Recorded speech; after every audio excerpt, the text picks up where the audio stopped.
Is your bar looking a little ordinary? Is it lacking something awesome? Well, head out to your local liquor store and pick up something extraordinary. Grab a bottle of Old Humble Straight Whiskey or Old Humble Special Reserve. They're clean, smooth, easy drinking whiskeys that taste the way whiskey should taste. From humble beginnings to an extraordinary finish, Old Humble whiskeys are what your bar needs today. Walk tall, be awesome, and drink humble. Old Humble Straight Whiskey and Old Humble Special Reserve. Get yours today. Ladies and gentlemen, brothers and sisters, children of all ages, welcome to the Old Humble Distilling Company's, what is this? Whiskey Happy Hour. I couldn't remember the name of the show because we changed it. You changed it. Well, yeah, I changed it. I changed it at the beginning of the year. It's not the Quarantine Happy Hour anymore.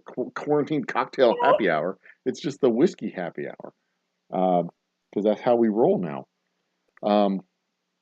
But that's just the way things are. And I am, my slack-minded idiocy can handle things when I change things up, even if it takes me a minute to figure it out.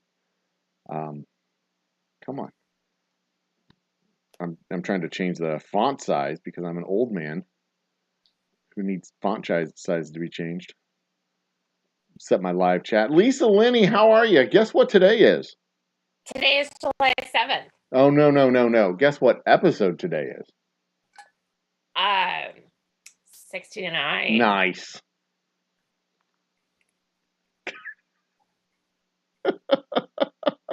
You're supposed to say nice. Your avatar on the title screen says nice. Episode 69. Nice. Nice. Nice.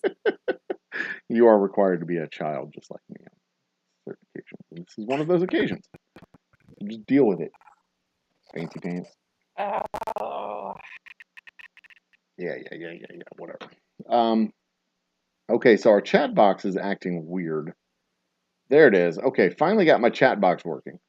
Cool. Okay. Like everything is just going, like it went simultaneously haywire on me. So tonight is the 69th episode. We're doing trivia, and this week's trivia theme is, guess what? It all goes together. Woodstock? No, it's American history because it's July 4th. It's the week of July 4th. Where is your mind? God, Lisa's just the dirtiest. Well, no, I was never. Woodstock happened in 1969, so that was my. So we got both of the mics in chat. Mike McClune and Mike Carrier are both hanging out in chat with us. We've got a Unhinged. We're putting the final touches on. I just got back from Specs downtown or Midtown Specs, where I just sold out the store. It is the third store that I've been to this month. The first one that I fully sold out to the bare wall. The other two, I sold everything that we had on. No, wait, I take that back. At the Kingwood store, I had 2 or 3 bottles left. At the first store, which was the Kirkwood store, I sold all the bottles that they had, but they had lost 4 bottles, and they found the 4 bottles before I left, which I found to be absolutely infuriating because I would have sold those 4 bottles had they been there, but they had been repacked into a different box, and it was like, why, fucking idiots. Anyway, sometimes you just want to strangle people. Lisa, why are there laws preventing me from strangling people? Why? Why should I not be allowed to strangle people who deserve it? I mean, I'm not talking about just anybody. I mean, I don't want to go and just strangle anyone. You're taking too much time looking at the cantaloupes. I'm going to strangle you. No, that's not fair. But if you take too much time to look at the cantaloupes and the watermelons, and you're going really slow down the aisle, and you're just kind of swerving back and forth, and I'm like, get the hell out of the way, Minerva, or I'm going to ram your ass. I should be allowed to strangle those people. Yep. They deserve it. Those are people who deserve it. What if they are really problematic? and I really want to strangle them. We can make those laws No, work in our favor, right? no, I mean, Texas is a he had it coming to him state law, right? It is, as I understand, a derivative of the Castle Doctrine. It's the he had it coming to him defense, where you can. ah, Is that not a thing? Did I just make that up? that's not a thing. Oh, damn it! Damn it! Damn it! Damn it! Yeah. No. There's a button I need to push over here on my other screen, and I'm going to try and do that. So, the road show will continue to tomorrow. Nope. Good. Tomorrow I will be at Bay Area Specs down on the southeast side of town, and then Saturday I will be at the northwest side of town at the Jones Road Specs.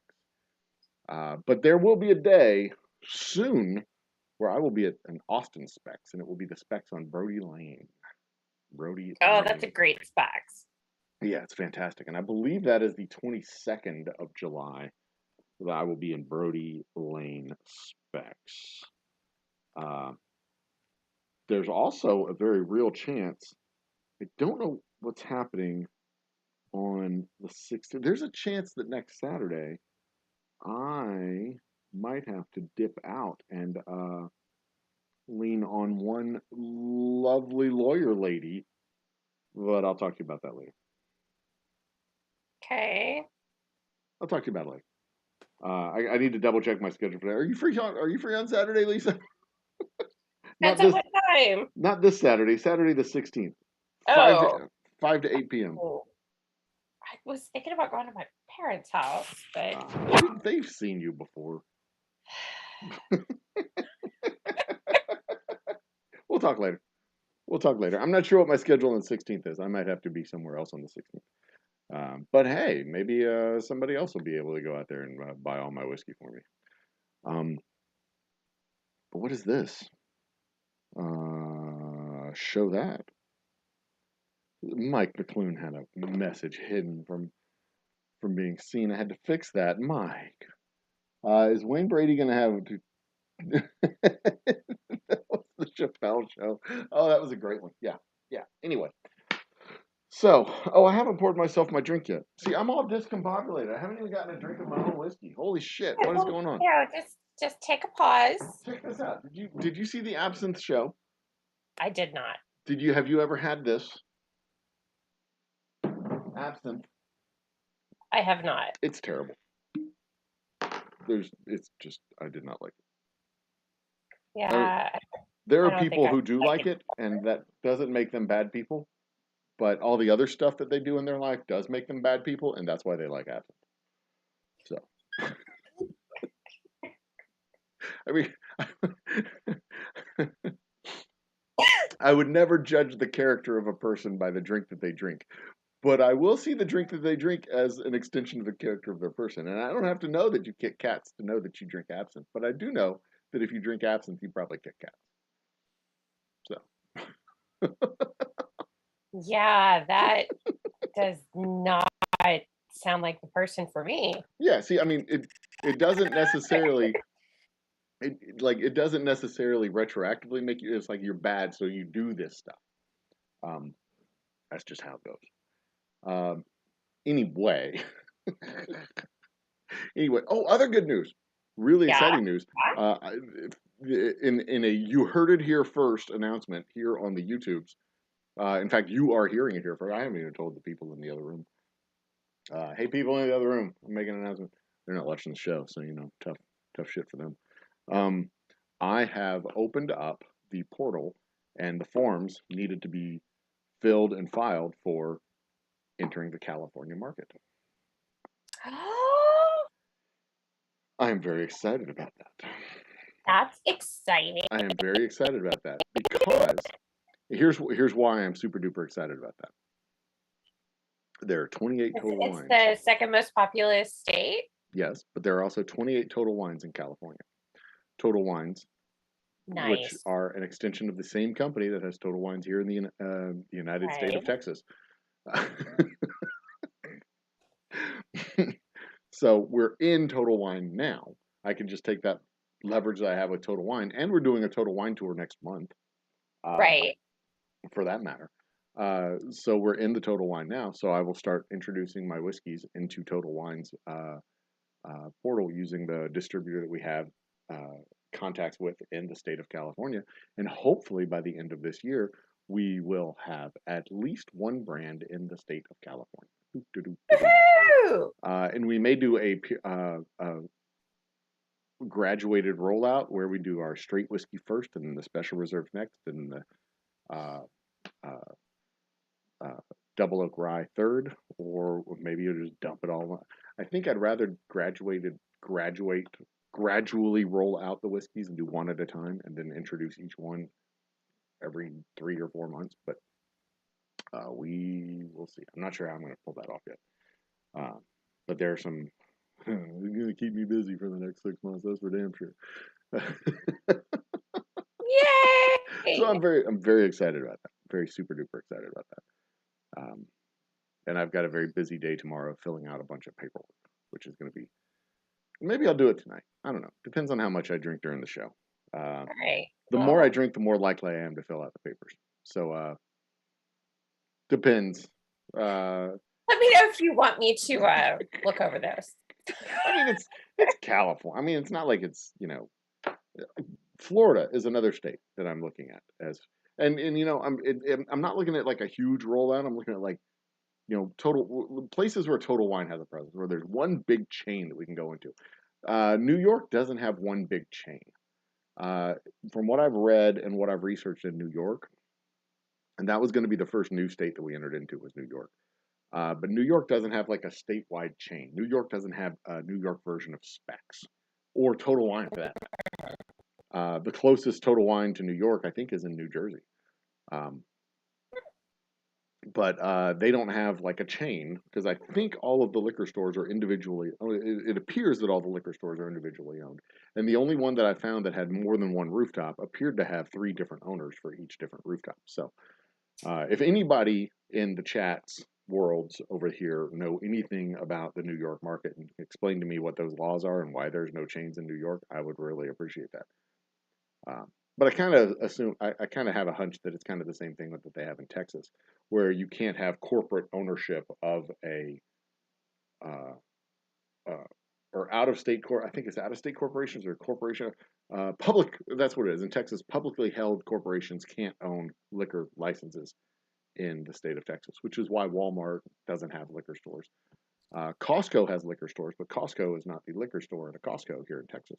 It is called Frontier Beverages. Frontier Beverages. They have like 65 liquor stores, and 45 of them are at Costco. And we're not in any of those, which is infuriating. But that's one of the reasons why I'm looking at California, because I'm running into serious log jams with our distributors here in the state of Texas. And now everybody is nice and asleep in chat because I am talking shop like a dipshit on our happy hour. They're curious about shop. Oh, they don't care. They don't care about shop. They just want to go to the store and pick up whiskey and be happy and take shots of liquor and pour it into their brain and not have to think about what the Simpsons are doing this week. Or maybe that's me. The Simpsons, like the animated series, The Simpsons? No, Jessica and her stupid sister, whatever her name is. Priscilla Simpson. I don't know what her sister's name is. Are you talking about Britney Spears? Samson sisters? Samson Simpson? No, what is Jessica Simpson's sister's name? The one that Ashley Simpson, yeah. They're related? They're related to Britney Spears? No. Oh. Good.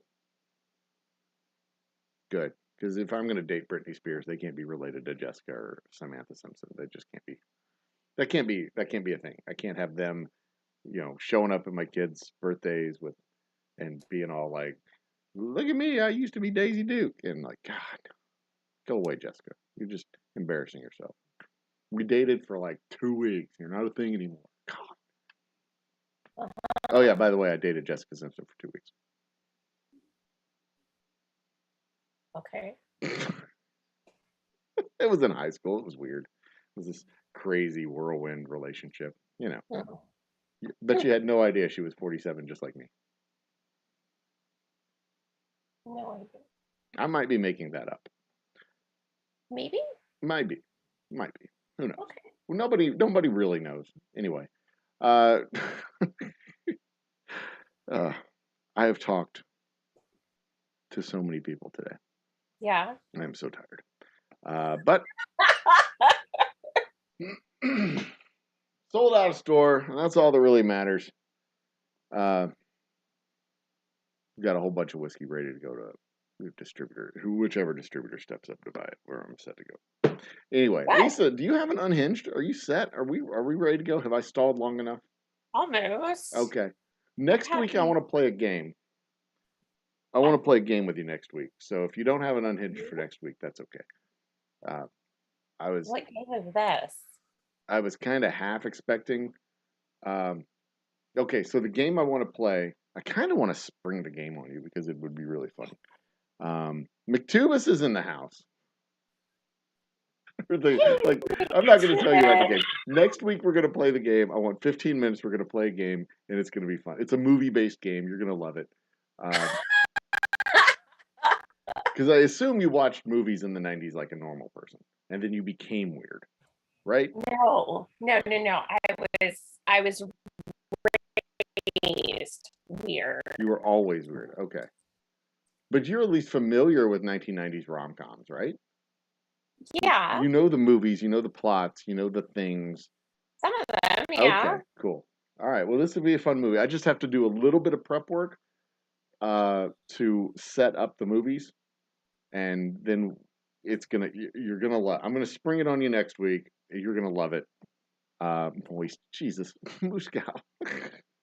Okay, so Muscow was over in Angie, uh, Angie Flow Arts. I can't remember the whole name of the channel. Anyway, she was over there. I popped in there right before I went and had dinner, and they were talking about moist cakes and pies, and they don't eat pies, but they do eat moist cakes. And I was like, holy shit! I just popped into this channel for like 5 minutes to say hi because Angie was on. I wanted to say hi to Angie. And now I'm like in a conversation about moist cakes. And the first thing Moose Cow does is she pops over onto my channel and says, moist cakes. Ugh. Moose Cow cracks me up. I can't not see the word moist and think of Ted Cruz because he's just like he looks like he's covered in his own mucus and it's just gross. I hate Ted Cruz so much. Anyway,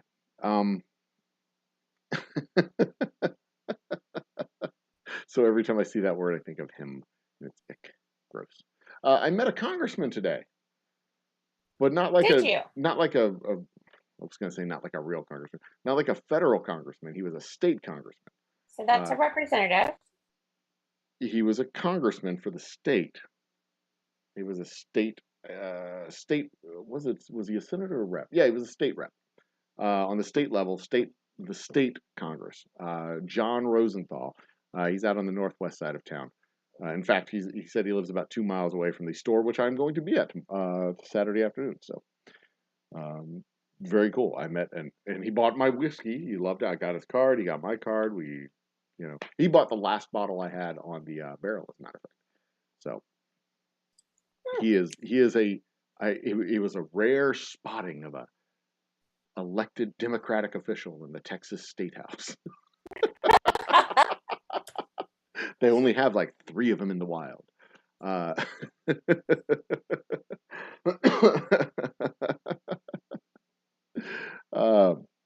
Anyway, so are we ready? Are we ready? Do I need to click a button over here? I do need to click a button over here, don't I? I'm going to click that button right there, and I will click. Is that the one I need to click? Multiple persons. Actually, I think it was already set. One person can share, multiple people can share. Either way.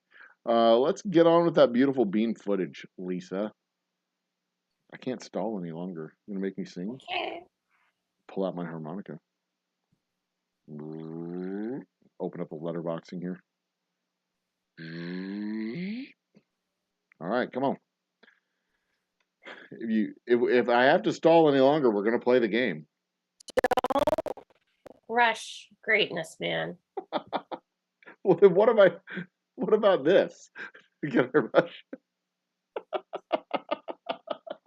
What about Unhinged? Am I allowed to rush that?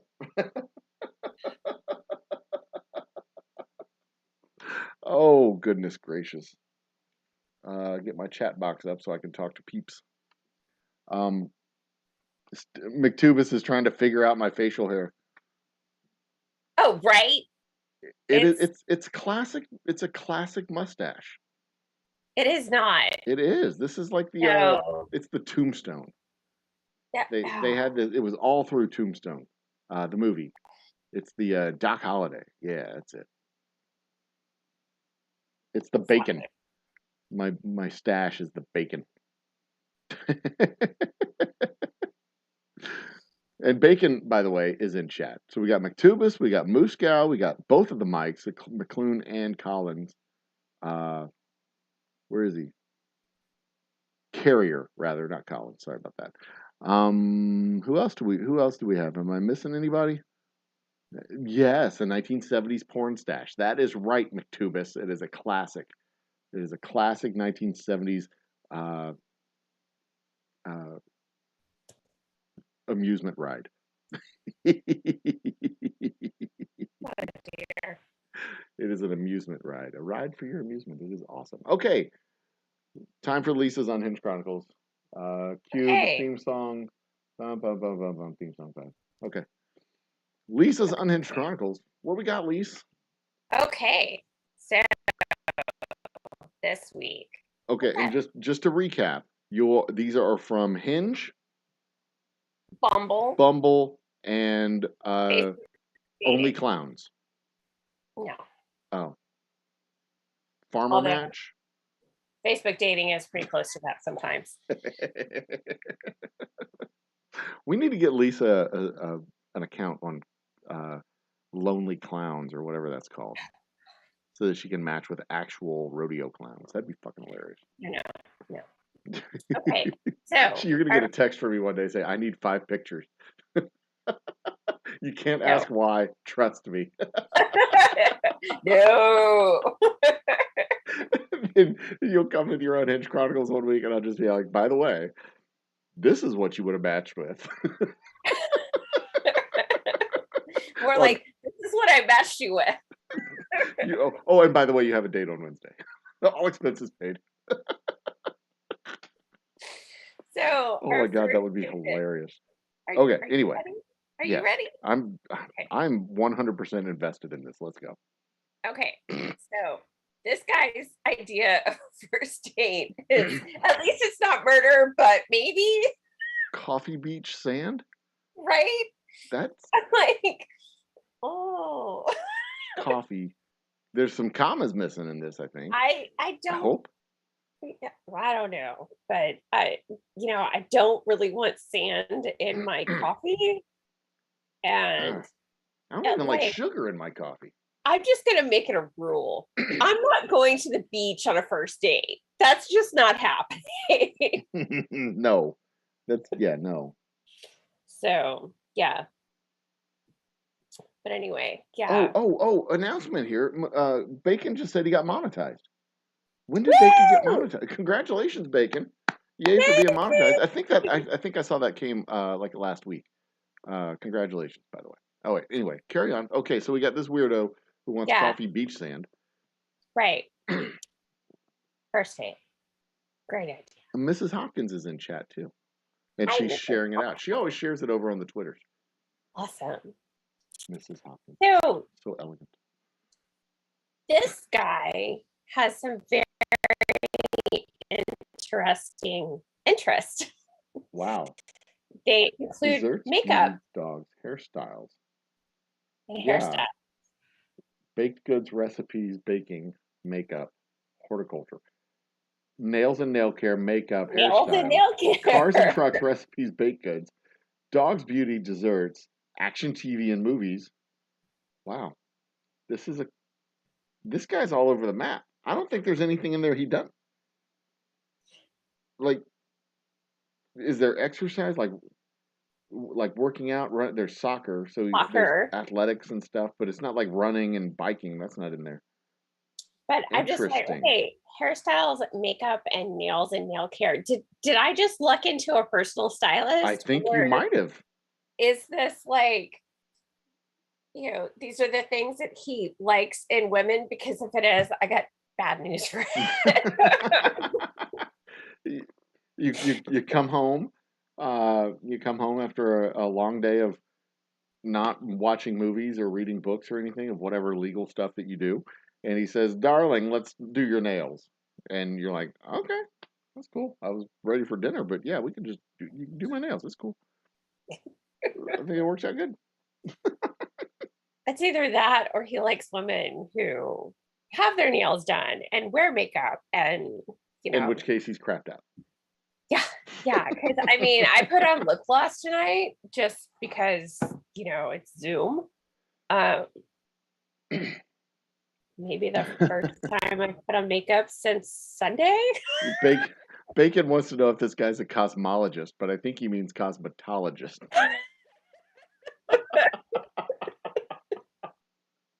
Because he definitely doesn't have any astronomical related. He's doing your nails for you, and he goes, that James Webb Space Telescope is pretty fucking awesome. Do you ever consider Pluto, darling? It's awesome. Anywho, okay, so this guy's weird. I think he's just dropping a bunch of lures in the ocean there to see what he can catch. Yeah, That's my hunch. that's it. Yeah, that's my hunch. But he could just be an esthetician as well. Could be. That might be his hobby. Okay, so what was that? Okay, so can somebody please remind me? Is this a mullet? That is definitely a mullet. But what is that shirt he has under his shirt? I don't know. Like that's what yeah, the mullet. Yeah, that's the thing. But what about that shirt? Because it looks like he's got a collared dress shirt underneath a t-shirt. Right. What the hell's that all about? I don't know. Like, And how old is this dude? I don't remember. God dang. All right, I got questions. But yeah, that's a mullet. It's a definite. Okay. I just hadn't seen one in a while. Is he Canadian? I don't think so.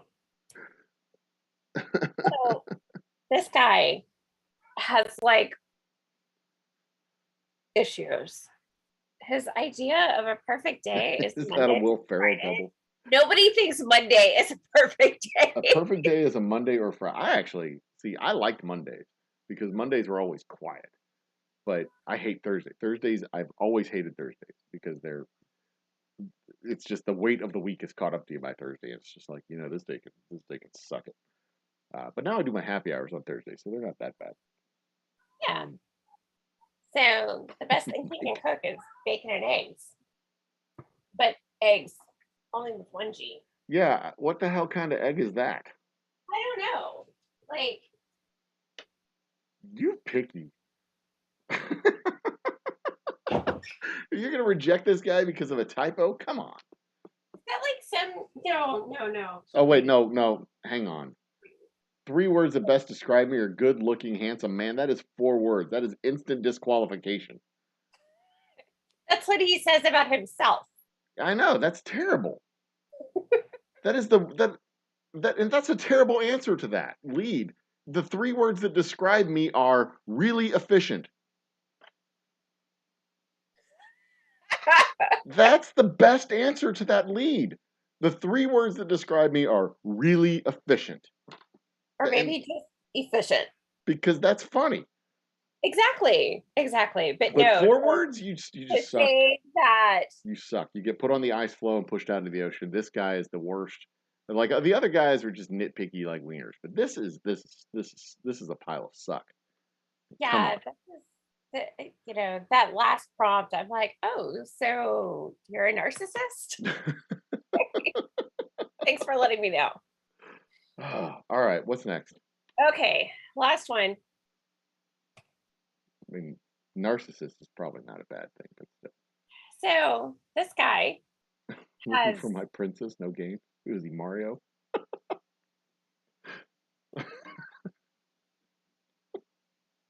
Mario the plumber from Nintendo, because he's looking for the princess. yeah, It's a I got video that. game from the 80s and 90s. Yeah, I actually had a Nintendo. So yeah, hi, I'm looking for my princess. No games. If you're a game player, skip me. Go to the next one. No drama. Looking for a God-fearing woman. No smokers. No drinker. Mm-hmm. Be serious. I'll be waiting for you, my princess. Why does he have a leopard in his picture? He does have a Or leopard. cheetah, whatever the hell cat that is. That's not a normal thing. That's not a No. normal cat. That's a wild animal.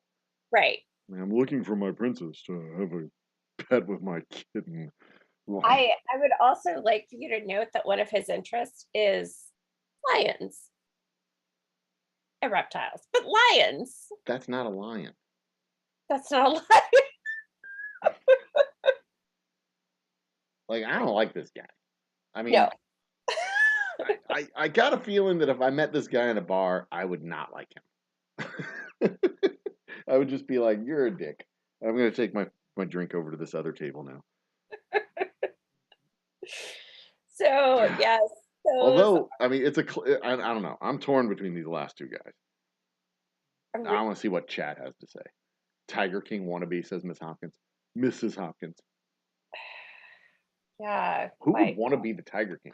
I watched one episode of that fucking nosebleed of a show, and it was just like, this is the stupidest thing ever.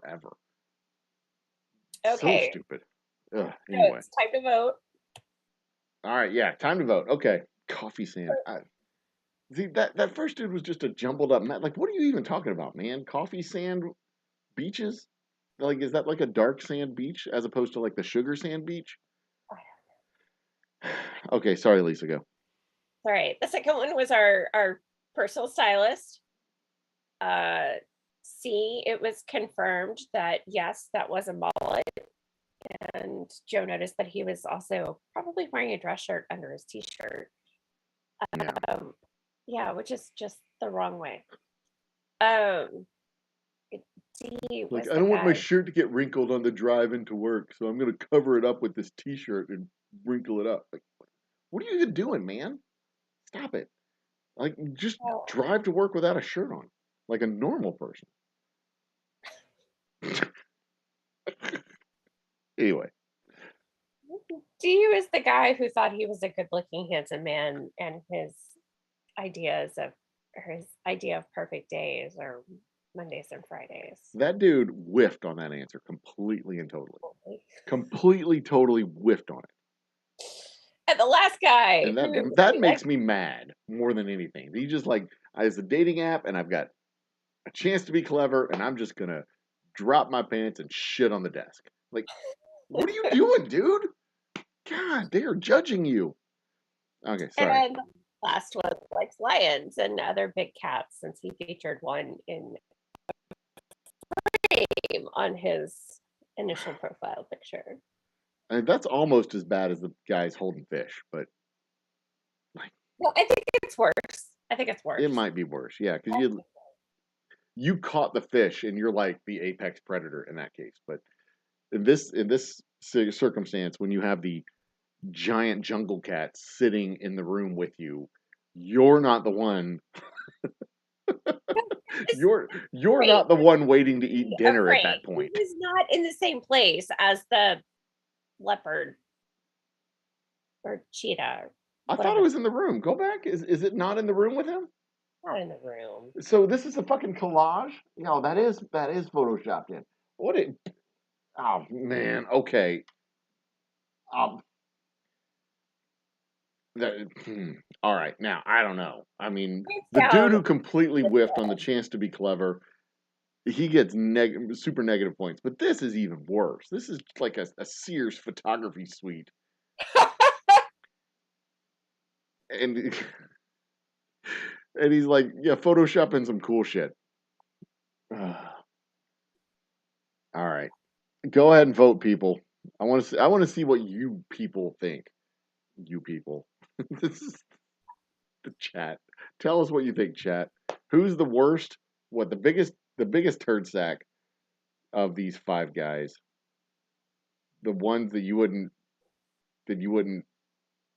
uh, The wouldn't fuck with. worst of the worst. Yeah, they're. Absolutely. You'd see their car careening off the freeway, and you go, "Yep, that sucks," and you wouldn't even stop to help them. You'd be like, "Ah, there's one less car on the freeway. Whoo!" Yeah. So we've got the guy who thinks Coffee Beach Sand is the perfect first date. McTuba says you need to get off Facebook dating. I think these are from Bumble. So we do have one vote for E. Bacon has said E.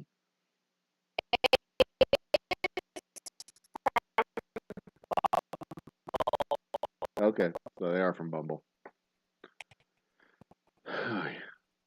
Cheetah dude needs to go back to the 90s, says McTubis.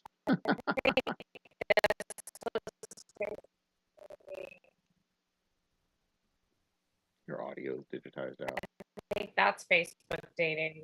Yeah, Yeah. Facebook dating is a great place for me to mine for material.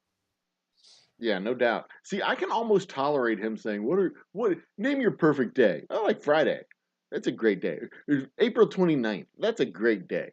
Going with the silly pageant girl answer where she's like, April 27th is the best day because it's not too hot, it's not too cold, and it's just about the right length, and it's just really nice, and you can wear nice clothes, but you don't get too hot and you don't get too cold. It's the perfect day. That's a great answer. That's a great answer. That is a fantastic answer. Mondays and Fridays is kind of lazy, but I get the attempt at comedy on that. Whatever. There's better days to pick during the week, obviously. Like Wednesday, wink, wink. Be clever, be smarmy. But clearly he is not capable of clever because describe yourself in 3 words and he picks 4. Like, Jesus, what's wrong with you, man?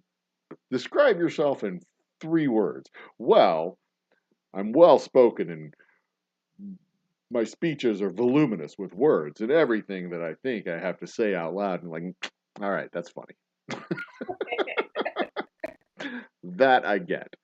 But just, 4 shitty words, that's bad. But this guy, I don't know.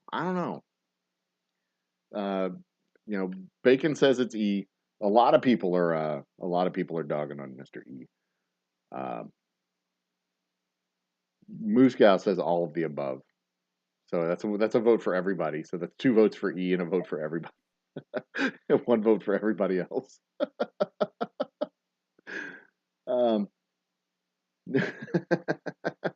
McTubis just thinks they're all shit. They're all trash.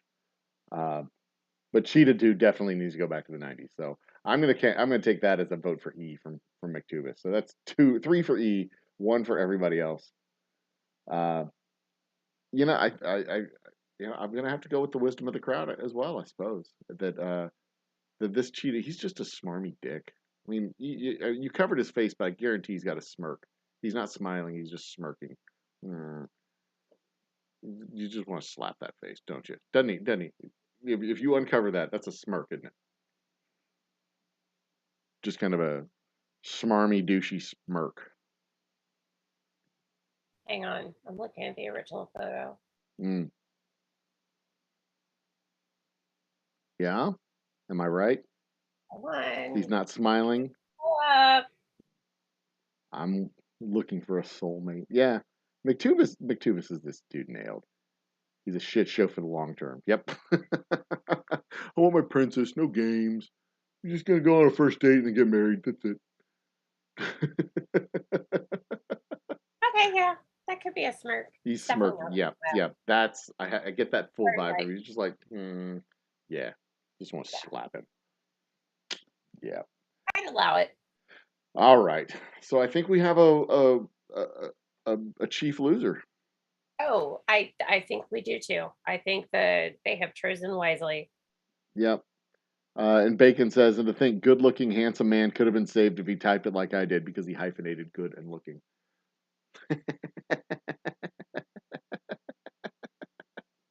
Yeah, no, I don't think reading comprehension is his strong suit either. Bacon. Um, I think Bacon nailed it. Okay, there should be a comma in between looking and handsome, but yes, the hyphen would definitely save that. Look at you, she is a full-on grammar Nazi. I don't Me? like Yeah. who wants to date you? Ugh. Like, you're not alone because you're a grammar Nazi. You're a grammar Nazi because you're alone. I get bored. That, you see, you should put that in your profile. You see, that's funny. That's clever. I'm not a grammar Nazi because I'm alone. I'm alone because I'm a grammar Nazi. Oh wait, I had that backwards. Yeah. It's accurate both ways. All right, Lisa. It is 9:45. You know what that means? It is time for trivia. It is time for trivia. It is also time for. Look, I cut my finger. Like, Sorry? so we did our floors, and Right. this is, and I finally finished them. By Okay. the way, I Looking good. finally finished my floors. Did all the cuts on all the boards to make them all fit on my floors, and the last fucking board, kid you not, the last board, I cut the thing down, cut it down to size, and I run my hand along the end to make sure that it's nice and like we're done. And as I run my hand along the end, I catch a piece of the wood and cut the shit out of the end of my finger right there, and it hurts like it is actually right on the spot. When I hold a pin, it is right where my finger touches the pin, and it hurts like a bitch. Glad I only had to sign 9 bottles today, but man, it hurt. Nate's in the house. Lazy Nate's in the house. Cheers. I think we have a full house ready for chat. We've got 8. I see 8 people in live chat. One of them's me. One of them's probably you. But we've got McTubus, Lazy Nate, Moose Gal, Bacon, Mike McClune, Mike Carrier. I think that's everybody. Oh, Mrs. Hopkins. Yes, the elegant Mrs. Hopkins in her straw hat and big sunglasses, the green and white polka dot uh, bathing suit, sitting by the pool, mimosa, bottomless mimosa. And every time it gets about half full, somebody comes up and brings her another one. And it's always a different guy. Always a different guy with a fresh mimosa every time. Mrs. Hopkins, you intrigue me. I've created a whole character for you. Embrace this character. Be this person. You should. It is awesome. A real, what is it? With Dustin Hoffman and it was The Graduate, a real The Graduate vibe. That's what I'm thinking. Yeah, I've only seen that movie once. I should probably watch it again. What else? Who else we got? Have I missed anybody? Mike, Bacon, McTubis, Lazy Nate, no tuna. I'm so sad. And he just popped in ever so briefly last week. He did. He popped in quite briefly last week. Oh, Mrs. Hopkins, by the way, that's also how I imagined my wife at Boy Scout camp this last a couple of weeks back when she was at Boy Scout camp with our little one with Boy Scout, just like spending the whole time in a hat with the sunglasses by the pool with Boy Scout after Boy Scout after Boy Scout coming up to her going, Mrs. Old Humble Guy, is there anything, would you like some music? Would you like, just like bringing her candy and bringing her drinks and bringing her sodas and just bringing her stuff to make sure that she's comfortable. And she just sits there the whole time being loved on by 15 and 16, 17-year-old boys because they're infatuated. And she's just enjoying the mom love that these kids are bringing to her. And that's exactly what it would be, like mom love, not like physical infatuation. Get your heads out of the gutter, you perverts. God. Mrs. Hopkins, on the other hand, she's at the resort, and these are like pool boys coming up to her, like Guatemalan pool boys, because she's at the resort on the beach in Havana boys. Honduras. That's where she would be. So Honduran pool boys, I guess they would be. Anyway. She's never going to come up on a panel with me. I'm sure I'm fully creeping her out at this point.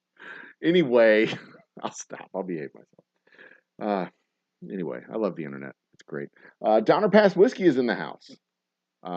We now have I think we have a full complement of players ready for trivia. Are we ready? I'm ready. Lisa, are you ready? I'm ready. Okay, so let's get the light over here out of the way so I can see my text that I have written on the papers in my hand. All right. Reminder of the rules. We have 6 rounds. The first 5 rounds are 1 point per question. The 6th round is 2 points per question. Double the points, double the fun, double the murders with Doublemint Gum. Or those first dates on the beach. For the first dates on the beach, exactly. No cheating. You're not going to have time to look up the answers, so don't even try it.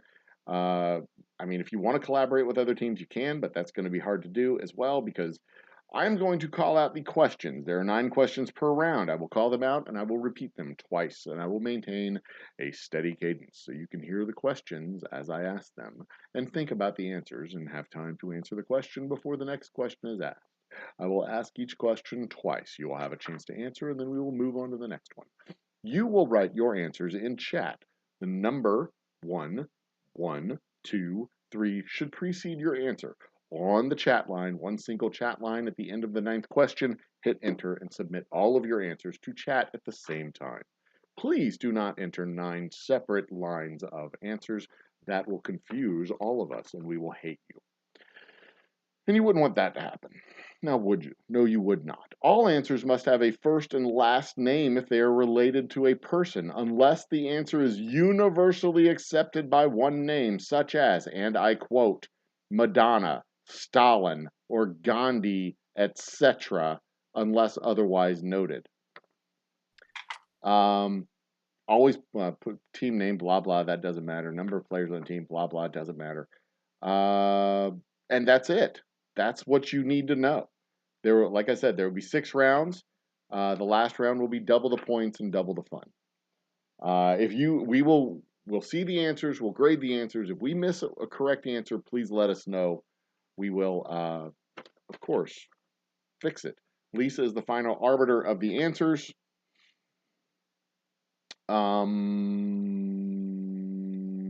That's it. That's it. Yeah. So there you go. Lisa also needs a sweatshirt, so I'll be right back. Oh, Lisa needs a sweatshirt. While she's gone, I'm going to show you a neat trick I can do. Watch this. Like that. Like that. See, I can do that. Neat trick, huh? I'm awesome.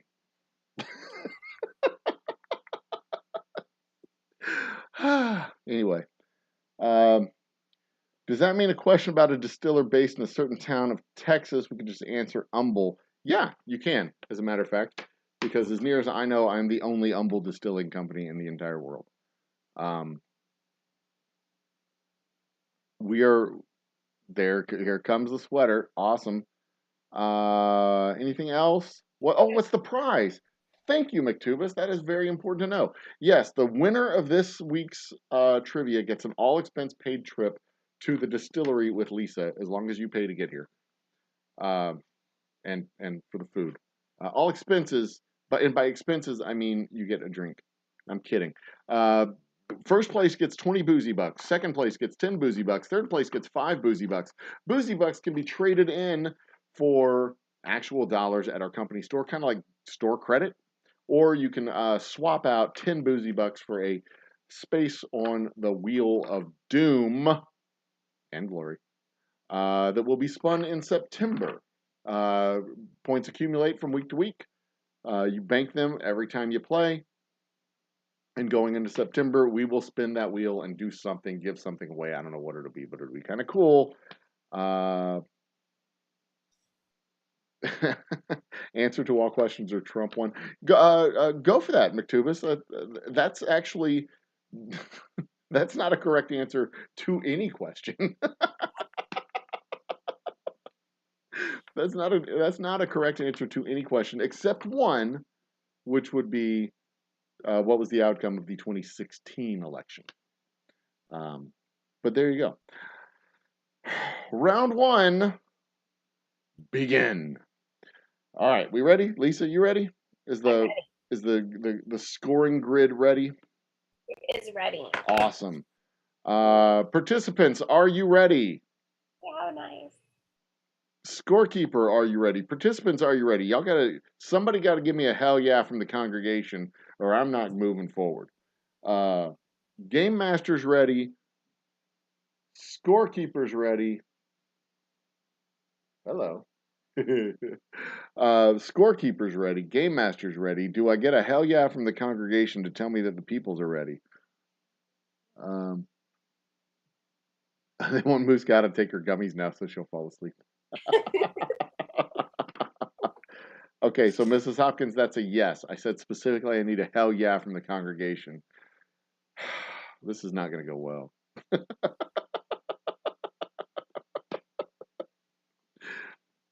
They're all like poised, ready to. Everybody has one already in their chat line, so they don't want to answer.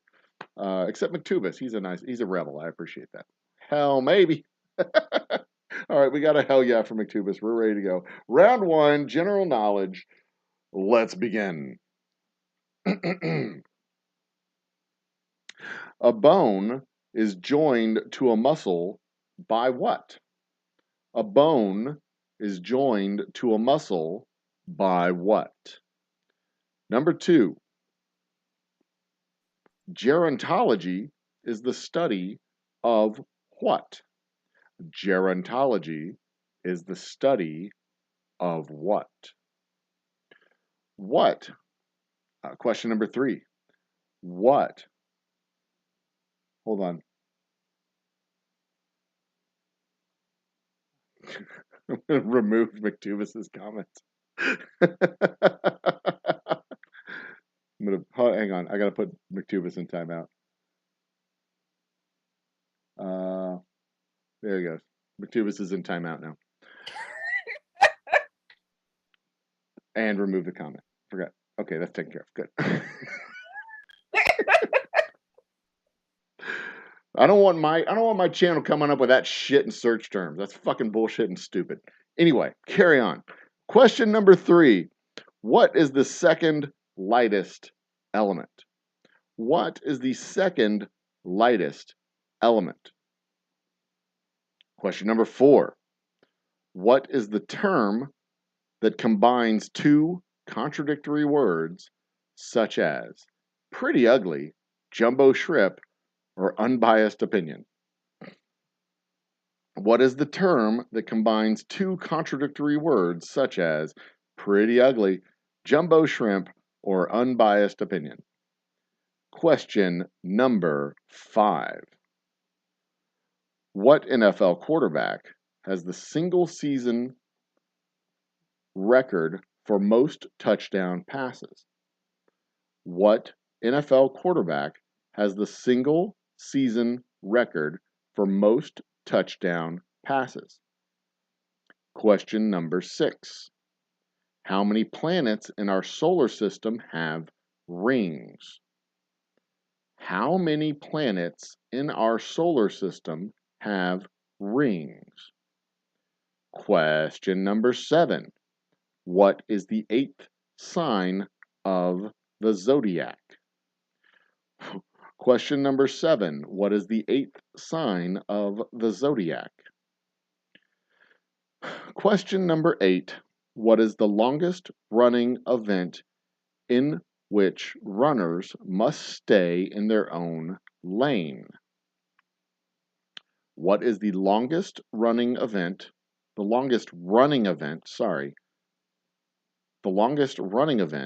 in which runners must stay in their own lanes? And finally, question number 9, the final question of the first round, the medical condition hyposmia, hyposmia, hyposmia,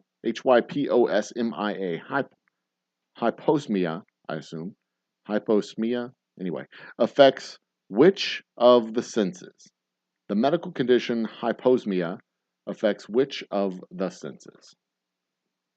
All right, that is the end of round 1. That is 9 questions. I will give you 45 seconds to finish answering. And go. So funny they should mention the question about the zodiac sign. No, I know you were holding back there. I'm surprised you had never heard that joke.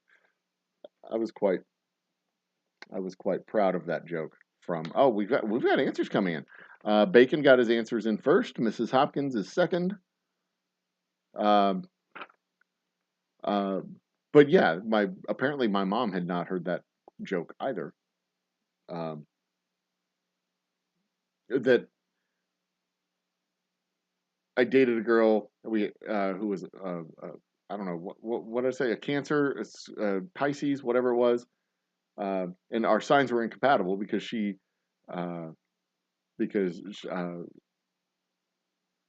believed in nonsense. No, she was a Scorpio, and I did not believe in nonsense. That's what I said.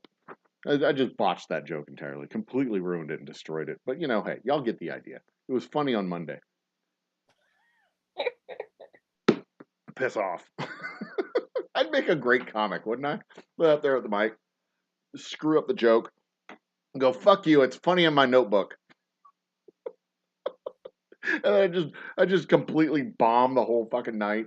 And at the end of it, go, screw you guys, y'all don't know fucking humor. And then just leave and get drunk. That'd be awesome. I'd be the best comic ever. Okay. My whole set would be up there leaning on the microphone, just complaining about my exes. Okay, we've got 45 seconds. We're done. It's time to start answering questions. A bone is joined to a muscle by what? A tendon. Answer number 1 is tendon. Tendon. Answer number 2, gerontology is aging. Gerontology is aging. The second lightest element, question number 3, is helium. The second lightest element is helium. That is number 3. Number 4, oxymoron is the answer to number 4. Pretty ugly jumbo shrimp, oxymoron.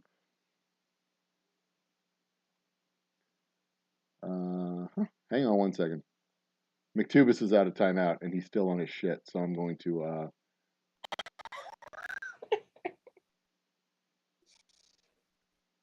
demoderate him. You've been punished, and now I am going to... what else am I going to do? Put him back in timeout. Fuck you, McTubis. You want to fuck with my channel? I'm going to fuck with you. Keep it up, and I will boot you off the channel completely. Test me. Where were we? Question number 5? Question number 5. What NFL quarterback has the single season record for most touchdown passes? Peyton Manning. Peyton Manning, most single season touchdown passes. Question 6. How many planets have rings in our solar system? That is 4. 4 planets have rings. Question 7. Scorpio is the 8th sign of the zodiac. Scorpio. Question 8. The longest running event in which runners stay in their own lanes is 400 meters. And question number 9. The medical condition hyposmia affects smell. So we're there. That is the end of the questions. And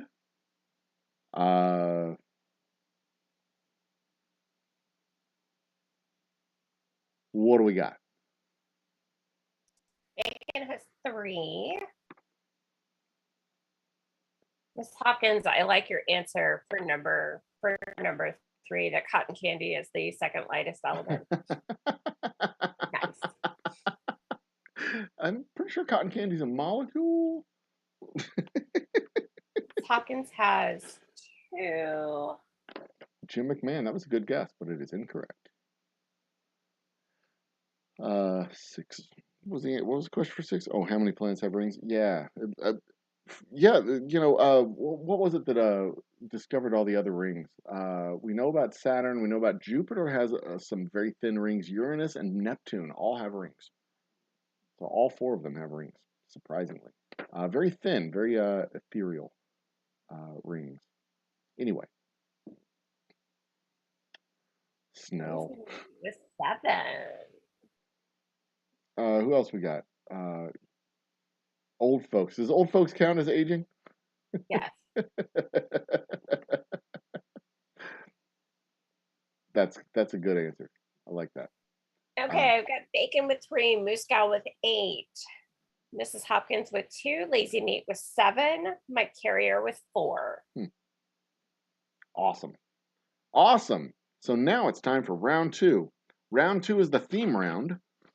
The theme round is American history. American history.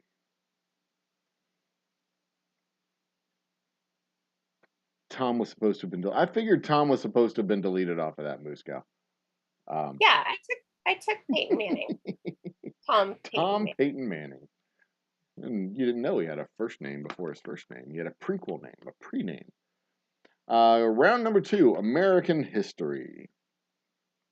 What was the name of the first manned lunar landing mission in 1969? What was the name? Uranus is not a planet anymore. That is incorrect. It's a planet with a giant hole in the middle of it. Round 2, question 1. What was the name of the first manned lunar landing mission in 1969? Question number 2. What American pioneer, fur trader, explorer, adventurer, and hunter lived from 1734 to 1820?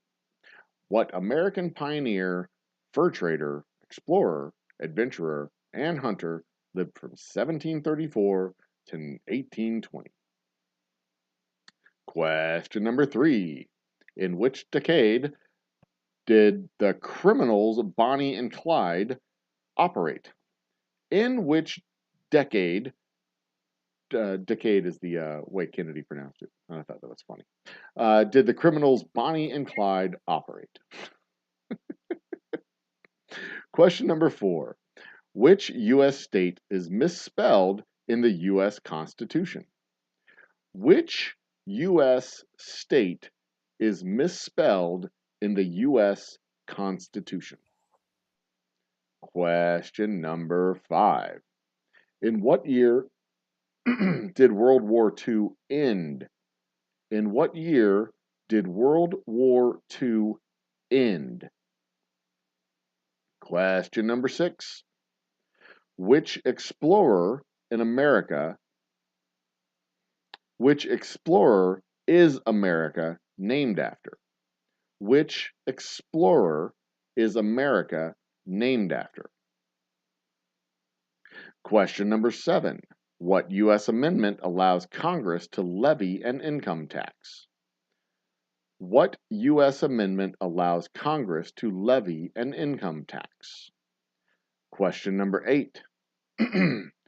During the American Civil War, who was president of the Confederate States? During the American Civil War, who was president of the Confederate States? And finally, number 9, in which year did the Great Wall Street crash occur? In which year did the Great Wall Street crash occur? That is all 9 questions. That is the end of round 2. Get your answers in now. For some reason, there we go. My phone is having trouble recognizing me. That's awesome. So there we go. 9 questions, American history. I think I got 1, 2, 3, 4, 5, 6. I got 8 of the 9 correct. I did not know which U.S. state was misspelled in the American Constitution, but I got all the others correct. So there's that. There is that. Very cool.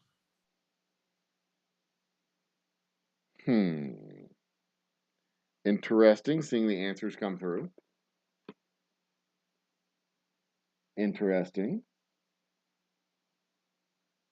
Looks like Bacon is off by 1. He's got his answers off by 1, I think. Or at least the first couple of answers. Okay. Because he's got number 4 is the answer to number 3. Number 5 is the answer to number 4. We'll figure it out. But that's all right. The first answer was clever though. The name of the first lander on was Neil Armstrong, but the name of the first mission. Anyway, that's funny. That's clever. I like that. Thank you, Bacon. You gave me a chuckle. Haha. All right. That is the end of 45 seconds. If your answers are not in, you are toast. So now on to the answers. Answer to question number 1. The name of the first manned lunar landing mission in 1969 was Apollo 11. The name of the first manned lunar landing mission was Apollo 11. The fur trader explorer who lived from 1734 to 1820 was Daniel Boone. Number 2 is Daniel Boone. Number 3, the decade that Bonnie and Clyde operated was the 1930s. 1930s. State misspelled in the Constitution is Pennsylvania. It is missing an N. I assume it's one of the first 2 N's and not the third N, because that would be really weird to have Pennsylvania without an N at the end. But anyway, in what year did World War II end? Was 1945. Amerigo Vespucci. Amerigo Vespucci was the name explorer that America was named after, and I thought he was just a cartographer, but they're calling him an explorer. Whatever. The 16th Amendment, number 7, is the 16th Amendment, allows the income tax or empowers Congress to levy an income tax. Question number 8, Jefferson Davis. Question number 9, 1929. There you go. So we've got Bacon first, Muscow last. Grizzly Adams. That was pretty funny. Isn't it? Grizzly Adams is a fictitious character, right? It's not a real person, right? Adams Family, Swiss Family. Which one was Grizzly Adams? He's a Disney character, if I'm not mistaken. Yeah. I don't know. Doesn't matter. Anyway, okay. Apollo 11, Daniel Boone, 1920s, and everybody thinks it was the 1920s. That's a good guess, though. It is a good guess that it was the 1920s. It was not. Pennsylvania, missing 5, Amerigo Vespucci, 16th, Jeff Davis, 1929. Moose Cow cleaned up there. She only, well, let's see. She missed 1, skipped 1. What was the question for number 5? Oh, the end of World War II. Yeah. So out of 9, she got 7. Not bad. So I have Bacon with 4, Muscow with 7, Mrs. Hopkins with 0, Lazy Nate with 8, and Mike Carrier with 7.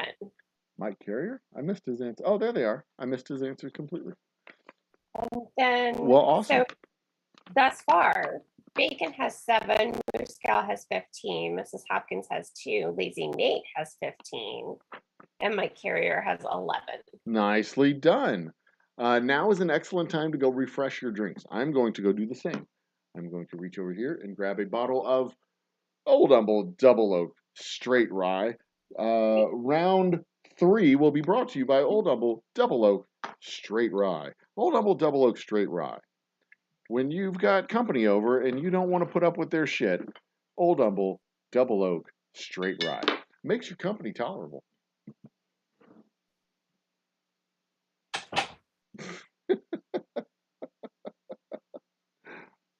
I will wait for your return, Muscow. You're going to have to come back from the bathroom and tell us how everything came out. Dun-dun-dun. This round is also brought to you by Arby's. Arby's. Let's not fool anybody. We know why you're here. You'll eat anything. Arby's. And finally, this round was brought to you by Chipotle. Chipotle, America's favorite constipation relief. Chipotle. Just a pinch between your cheeks. Jesus Christ. Sorry, I could not get through that without laughing.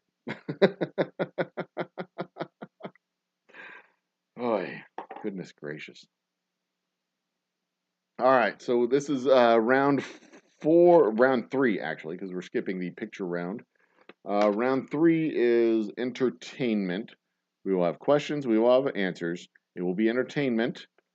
So there you go. Nate's back from freshening up his drink. We're just waiting on Muscow and Lisa. You missed all the sponsorship information. This round was brought to you by Old Humble Distilling Company's Double Oak Straight Rye. Double Oak Straight Rye. It'll make your company tolerable. When you don't want to put up with your guests' shit, just have yourself a drink of Old Humble Double Oak Straight Rye, and it just makes it better. Makes everything better. Also brought to you by Arby's, because let's face it, we know why you're here. You're not fooling anybody. You'll eat anything. Arby's.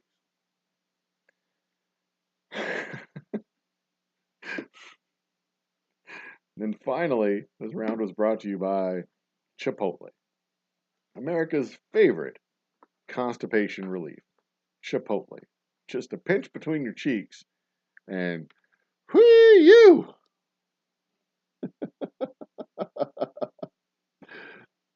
Hey, I'm not saying Arby's is bad. I'm just saying I'm just saying there's not anybody who's sober and craving Arby's. They're just like, fine. In fact, that should be in their commercials going forward. Arby's, it's fine.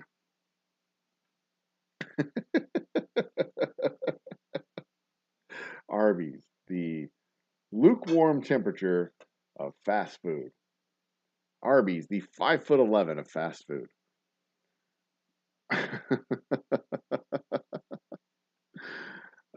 No worries, Bacon. We're waiting on Lisa now. Everybody's waiting on Lisa. Lisa. Always waiting on Lisa. I guess we can start round 3. I mean, she's not answering the question. She just has to be here for the answers, right? To tally up the totals. What do we got here? Hello. Okay. On to round 3. Round 3, entertainment. Are we ready? You refuse to eat Chipotle. Okay. I don't blame you. I do too. It's the McDonald's of Mexican food. Ugh. Literally, the McDonald's of Mexican food. It's just dreadful. It's not even Mexican food. It's the McDonald's of burritos. That's it. It's not even good burritos. Anyway, okay. Focus on the game here, people. Quit trying to distract me, because it's very easy to do. Round 3, entertainment. Question 1. In the movie Zombieland, Jesse Eisenberg's character kills what famous celebrity? In the movie Zombieland, Jesse Eisenberg's character kills what famous celebrity? Kills what famous celebrity? Question number 2. What is Billie Eilish's first album called? What is Billie Eilish's first album called? Question number 3. In the Da Vinci Code, the curator of what museum is killed? In the Da Vinci Code, the curator of what museum is killed? Question number 4. Who was the first Disney princess? Who was the first Disney princess? Question number 5. Who directed the 1990s film Casino? Who directed the 1990s film Casino? Question number 6. The song Lasagna by Weird Al Yankovic is a parody of La Bamba. Which Latin artist popularized the song La Bamba? The song Lasagna by Weird Al Yankovic is a parody of La Bamba. What Latin artist popularized the song La Bamba? Question 7. The movie All About Eve got 14 Oscar nominations. Years later, which 2 other movies also received 14 nominations? Name both, 1 point each. The movie All About Eve got 14 Oscar nominations. Years later, which two other movies also received 14 nominations? Name both, and you get 1 point each. Question 8. What was the name of Will Smith's 1999 album? What was the name of Will Smith's 1999 album? And finally, number 9, the television show So You Think You Can Dance originally aired on which network? The television show So You Think You Can Dance originally aired on which network? All right, kids, that is the end of questions for round 3. Stopwatch activated. 45 seconds. Get your answers in now. Nate, no lie, I can demolish an Arby's sandwich. I like them. I'll eat them. But I don't like myself after. It's kind of like Cinnabon. You know, you don't like yourself after you eat it. But you definitely eat another. That's why the lights are always dim in an Arby's, so that nobody can see you eating Arby's.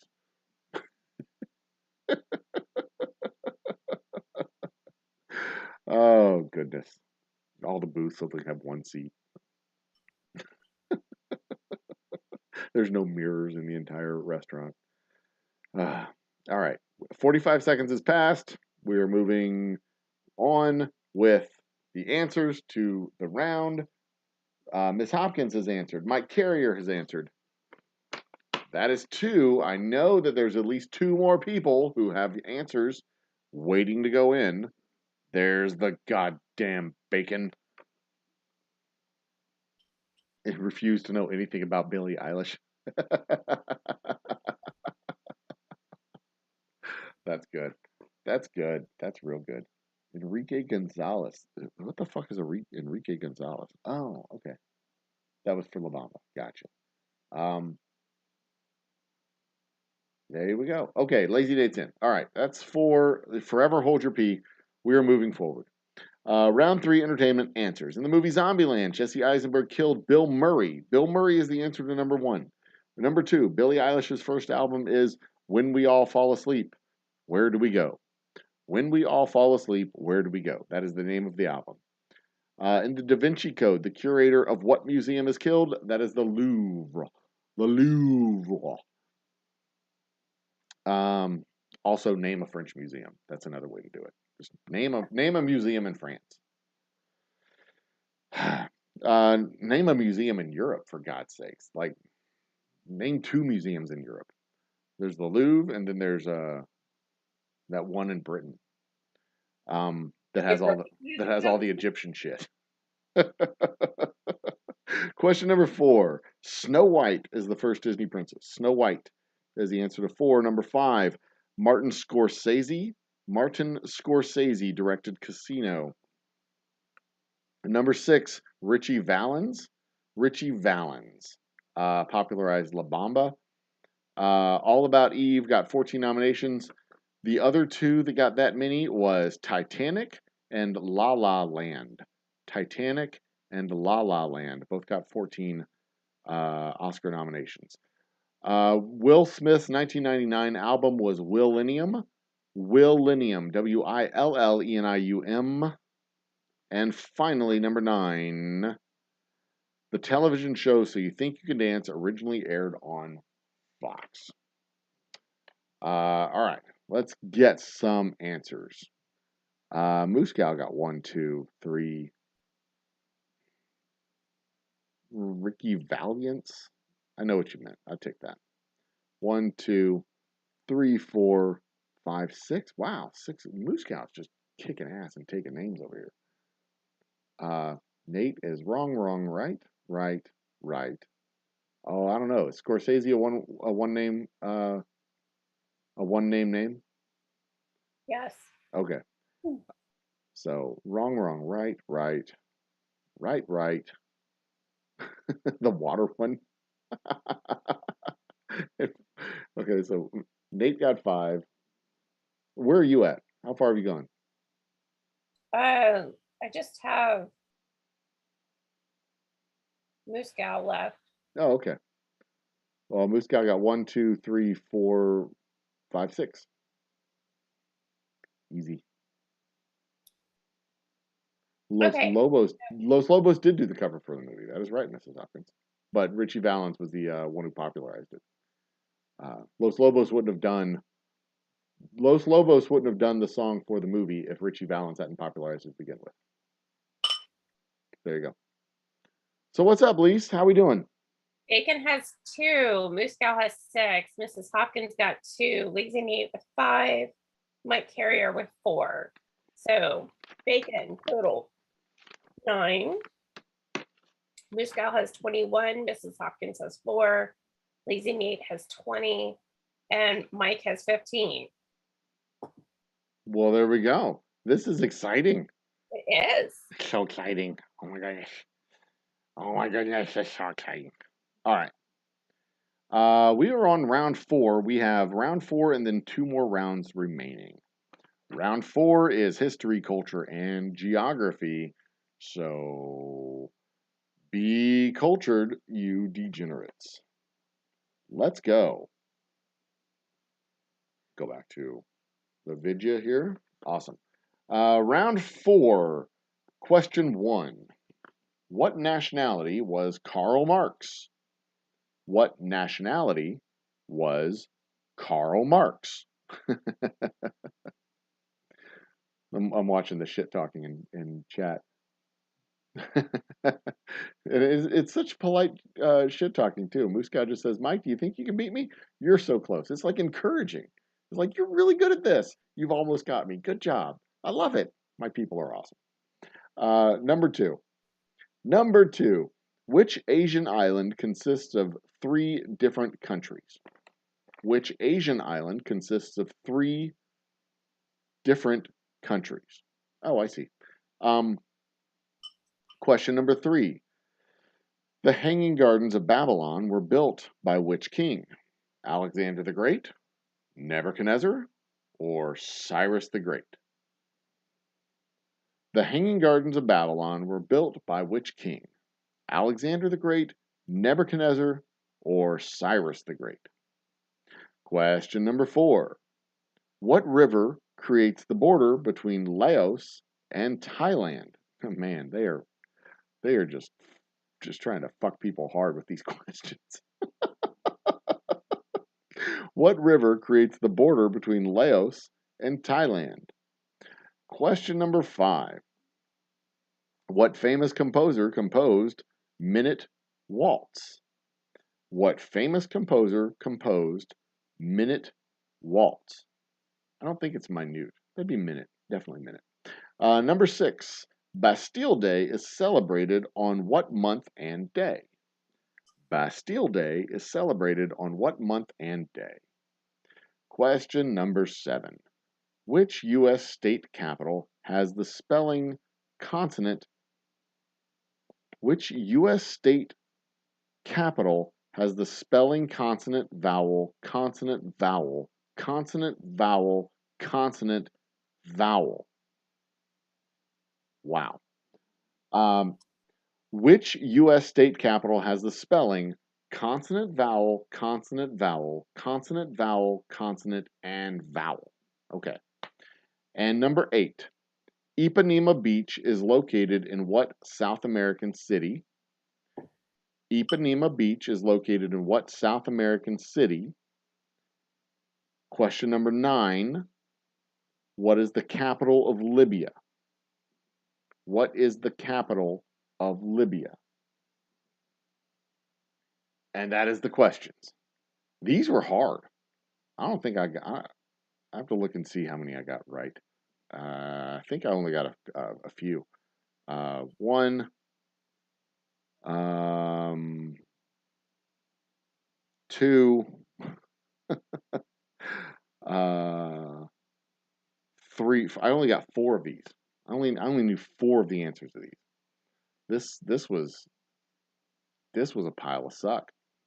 But y'all prove to me how dumb I am. Go for it. Because I'm sure y'all got like all of them. Number 3 is like they're going to ask people to spell Nebuchadnezzar.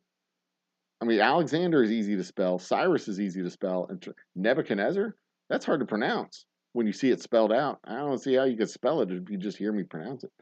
That's messed up. What are the other ones that were like ridiculous? Oh, consonant vowel, consonant vowel, consonant vowel. That was confusing to read. The dumb question. But anyway, that's 45 seconds. Get your answers up, kids. Did Mike nope out? Is he gone? He said bye. But he posted his answers early and then he had to go, I guess. Well, hopefully he'll get back in time to finish the game or find out if he wins. If you find out if you win, tune in tomorrow. All right, answers for round 5. Let's go. Karl Marx was German. That's the answer. Number 1 is German. Asian island consisting of 3 countries is Borneo, the island of Borneo. It has Indonesia, Malaysia, and Brunei. Borneo has 3 countries. The Hanging Gardens were built by Nebuchadnezzar. That's the Nebuchadnezzar. That's the proper pronunciation. Nebuchadnezzar. Or in Texas, there's an extra couple of R's in there. Nebuchadnezzar. What river contains the border between Laos and Thailand? That is the Mekong River. Frederick Chopin, Chopin, composed the Minute Waltz. July 14th is Bastille Day, July 14th. And traditionally, a Frenchman wins that stage of the Tour de France on July 14th. Which U.S. state capital has that spelling? Honolulu. Vowel, consonant, vowel, or consonant, vowel, consonant, vowel. Honolulu. Ipanema Beach is in Rio de Janeiro. And finally, Tripoli is the capital of Libya. Lisa just left. Into the room. Mekong was a Thai dish. It might be a Thai dish. I have no idea. It is definitely a river. I know it goes through Vietnam because there's the Mekong River Delta in Vietnam, but I did not know it was the border of Laos and Thailand as well. But I can find it on a map. I can definitely find all of those places on a map. Because as a true American, I know all the places. I can find all the places we go to war on a map. That's how we know our geography. There's vast stretches of the world where we don't know where they are, but then we know the war places. We know those. We find those on a map real easy. Okay, so enough of that.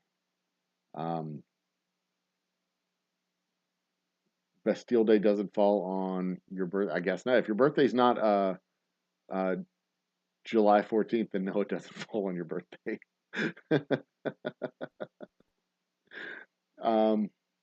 Mike got 1, 2, 3. Mike got 3 answers right.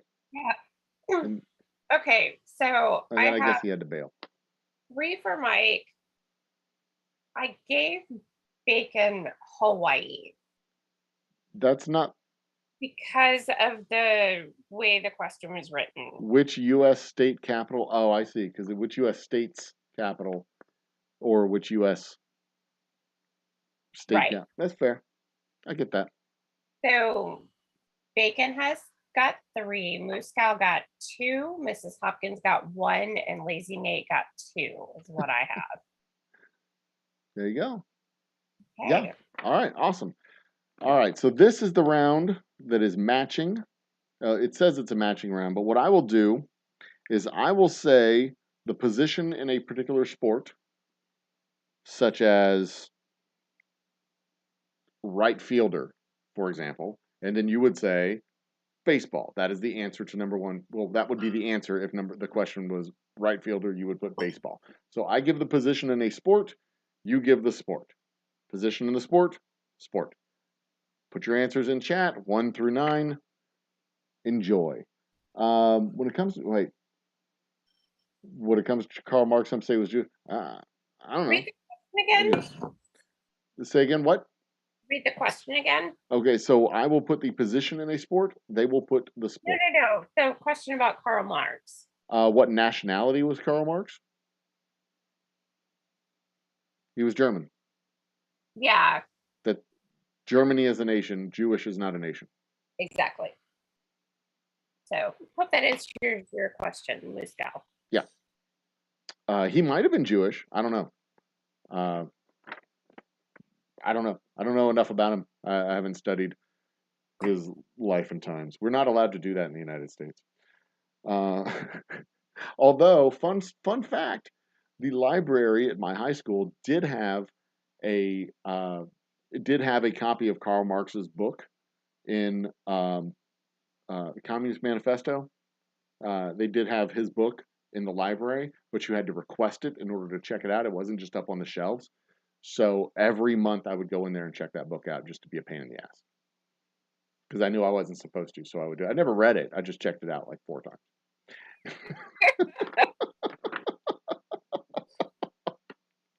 Like, this is funny. Anyway, okay. Round 5. Match the position to the sport. Number 1. Match the position to the sport. Bowler. Number 1, bowler. Number 2, sweeper. Number 2, sweeper. Number 3, opposite. Nobody knows these positions. Opposite is number 3. Number 4, buckshee back. I've never even heard of this sport. Buckshee back. That's an OnlyFans thing, I'm sure.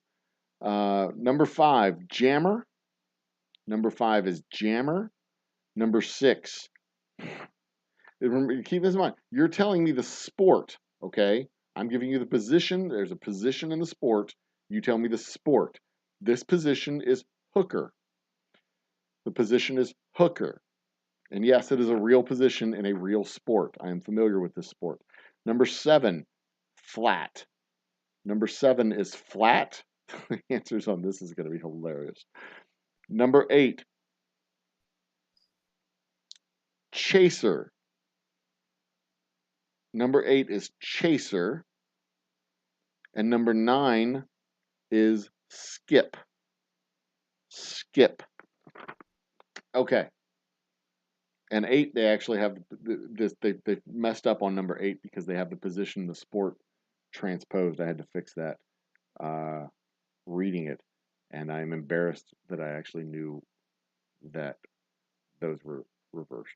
So 45 seconds. Not that it matters because there's only 3 sports that matter, and none of these sports are any of those sports. So baseball, football, basketball. None of these are baseball, football, or basketball. They're all just dumb sports from somewhere else in the world. And it's just dumb. Like, why do y'all even have a country if you're gonna freaking play shinty? Oh, goodness. How dumb is this? All right. That's 45 seconds. Y'all don't know the answers. Just type your just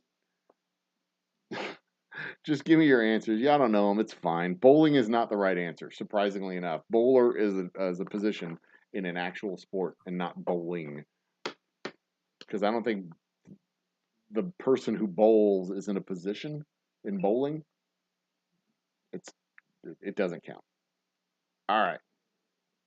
Time for your answers, kids. The bowler is the person that throws the ball in cricket.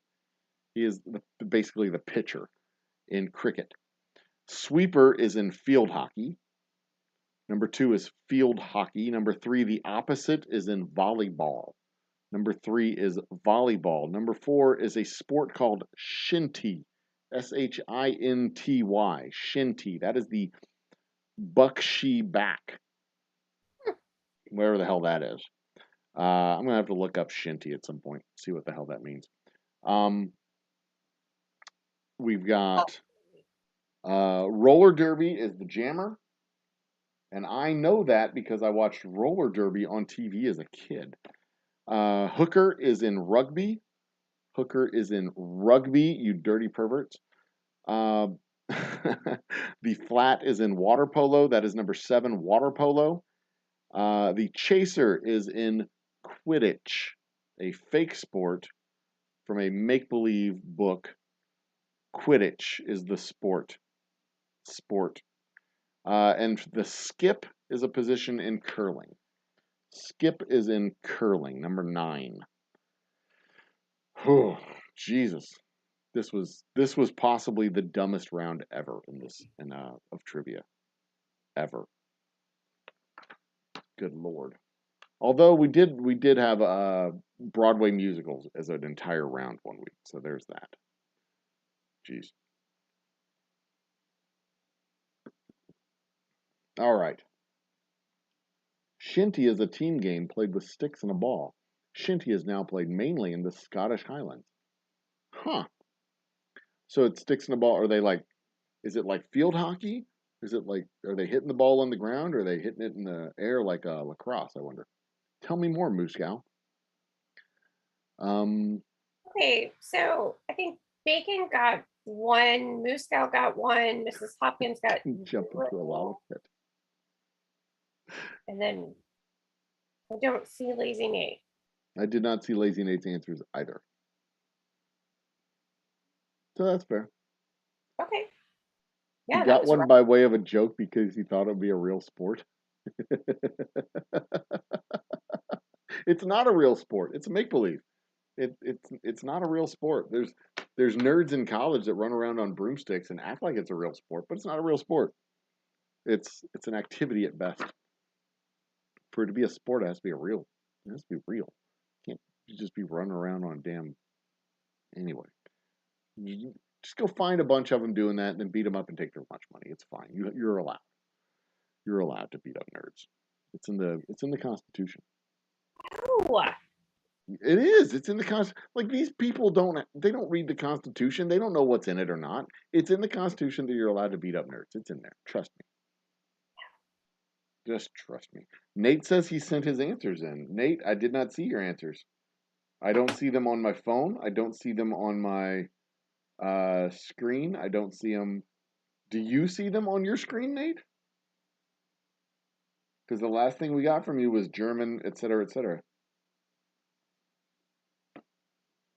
You can post your answers now, Nate, but if they're all correct, we will be suspicious.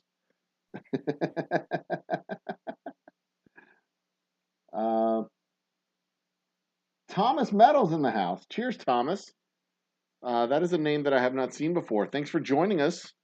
Yes, hockey is awesome. I mean, it's a sport. I find hockey to be very exciting, to be quite honest. Every 4 years when they play it, I find hockey to be very exciting. They do. They play hockey every 4 years. I don't think they play hockey in between. It's just every 4 years in the Winter Olympics they play hockey, and it's exciting. It's fun to watch. And then they stop playing for 4 years, and then they come back and play again. Just like soccer. Soccer they play every 4 years, and it's exciting. Every 4 years they pick another country and they play soccer. They're going to play soccer in America in a few years. It's very exciting. It's very, very exciting.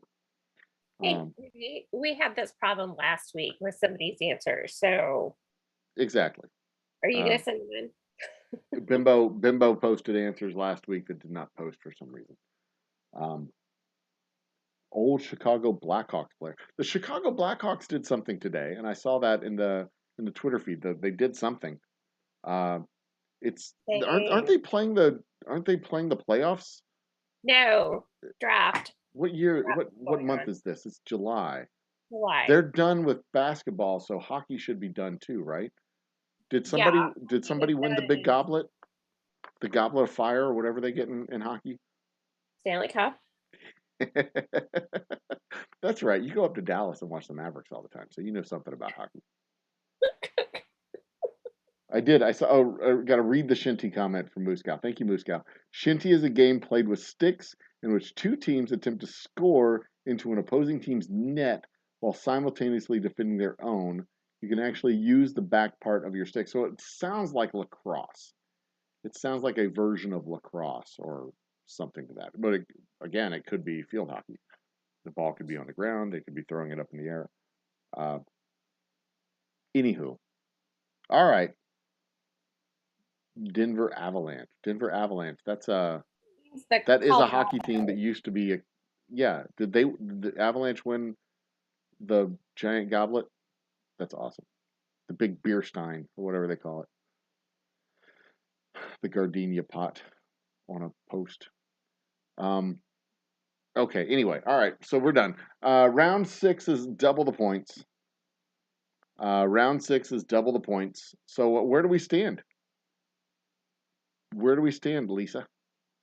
Bacon has a total of 13. Moose Gal's at 24. Mrs. Hopkins has 5. Lazy Nate has 22. Mike Carrier has 18. Woo. So at the top of the list, it's pretty tight. Exciting. Exciting. Exciting. It's still anyone's game. And even with 18 possible points to be had, Miss Hopkins can sneak in there and grab third place. So let's go, shall we? General knowledge, round 6. Each question is worth 2 points. Let's go. At least 2 points. Let me see if there's any double the points. Nope, there's no double the points. Okay, so we're looking at 18 possible points. Round 6, question 1.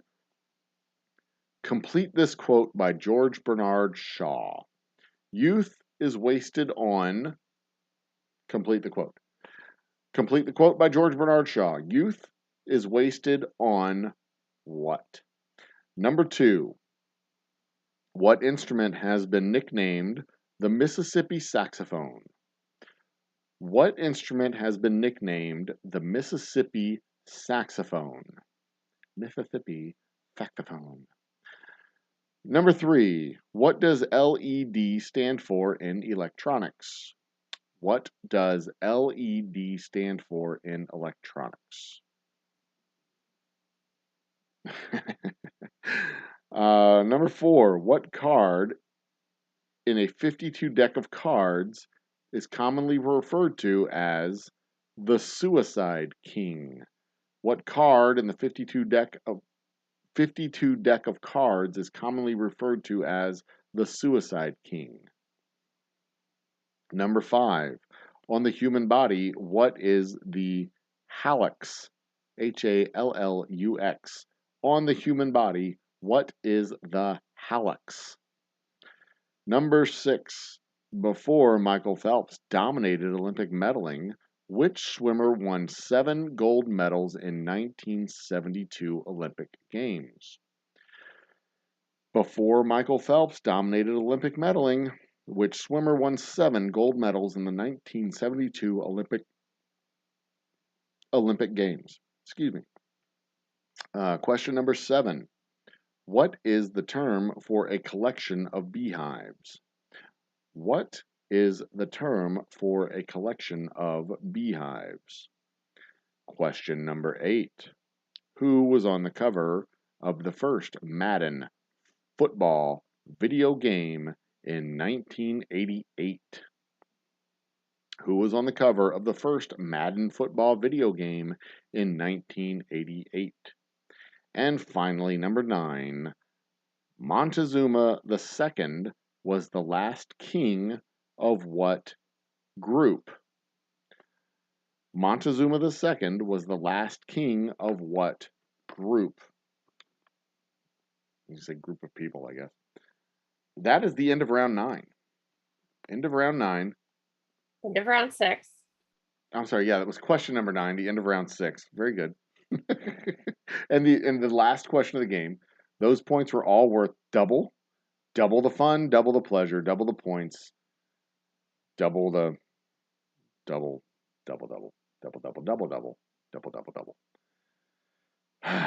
All right. Goddamn bacon is in. Miss Hopkins is in. I need to take next week off. What? But it's Bastille Day.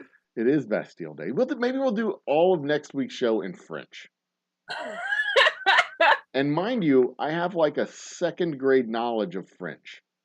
So I would be very bad at it, but it would be very awesome.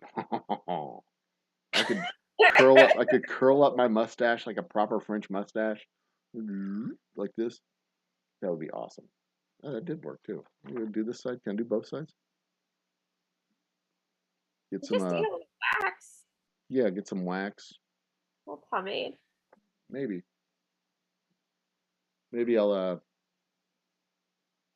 I should have saved. I should when I shaved my beard. I should have saved it so I could like extend my mustache out with and do a whole French thing and have it curl all the way out.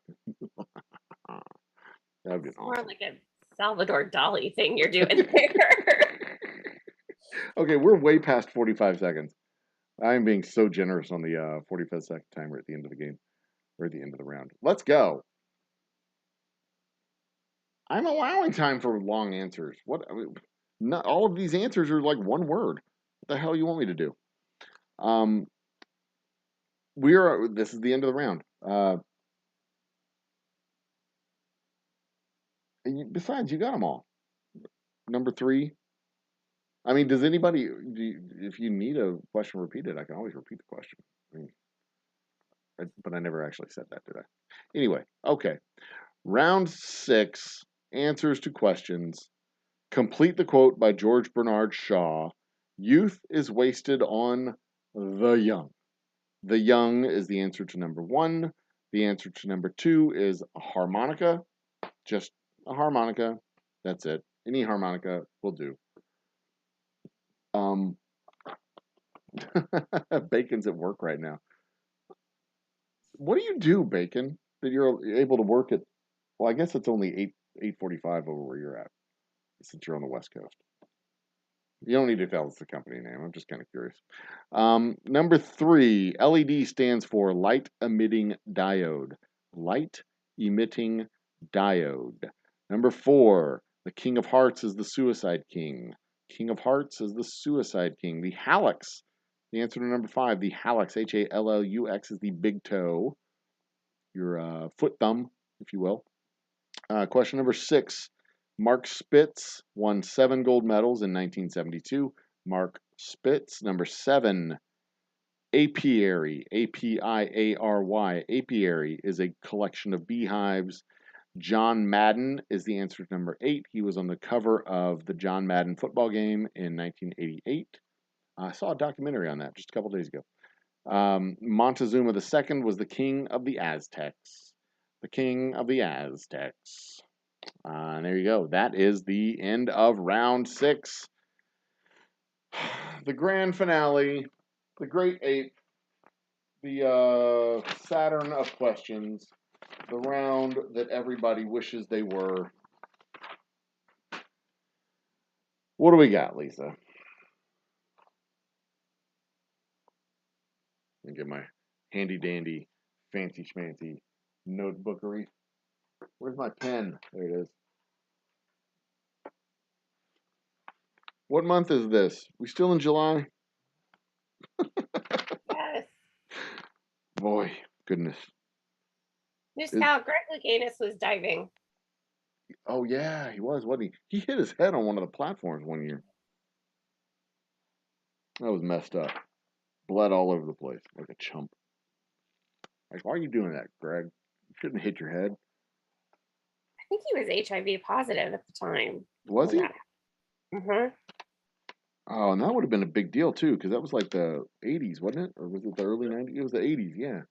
When like that was a big deal. I mean, it's still a big deal, but it's not like the death sentence that it was in the 80s.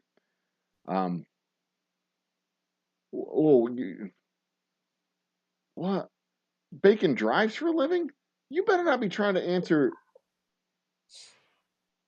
I didn't see that. Bacon with 3, Muscow with 5, Mrs. Hopkins with 5, and Lazy Nate with 5. Awesome. So that's awesome. All right. And that's correct answers, obviously, in this round. Because it's not an even number. Right. There we go. Fix that. I had a little feedback in my headset from the power cable. Okay. So I have Muscow with 34 as our winner. Muscow. Lazy Nate in second with 32. Nate. And Bacon edged out Mike Carrier by 1 point with 19. Mike Carrier had 18 and Mrs. Hopkins had 15. Awesome. So we got 20 boozy bucks for Moose Cow, 10 boozy bucks for Nate, and 5 boozy bucks for Bacon. That adds, I'm going to have to go back through. That adds to Moose Cow's. That is 60 for Moose Cow. That is now 10 for Bacon. And Nate has, that's 10 for Nate. I think he had points banked from a previous month. I'm gonna have to go back through and tally everybody up from previous months as well. I think maybe he used some. Yeah, because he had $10. I think he converted his $10 from March, and Moose Gal had $10 back in March too. But I think she used those on the wheel. But I am at a free bourbon plus shipping points. And welcome to the party, Mr. Jiggs. You are just in time to hear the final scores on trivia. So this would be the equivalent of coming into our 4th of July extravaganza show at like 9:30. Except if you also came in like 5 minutes before that, you still would have missed the fireworks because Lisa screwed it up. But I am going to put up a full scoreboard in my comment section. In the community post, I will put up a full scoreboard of boozy bucks, the boozy bank. I will post that up so that people can convert them to slots on the wheel if they so choose. Moose Gal wants all the pina coladas, and Lisa can find the Texas. That's awesome. Cue the meme of the dude going, you know what? I'm going to do something real quick. Hang on. Switch to here. And there we go. And let's make sure that chat window is active. Chat window active. There it is. Is that the one? Yeah, that's the one. Okay. Lisa's all covered up. Sad Lisa. But I'll fix that too. Boom. There we are. Now everybody's happy. Let's put the chat screen up here. Now we can see the chat. Y'all can see the chat. I don't have to read the chat. Everybody's happy. Everybody's on board. Everybody's in the party. And we can just be awesome together because we're all awesome people. Everything is awesome. Everything is cool when you're part of a team. Lisa, this was fun. This was exciting. I was on the edge of my seat. Yeah, this was a really good close game. I was on the edge of my seat the entire time. I could not possibly imagine things going better as you yawn right there. That's awesome.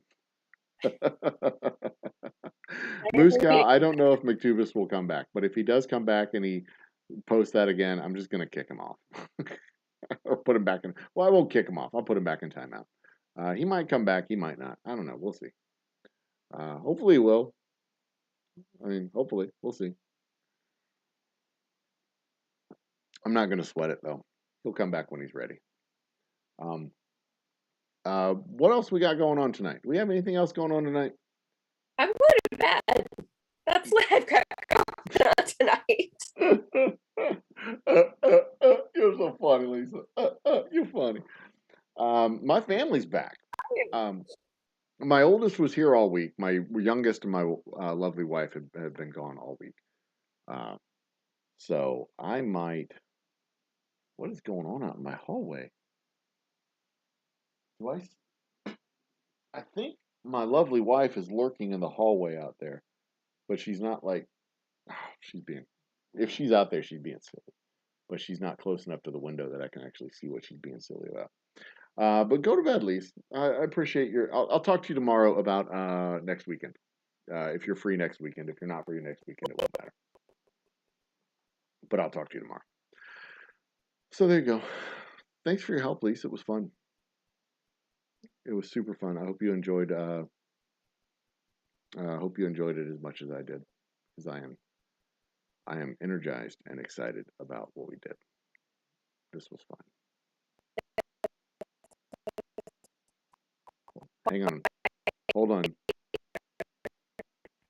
Hold on 1 second.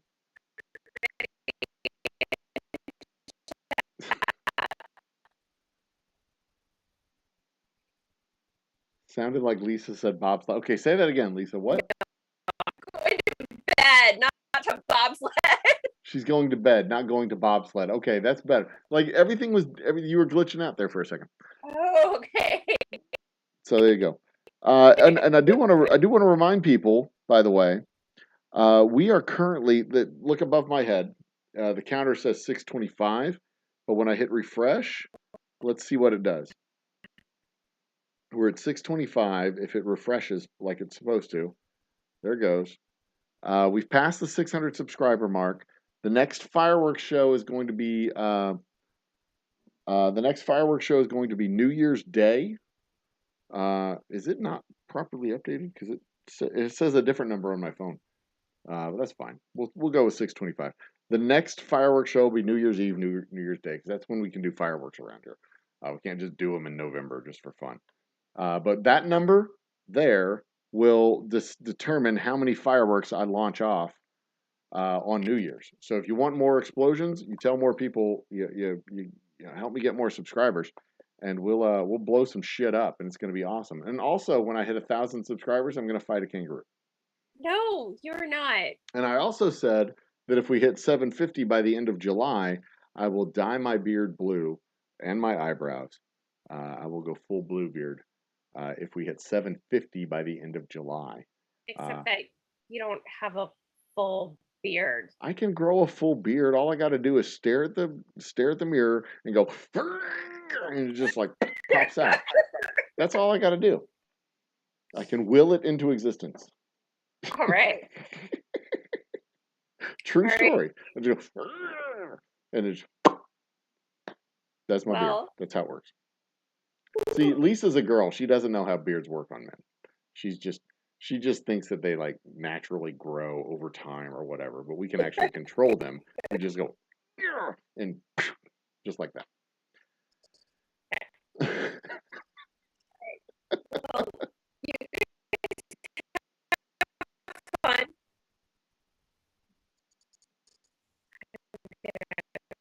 Yeah, all right. Well, I appreciate it, Lisa. Thank you so much. Go to bed. Enjoy yourself. I will see you another time very soon, I am certain.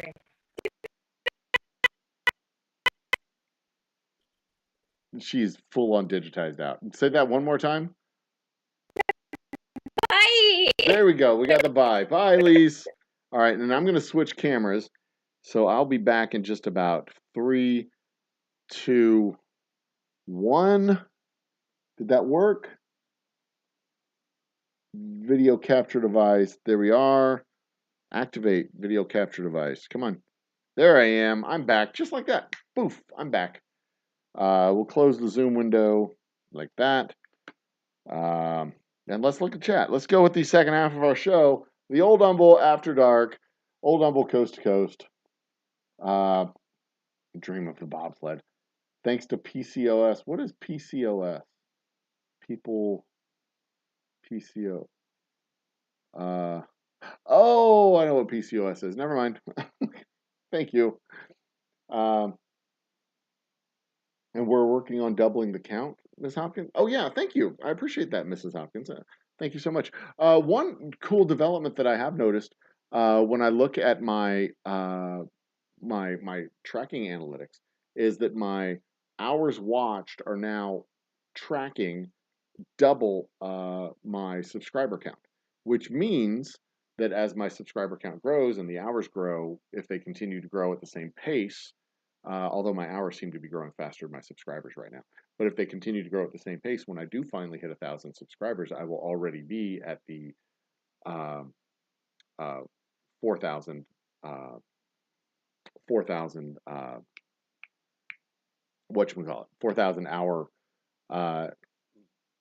4,000 hour benchmark for watch hours, because right now, at least in the month of June, was the first month that we had more than 350 watch hours, and it looks like in the month of July we're tracking to get more than 350 hours again, and that is going to be with the update of my 100,000 views project.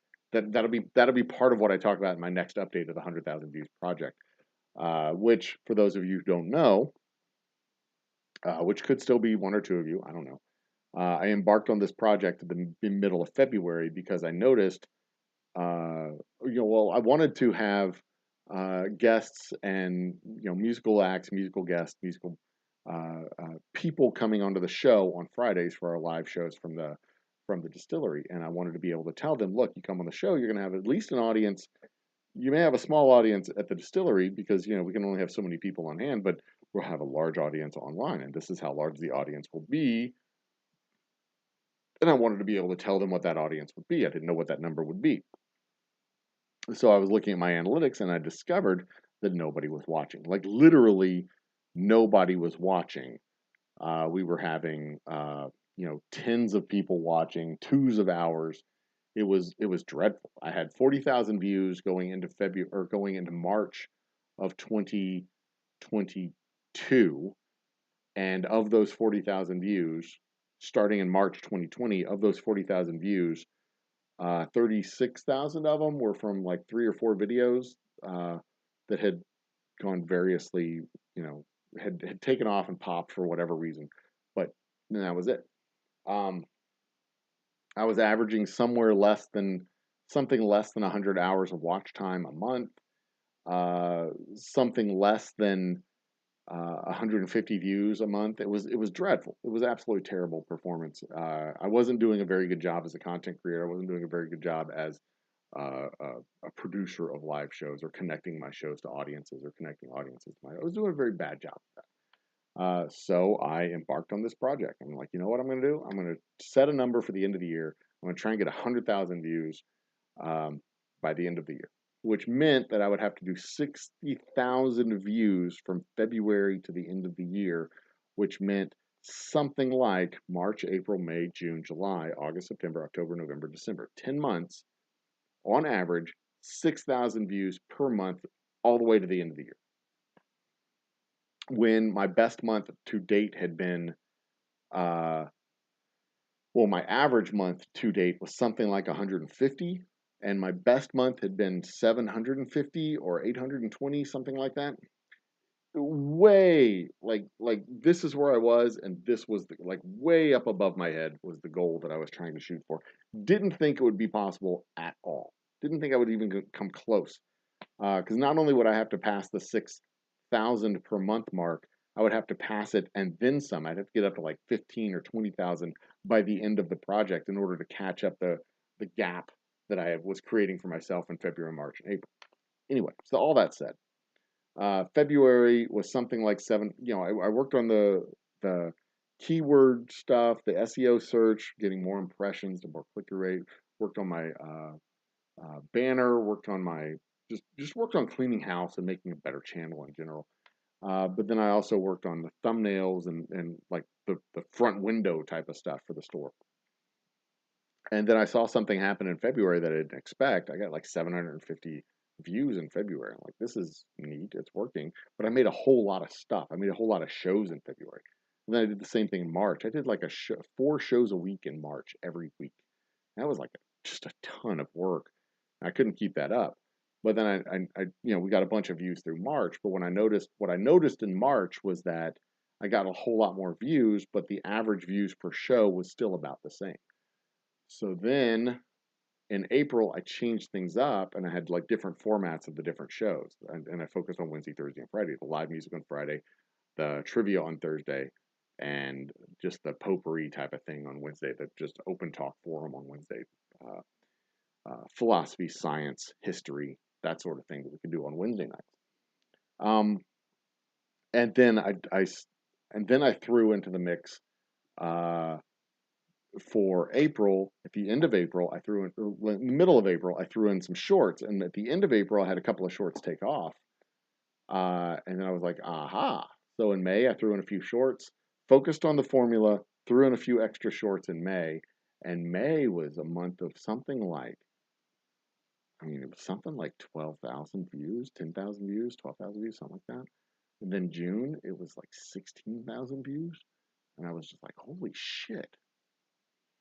But what happened with the shorts is we had a whole lot of views that came through, but there were a whole lot of unique views. It was people who hadn't been connected to the channel before. So I was connecting the channel to a new audience through the use of the shorts. So I'd have 5,000 views or 1,500 views, 5,000, whatever views on a short, but 95% of them would be people who had never been connected to the channel before.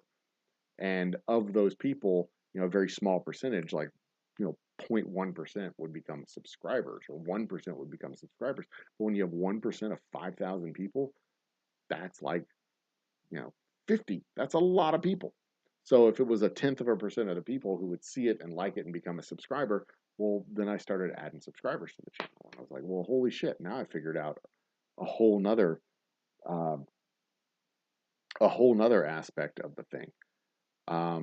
And that's going to be what the next update on the 100,000 views. If things continue apace, I may actually accomplish the goal that I set out, thinking that I wasn't going to accomplish the goal, but I may accomplish that goal by the end of August. It's possible I could do it by the end of July. But yeah, that's right, Bacon. I agree with you. The watch hours shouldn't be linear and a one-to-one track with the subscribers. The more subscribers you get, the more watch hours you get from those subscribers, then it kind of compounds on itself and it does grow linearly. And I'm actually seeing that too. My watch hours are growing much faster than my subscribers, which is exciting. And I haven't put a whole lot of thought into that yet, but it is interesting to see that as that continues to grow. But that's a good point. That is a very good point. Thank you. Thank you for helping me to clarify that with me.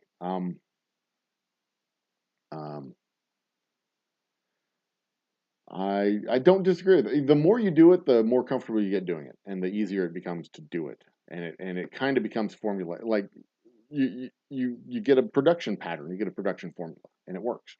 It tends to work. It becomes easier because you have this formula that you yourself do, and people can expect it. Like my shows have fallen into kind of a formulaic pattern where it's banter for the first 15 minutes, then the topic for the next 15 minutes, and then on Thursday nights, it's banter, unhinged, and then trivia. On my Wednesday nights, it's banter, or it's updates, topic, and then open forum talk for the next whatever.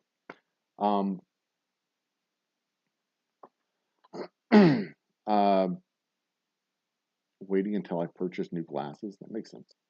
Yeah, and I don't mean it doesn't mean you're nervous to do it. I still get nervous before I do shows. I just mean it gets easier to do it. It just gets easier. Because you can just pop in, turn on the stuff, click all the buttons, and it becomes like second nature. Learned, what is it? Muscle memory. Learned processes, muscle memories, and things like that. What are some great shows to watch on Netflix? That is a great answer, or great question. I would love to answer. Great shows to watch on Netflix right now. Let's see. There's Ozark, which is a great series on Netflix. The Good Place is on Netflix. It is a great series. It depends if you're looking for movies or series, because there's a whole bunch of great movies. Train to Busan was a good movie. It's a Korean flick, and I thought that was a pretty good movie to watch. There was a bunch of movies that came out in 2020, 2021. They were kind of post-apocalyptic type movies that were just one note, everybody's gone, you're alone type of movies. Those got kind of depressing to watch every month though. There's a one that's not a post-apocalyptic depressing type movie.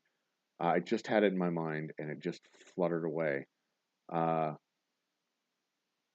On Netflix, it is my brain, think brain. Black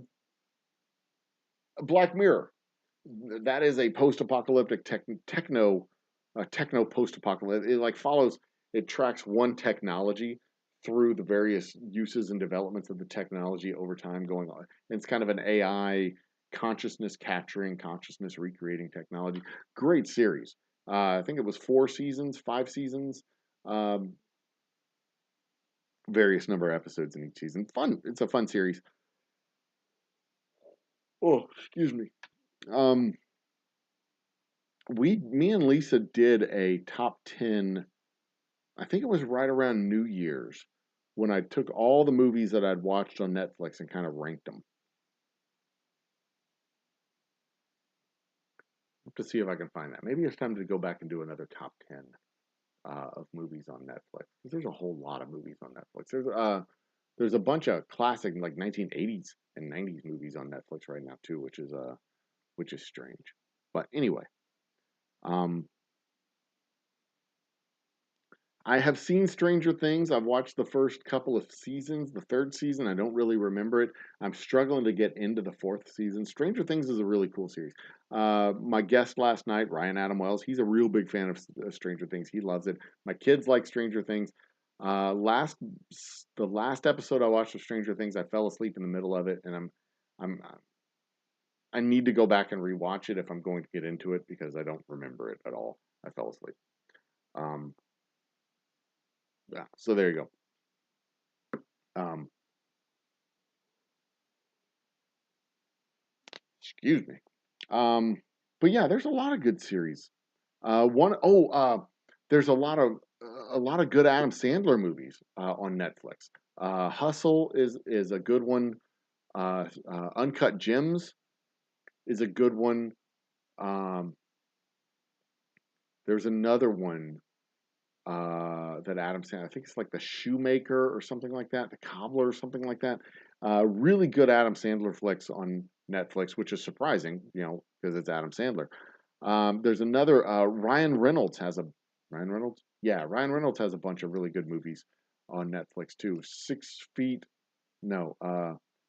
Underground 6 is a movie that he's got. Underground 6. Ryan Reynolds and Dwayne Johnson did a movie called Red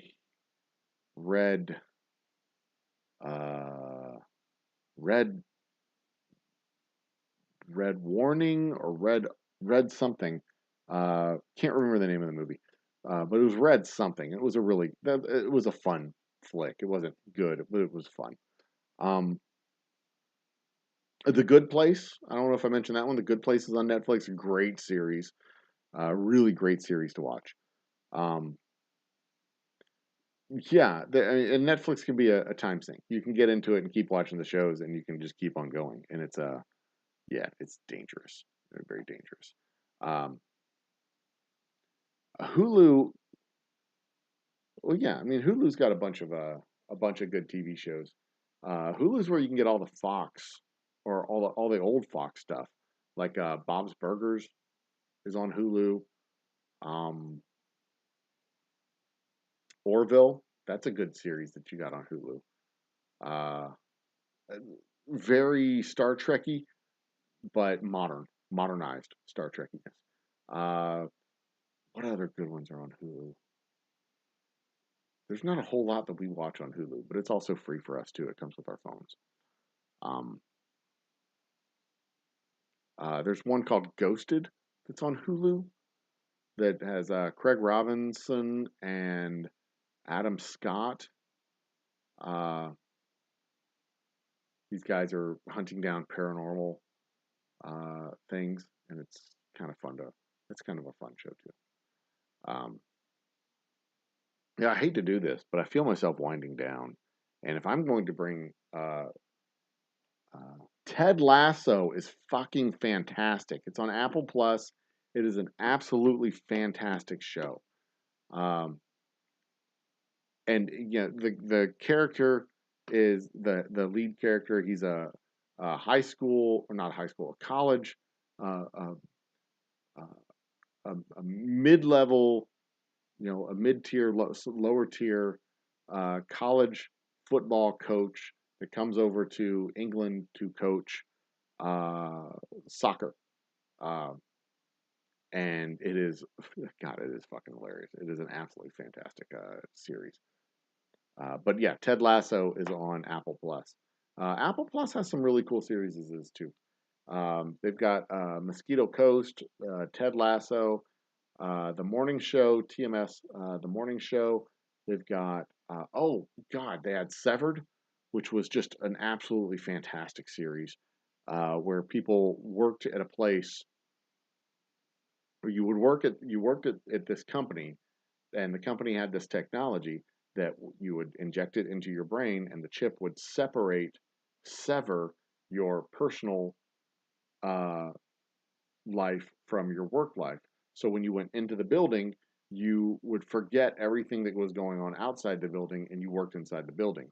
And the only thing that you knew was what was going on inside the walls of that building on that floor with the people you worked with. And then when you left, you didn't remember any of that stuff, but you went back to your home life. So any of the stuff happening at home, wife's pregnant, wife died, dog died, cars broke down, all the stuff that's happening at home, you don't remember it inside the walls of the office. And when you go home, Ted's a dick, my boss is riding my ass, all the stuff that you do at the office is left at the office, literally left at the office, and you completely forget it when you go home. It is absolutely fascinating TV series. And it has been left on a cliffhanger, and I am pissed off. I hate it. So,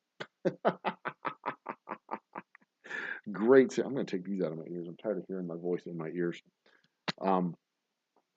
But yeah, Severed is a great series on Apple Plus.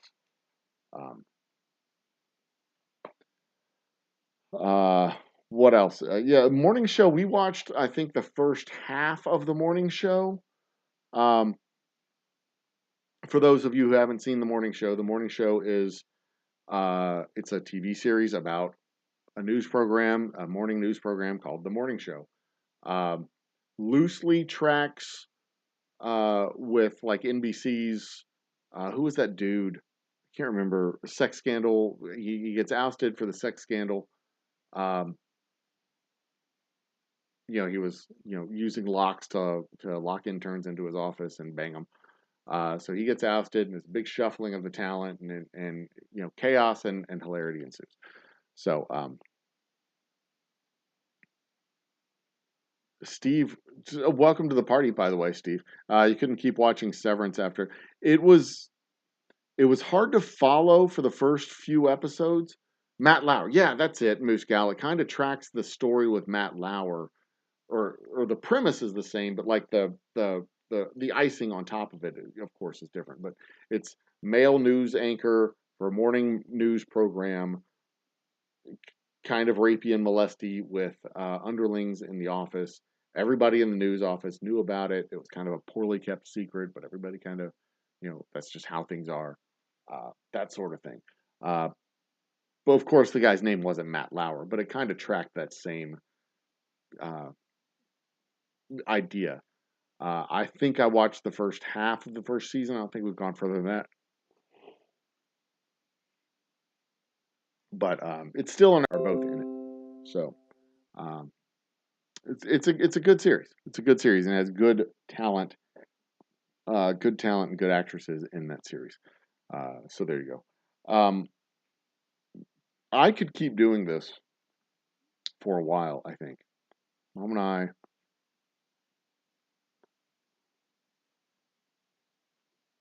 Oh, where in the world is Matt Lauer segments? I don't know. I'm not familiar with them because I didn't really watch the morning news. Morning news kind of annoyed me because it was always, it was just fluff. I didn't like it. But that's me. The where in the world is Matt Lauer segments? That sounds.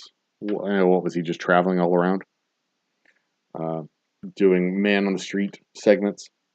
Of course he was. Of course he was. Okay, so when I go full volume, when I talk normal, it's maxing out my levels there. Okay, so back to normal talk. Okay, on the Today Show. Right. Matt Lauer was on the Today Show. Right. Okay, I can keep up.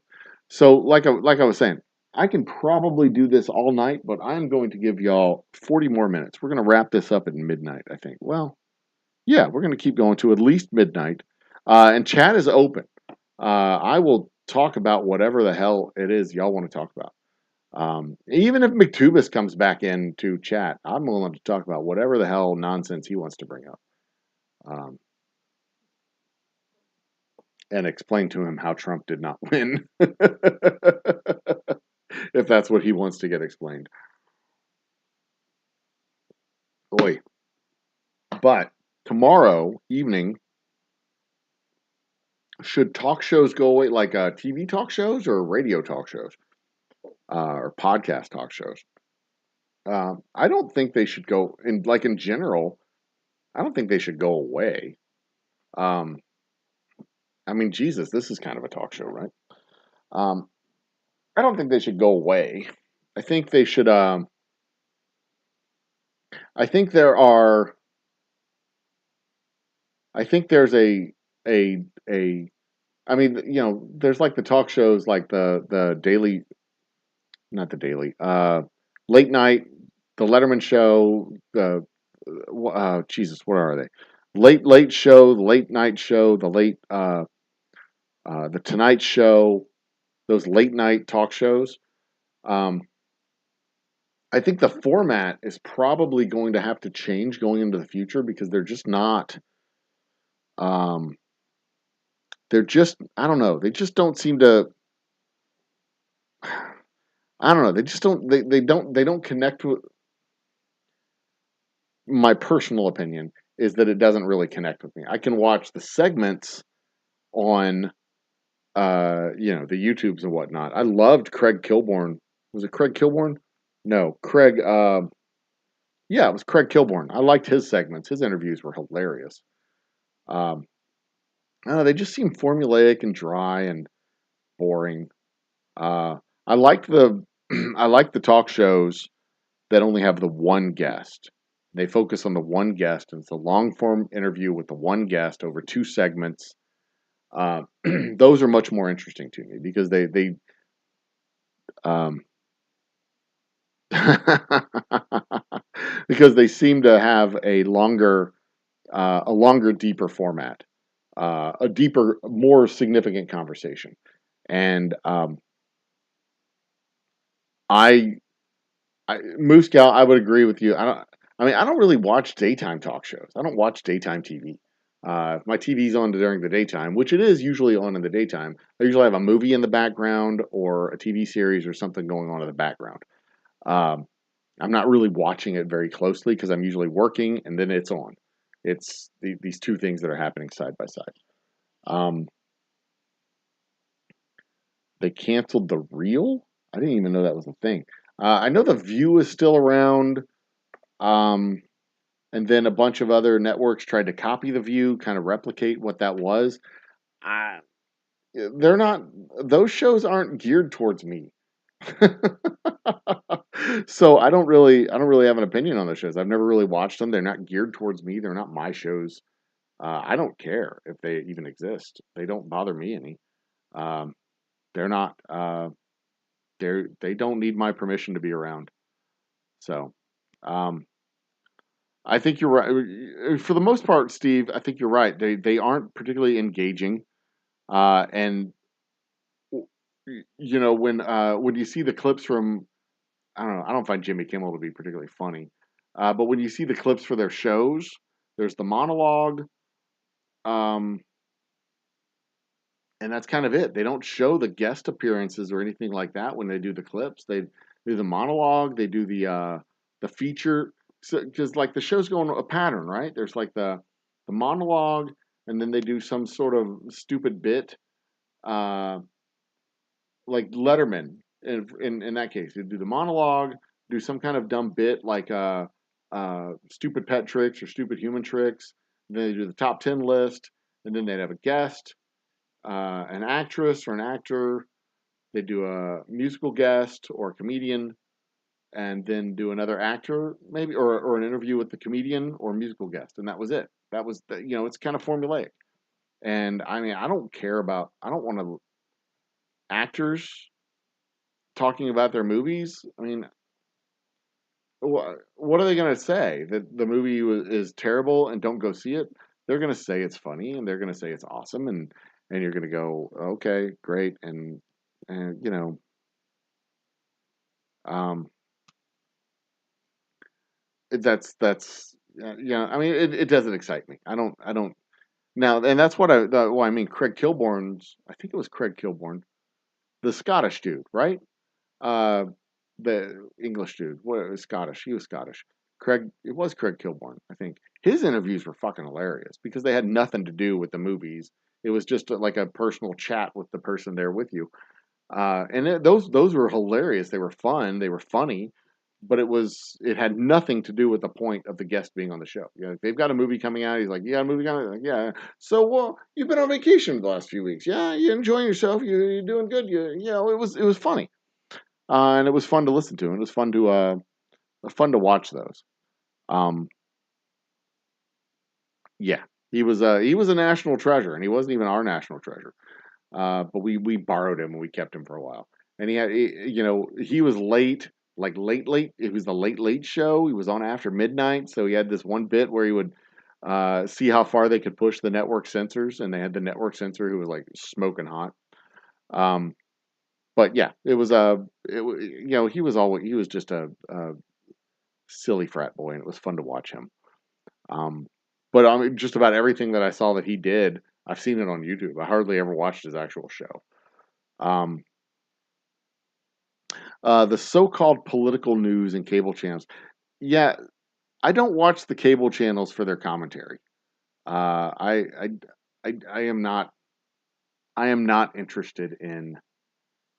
Uh, I'm not interested in the entertainment portion of CNN or the entertainment portion of Fox or the entertainment portion of MSNBC. I don't watch those networks. I don't usually watch them. I'll get my news from the CNN app or uh, the Fox app or what. I don't really watch the networks because the networks are not there for you know, the 24-hour news cycle doesn't really provide 24 hours worth of news. They provide 6 hours. Well, not even 6 hours. They provide maybe 3 hours worth of news spread out over 24 hours and a whole lot of commentary. Uh, and I'm not really interested in the commentary, so I'll I'll I'll I'll go to where they're providing the news and I'll look for actual news, but I won't sit there and listen to their commentary because that's not, man, I'm not really interested in the commentary. Video killed the radio star song can be said that YouTube, I think YouTube is becoming a medium in which you can get uh, a much more tailored entertainment ecosystem. You know, you don't have to watch 3 hours of a program in order to get the 15 minutes that you want to see. Clip shows and the like are, yeah, but that's the way social media. You know, most I don't. Is this even true? I don't know if this is even true. I'm thinking through the statement as I'm about to say it. A lot of the news articles that the actual, I don't even know if it's a lot of,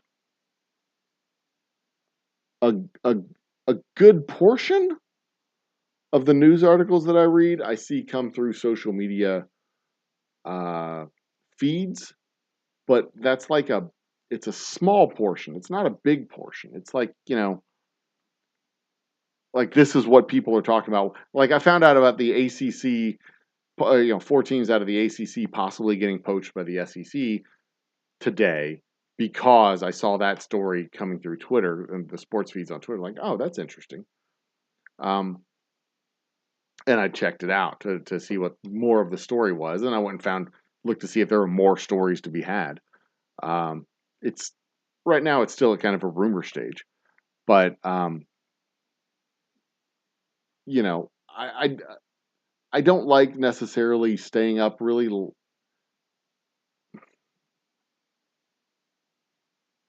me think this through. Where do I get most of my news from?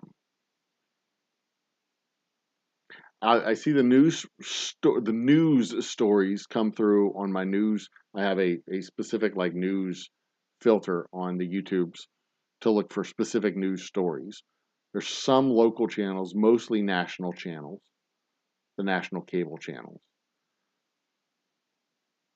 And that's usually, the big stories that are going on, like the shooting on July 4th, the school shooting here in Uvalde, um, uh, political headlines, economic headlines, things like that. And it gets curated from various places like CNN or Fox Business or CNBC or, wherever the news is coming from. For most of the political information that I'm looking for, it's more about what's rather than whys and hows. I'm more interested in what's going on. And I can, like we know why. That stuff isn't surprising.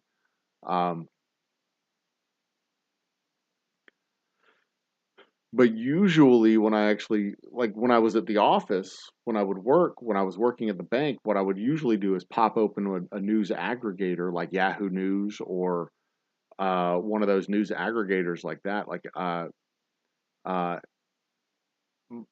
in MNBC. No, that was MSNBC. There used to be MSN, Microsoft News Network, before it became MSNBC. There was like a Microsoft News aggregator service, and I would get my news there, like because it would come from all of the different places and go into the headlines. But that went defunct. And most of the news that I got was probably Yahoo News when I was working at the bank. I just pop up Yahoo News and pull out the stories. Huffington Post was another news aggregator. They had some original stories, but a lot of it was just aggregated. Salon, Vox, various different places, and most of them were aggregators. They would go get news from other places and bring them together, and they had some of their own content too. But that's usually where I would go to get my, the news. It was a potpourri of several different places, and that included, that even included the local rag, the Houston Chronicle, and the Dallas Morning News that would come through. But yeah, for the most part, I'm not really interested in cable news network because it's a significant amount of commentary. You can still get news from them. Don't get me wrong. They still have a significant amount of news, but in the 24-hour news cycle, there's like 4 hours worth of news and 20 hours worth of commentary. And they're like, here's the headlines. Da, da, da, da, da, da. Now let's get our panel of people in to talk about the headlines. And they're like, that's terrible. That's the best thing ever. And like, both of you fucking idiots are a couple of fucking idiots. So anyway, that's that. Steve is what good? Individual on demand news. Yep.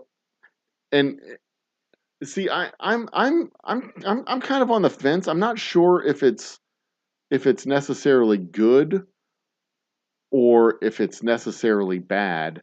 I think that it's potentially good and it's potentially bad, but it depends on how you use it. Because you could just sit there and get fed the news that you want to be fed, and it's going to be that's how you build an echo chamber. But you could also, you get out of any system what you put into it. If you put no effort into it, it's going to just feed you whatever you like, and then you end up just getting sugar cubes shoved down your throat at the end of the day. To a large, you've got to put in some effort, and if you see something, you go, oh, that's different, that's changed, that's not the same as what I remember. You check out a couple of different stories, and if you, it's just like anything else. If somebody comes out and says, well, fuck, let's talk about the Earth, the round earthers and the flat earthers. Some dingleberry comes out and says, actually, the Earth is flat. You're like, that doesn't sound like everything that I learned when I was a kid and growing up. That is a remarkable claim. Do you have anything remarkable to back it up with? And you've got to evaluate the information. It's not easy in a fast-paced information environment to discern and disseminate between nonsense and actual information. But we're not designed necessarily to be standing in front of a fire hose of data flying at us all the time. So a lot of the times when we see a whole bunch of stuff happening, we as people need to kind of step back and go, I think maybe we need to hear more information about this. But when you see a train coming at you, you see a light coming at you and you hear a train coming, you don't really get a chance to sit there and go, maybe I need to think, maybe this is a good thing, maybe this is a bad thing. I don't know. I need to get more information. This is drastically different than something that I've ever seen before. And I guess if I had to advise, if it were me talking about this, which it is me talking about this, I personally err to the side of I err on the side of probably cautious prudence versus brash risk taking. If they say a hurricane is coming towards Houston, I'm going to go, okay, this is something that we need to be aware of, but not necessarily panic about. And then a couple days later they say it's coming within the next 3 days. You're going to get nailed with a hurricane. And I go, okay, well, we should probably be prepared for being cut off. We should probably have some supplies for 2 or 3 days. We should be ready for this. And then they're like, well, it's going to come right over your house and you're doomed. I'm like, okay, that's probably not optimal. Maybe we should have to evacuate if it's going to be like a major hurricane. It's going to be right at our house, go right over our house. The eye of the hurricane is going to come right over our house. Maybe we should evacuate. Maybe. Let's see what they advise. Maybe we don't need to. Find some more information. Develop it, because evacuation is a major deal, right? And then just kind of, prudence and caution. That's kind of how I, approach things. But at the same time, if there's a guy standing outside with a fucking flamethrower, it's not like I'm going to be all like, let me get some more information about you and your flamethrower before, I take drastic measures to stop you from burning down my house. That's how you, in a fast-paced, high-information environment, that's how you slow down the information coming at you. You just kind of take a breath and decide, look, we don't have to act on this information right away. Let's think about this for a minute. We don't have to act right away. There's no need to act right away. Let's gather some information and then decide how to act. Yes, Moose Gal, I did hear about the Highland Park shooting. I'm still hearing information, but it's from what I understand, from what I saw in the reports. There's this dude who climbed up on a fire escape outside of a building, and from the balcony up above, opened fire into the crowd like a sniper from the high ground. It was a very shitty, gut wrenching circumstance, and that's pretty much all you can say about that right now. But they did catch the guy alive, and he is going to stand trial, as he should. Ukrainian war updates are rarely fulfilling or don't even appear on the big media companies' YouTube content creators. Are the only ones giving real options for the real news. Ukrainian war updates were all the rage for the first 3 or 4 weeks of the Ukrainian war, but the Ukrainian war has kind of fallen off the edge of things that are holding people's attention. Most of my Ukrainian war updates actually are coming from 2 sources on TikTok. A news outlet out of Washington State and a news outlet out of, I don't know where the other news outlet is out of. Somewhere here in the States. I want to say it's somewhere in the Midwest, I think. But Malcontent News out of Washington is the one that I probably get most of the updates from, because they have like a daily situation report that you can get the updates.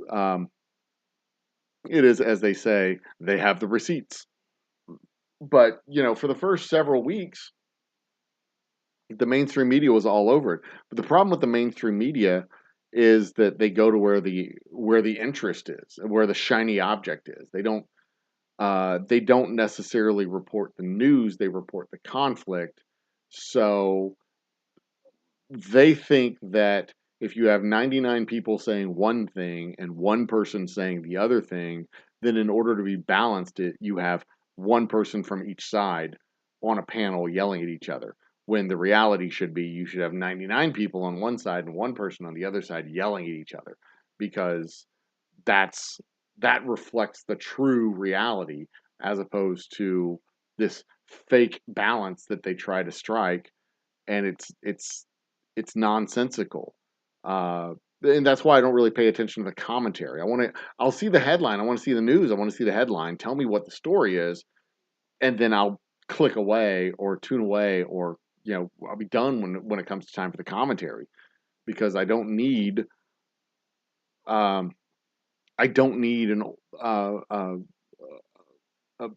an oil executive's pet scientist telling me that climate change isn't happening, because all the science says it is. Now, if the debate that they never really talked about was the cost of climate initiatives versus the cost of climate initiatives to reduce and roll back, and the feasibility of doing it over the long term versus the cost of mitigation and balancing out and dealing with the after effects. But what we're finding out is that dealing with the after effects is going to be even far more expensive than we thought. And you just can't get to the point where reducing and reusing and uh, uh, minimizing your impact will work, because there's always you can, if you cut your carbon footprint in half and double the population, you're back where you started. So they don't talk about that part of it, and that's like long form books and long form lectures and long form stuff that news media just can't do, because they chase the shiny objects, and people have an attention span of about 2.5 minutes. So yeah, there's a fundamental flaw in the way the 24-hour news cycle delivers information. And the fundamental flaw is the way we consume it, because they feed it to us the way we think we want to consume it, but they don't feed it to us the way it actually informs. And you have to go over to the information, or out of the information side and onto the entertainment side, to get the long form documentaries and the long form deep investigative journalism. And that's unfortunate. So there you go. It's good because you don't have to read the propaganda. It's bad because you might only get one viewpoint. Yeah, exactly what I was talking about. Nailed it, Moose Cow. Getting medical info online is very hard. Yes, medical info, getting it online is very hard. You need to go see actual doctors. And that's the same. That's kind of what I was talking about, like with the 99 on one side and the one on the other side, this fake balance thing. When you see two symptoms online, they don't explain that this is like the common symptom here with the common ailment, and the rare symptom combined with the common symptom makes it for a very rare ailment over here. They just say this and this possibly means this very rare ailment. You may have stomach cancer. Go to the emergency room right away, when all you really have is gas. And just relax. You'll fart it out. It'll be fun. But that's how it. That's how they. That's how they tell the story, and they argue the story. And yes, 7 people. It was 7 people. The 7th person just died, I think, today. It's disgusting. It's a horrifying. We can't even call it a tragedy anymore because it happens like every other day. So it's like it's just a horrifying, disgusting circumstance. And um, yeah, he got the guns legally. He got the guns legally. And there's so many. It's a very long discussion that needs to be. There's a reckoning that's going to have to come. And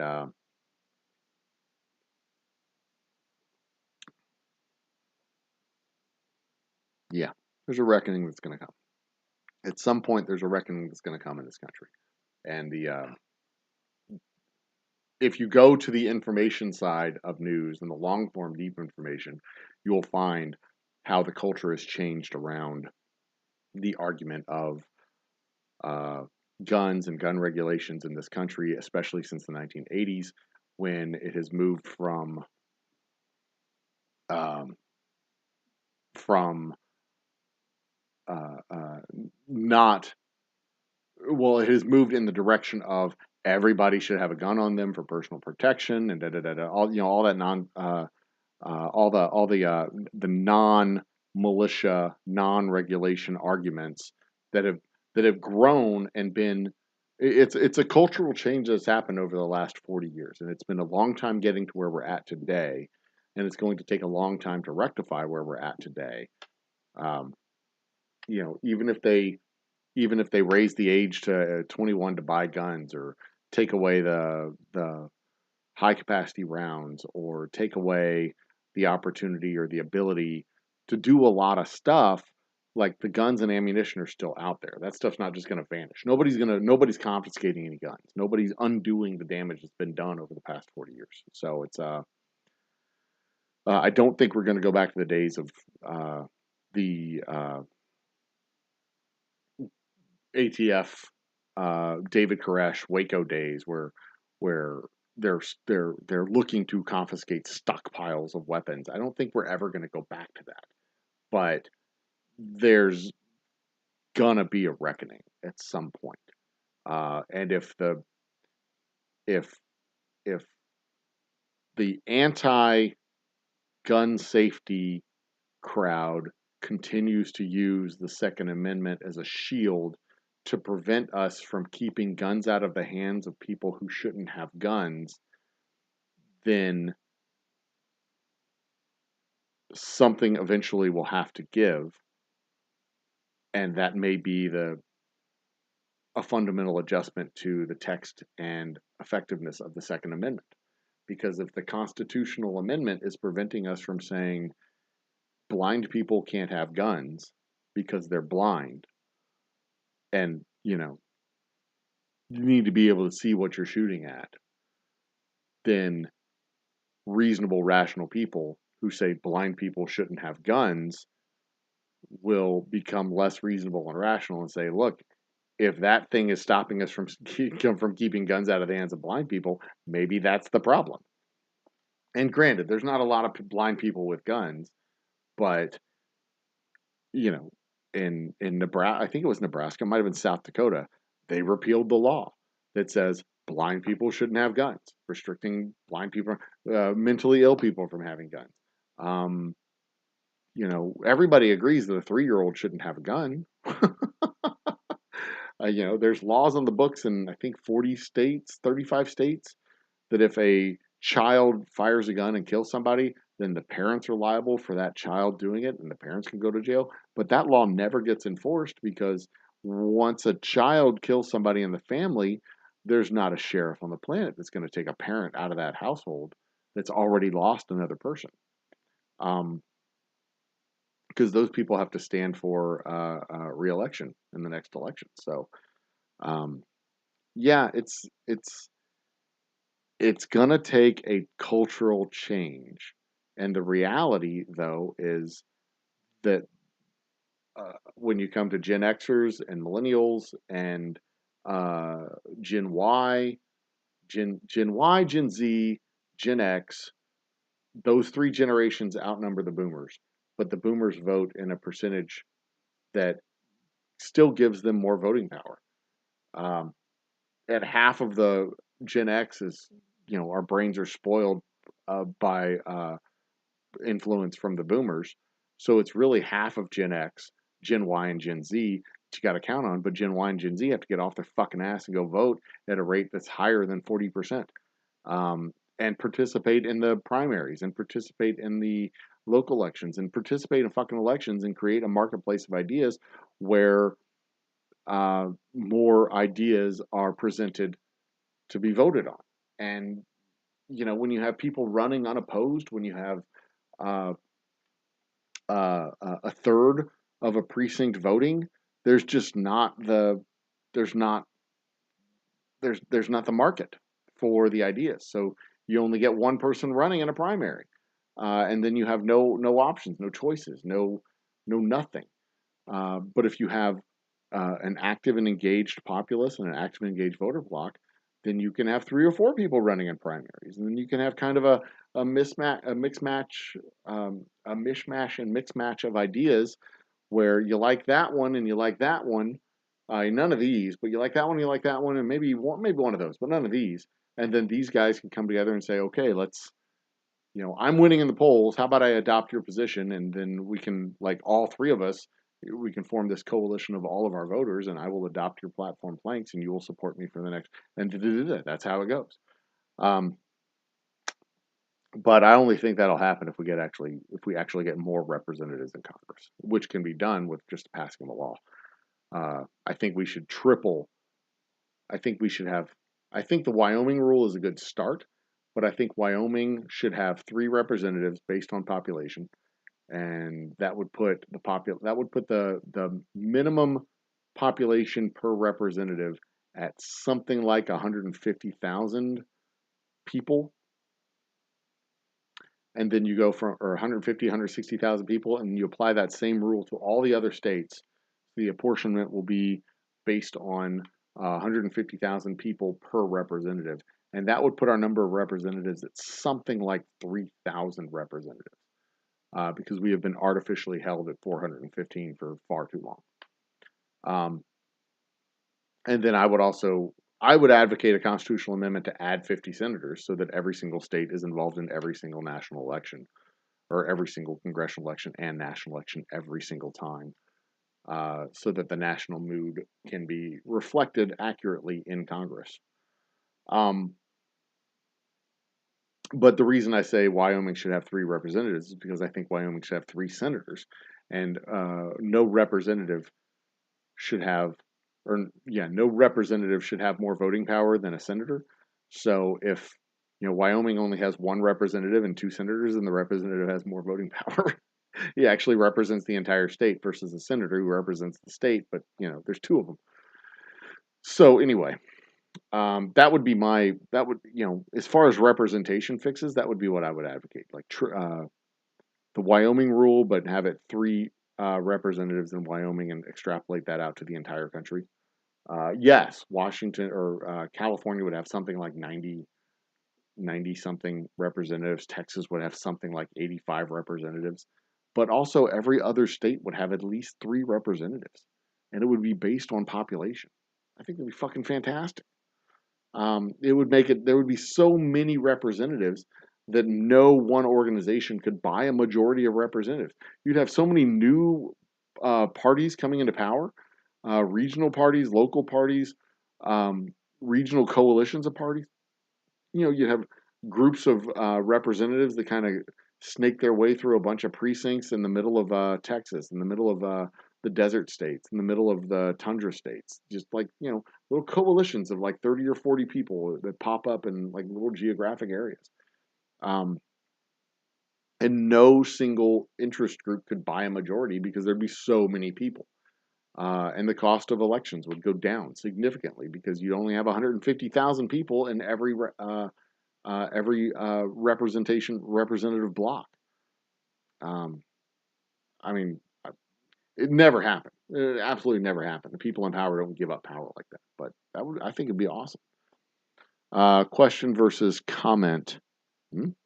I believe we're headed for world? No, I don't think we're headed for a world war. I don't see us heading towards. Well, hang on. Let me qualify that answer.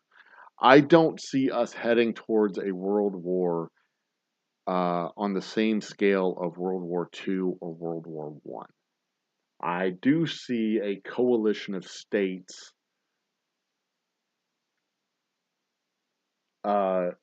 unifying together to stop Russia, confine Russia, roll back Russian power and ability to extend their power. But I don't see battle lines being drawn up with Russia and who else? Who the fuck else with Russia? There's no like the World War had Germany, like World War II was Germany, Italy, and Japan. It was fought all across the globe. Like this is just a local. This is a local conflict. This isn't World War any more than the Kuwait War was a world war. When you had a coalition of something like 35 countries coming together to push Iraq out of Kuwait. That wasn't a world war. It was a huge coalition of United Nations countries fighting together for a common cause, but it was not a world war. It was one isolated country getting the shit beat out of it by mostly 6 countries, but a coalition of something like 35. And I see the kind of the same thing happening with Ukraine, that it would have ultimately end up being Europe versus Russia. Europe taking the forefront of, stepping up and taking the forefront of the offensive nature of the fight. But eventually, yeah, I know Iraq didn't have nukes. But I'm kind of doubtful as to how effective Russia's nukes are based on the effectiveness of the rest of their military. So I don't see it lining up into a world war type of situation. I do see it lining up into a coalition of countries fighting against Russia. And I don't think that their nuclear arsenal is as scary and dangerous as we've led it to believe, or we've led ourselves to believe it is. I think we believed their bluffs a lot more than we've believed their capability is a lot greater than their capability actually is.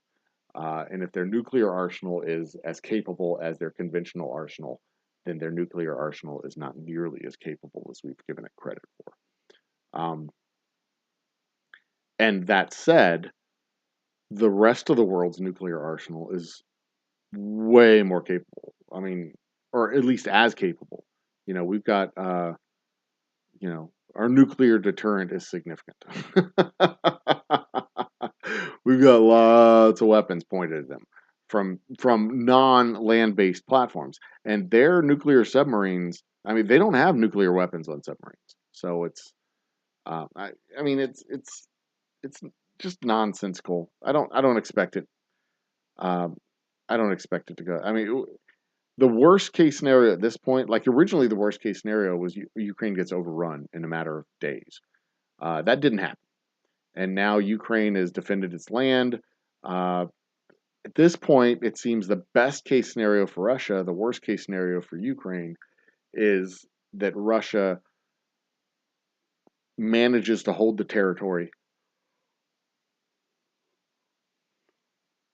and solidifies that land bridge between Crimea and Donbass and the rest of the eastern Ukrainian provinces.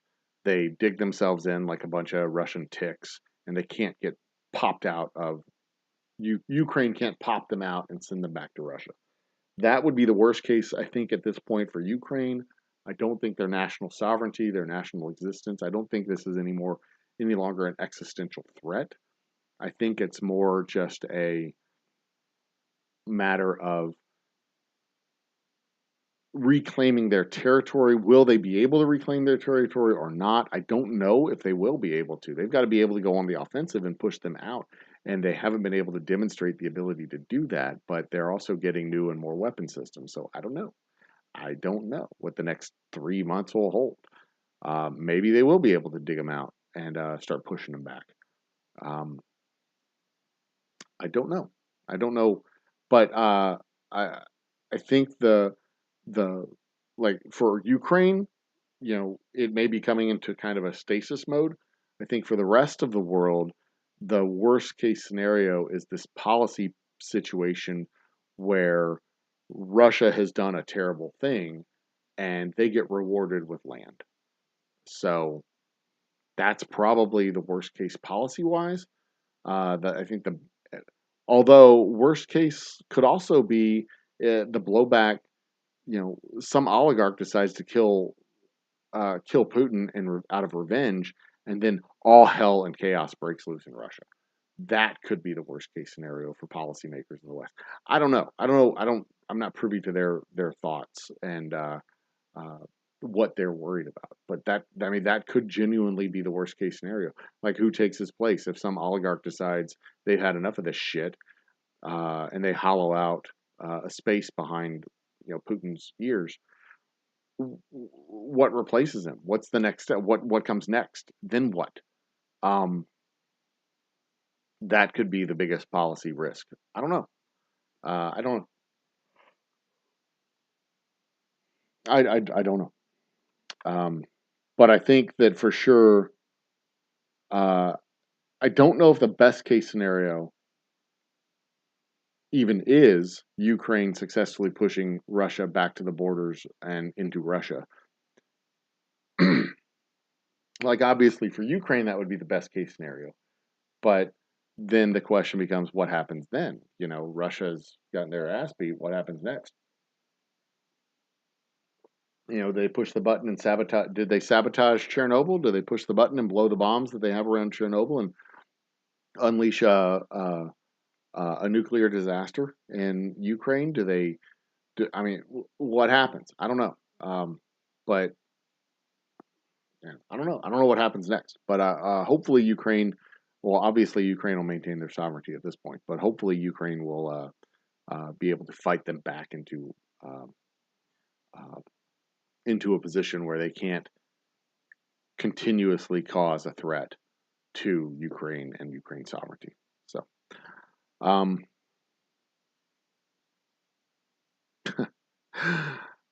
yeah, Moscow.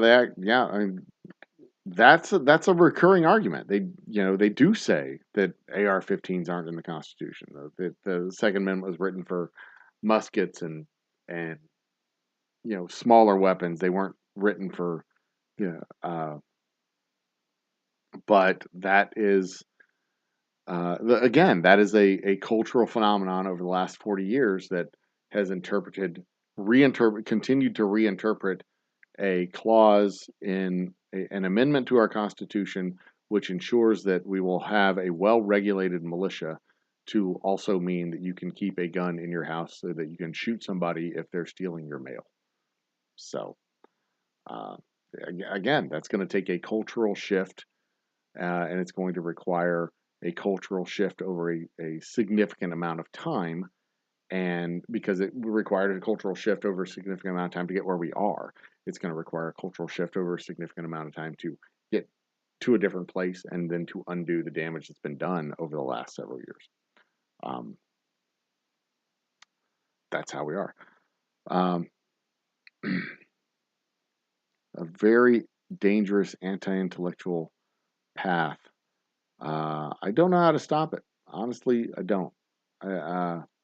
And I don't know if it's necessarily an anti-intellectual path. I think it's more just. I think we're experiencing a very slow cultural shift, and we're experiencing the effects of low voter engagement. I don't know if it's anti-intellectualism necessarily. I just think it's the effects of low voter engagement. What we're experiencing now is a result of a lost election in 2016, a lost election in 2014, a lost congressional election in 2012, and a lost congressional election in 2010. A series of losses at a lower level. And it started in the 90s. It did. It started in the 90s. 1990 and 2000 is when the Texas legislature redistricted in Texas to ensure Republican majorities, even though Republican uh, uh, voters were not in the majority.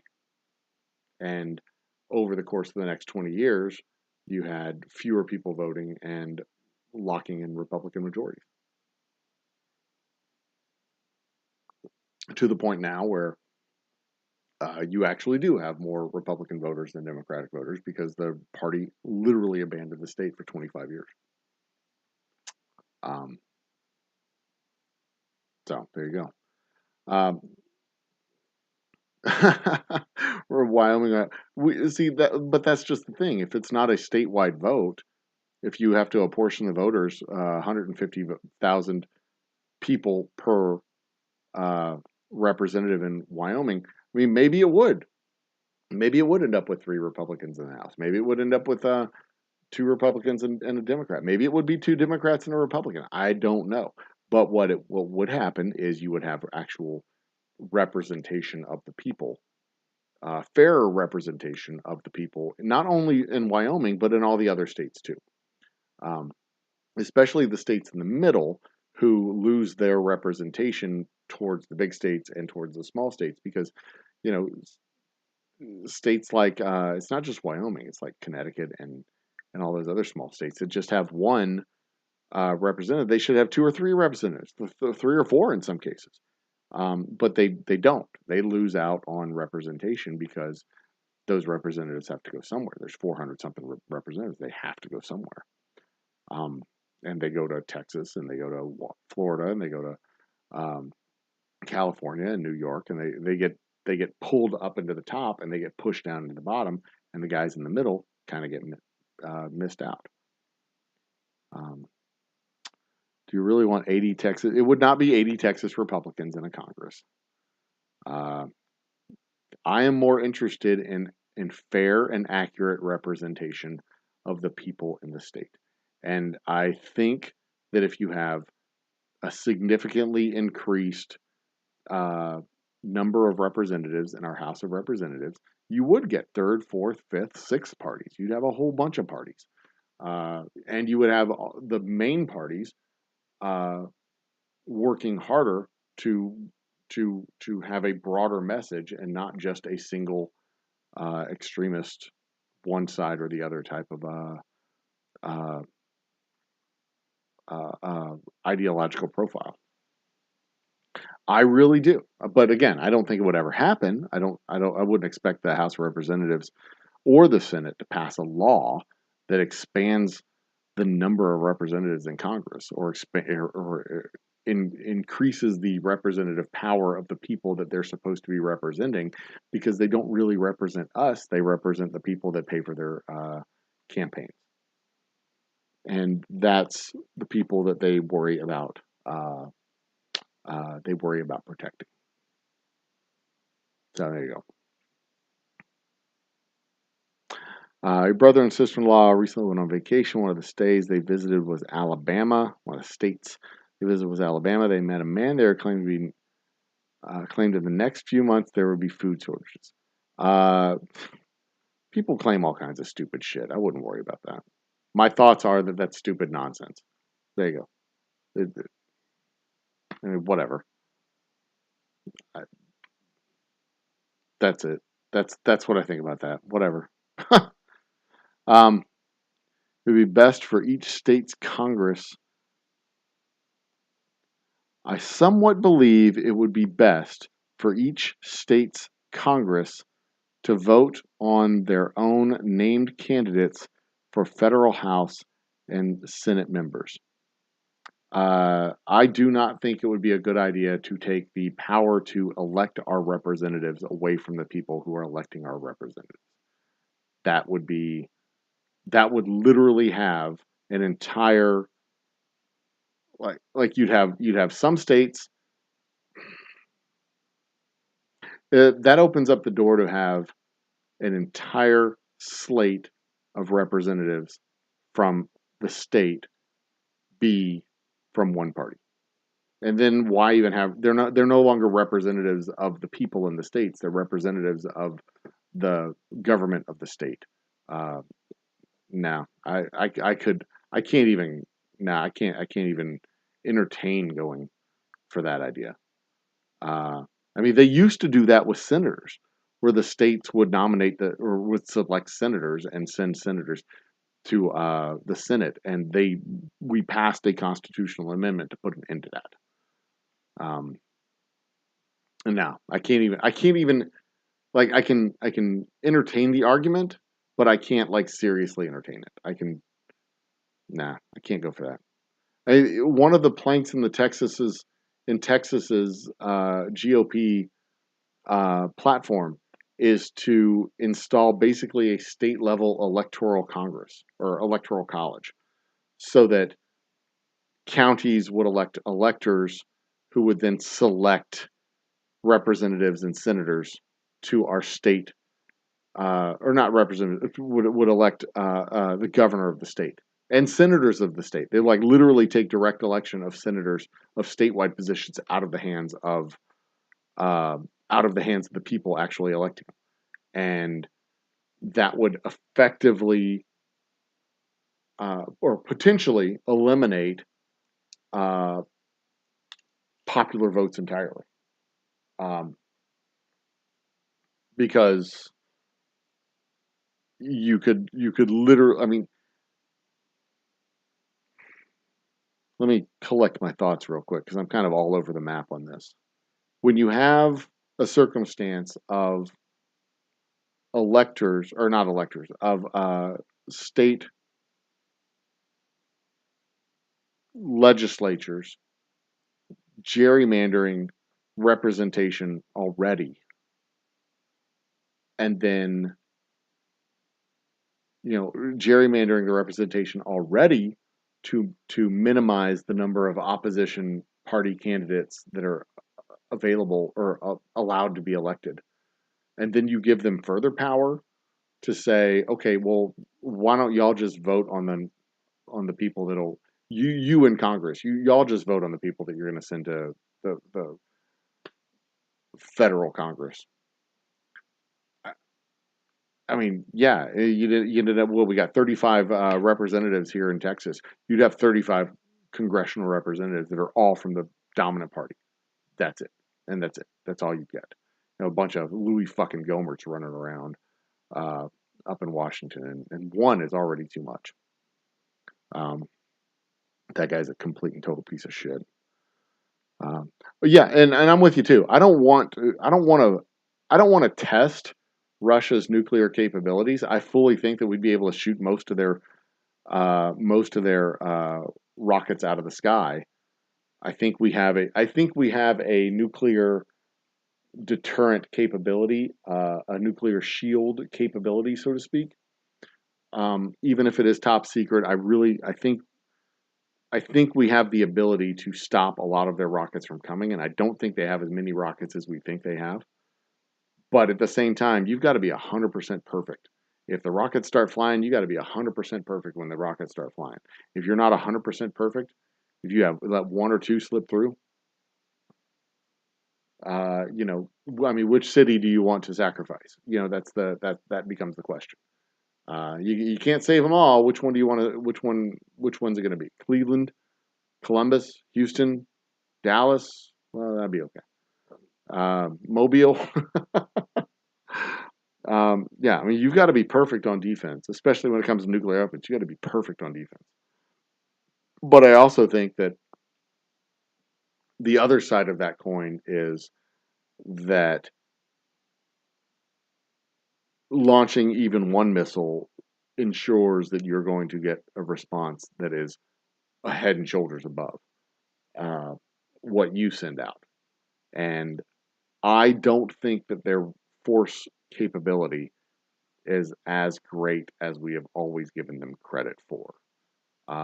They don't even have tires on their trucks that work. They're they're not good at projecting power, and I doubt very seriously that they have maintained their rockets at the same level that we've maintained our rockets. But again, I don't want to fuck around and find out. I just don't think if it came down to it and we called their bluff, I just don't think they'd be able to do it. I don't think, and they can sit there and posture, and I mean, Vladimir Putin has threatened bombing a city like every week for the last month. They'll bomb London. He's threatened to bomb London just very recently. Released satellite pictures of where the NATO or EU people were meeting. It's like you're not gonna do it, so just shut the fuck up.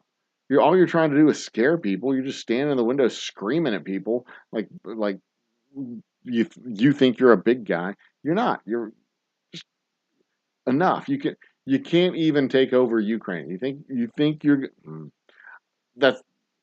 I just don't think they'll actually follow through with their threats. And if they did follow through with their threats, I think we have a capability to neutralize most of it. But even more importantly, we have a capability to respond in a way that they would lose far more than they would gain from such a stupid fucking stunt. I think. So. Will I update you on Beto versus Abbott for Texas governor?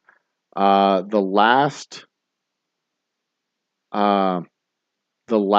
polls that I saw between Beto and Abbott was Abbott winning, or Abbott was ahead in the polls by like 3% within the margin of error.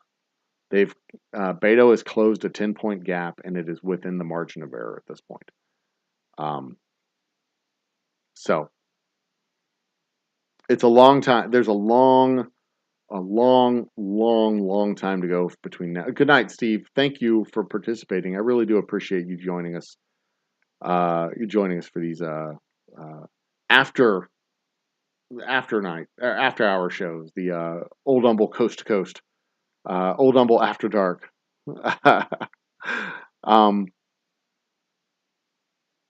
But the update for that, I mean, it's neck and neck. There's a lot of people that are really pissed off at Abbott.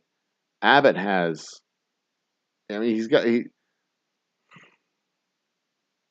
Texas is a weird state. It's a weird state when it comes to that because there's people they'll vote for Abbott and they have no idea why. They would rather believe the caricature of the opponent than the actual policies. They would, they say dumb things like, "Oh, Beto's a socialist. He's going to come and take all of our guns." Like, how the fuck is he going to do that? Like, that would be literally impossible to do. It's not going to happen ever.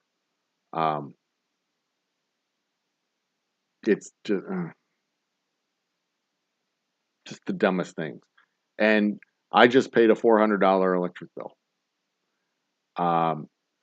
Goddamn right I'm pissed off. Goddamn right I'm pissed off. At this point, I would vote for a bag of socks as an alternative to whatever the fuck is going on there now. It's embarrassing, and it's frustrating, and it's annoying, and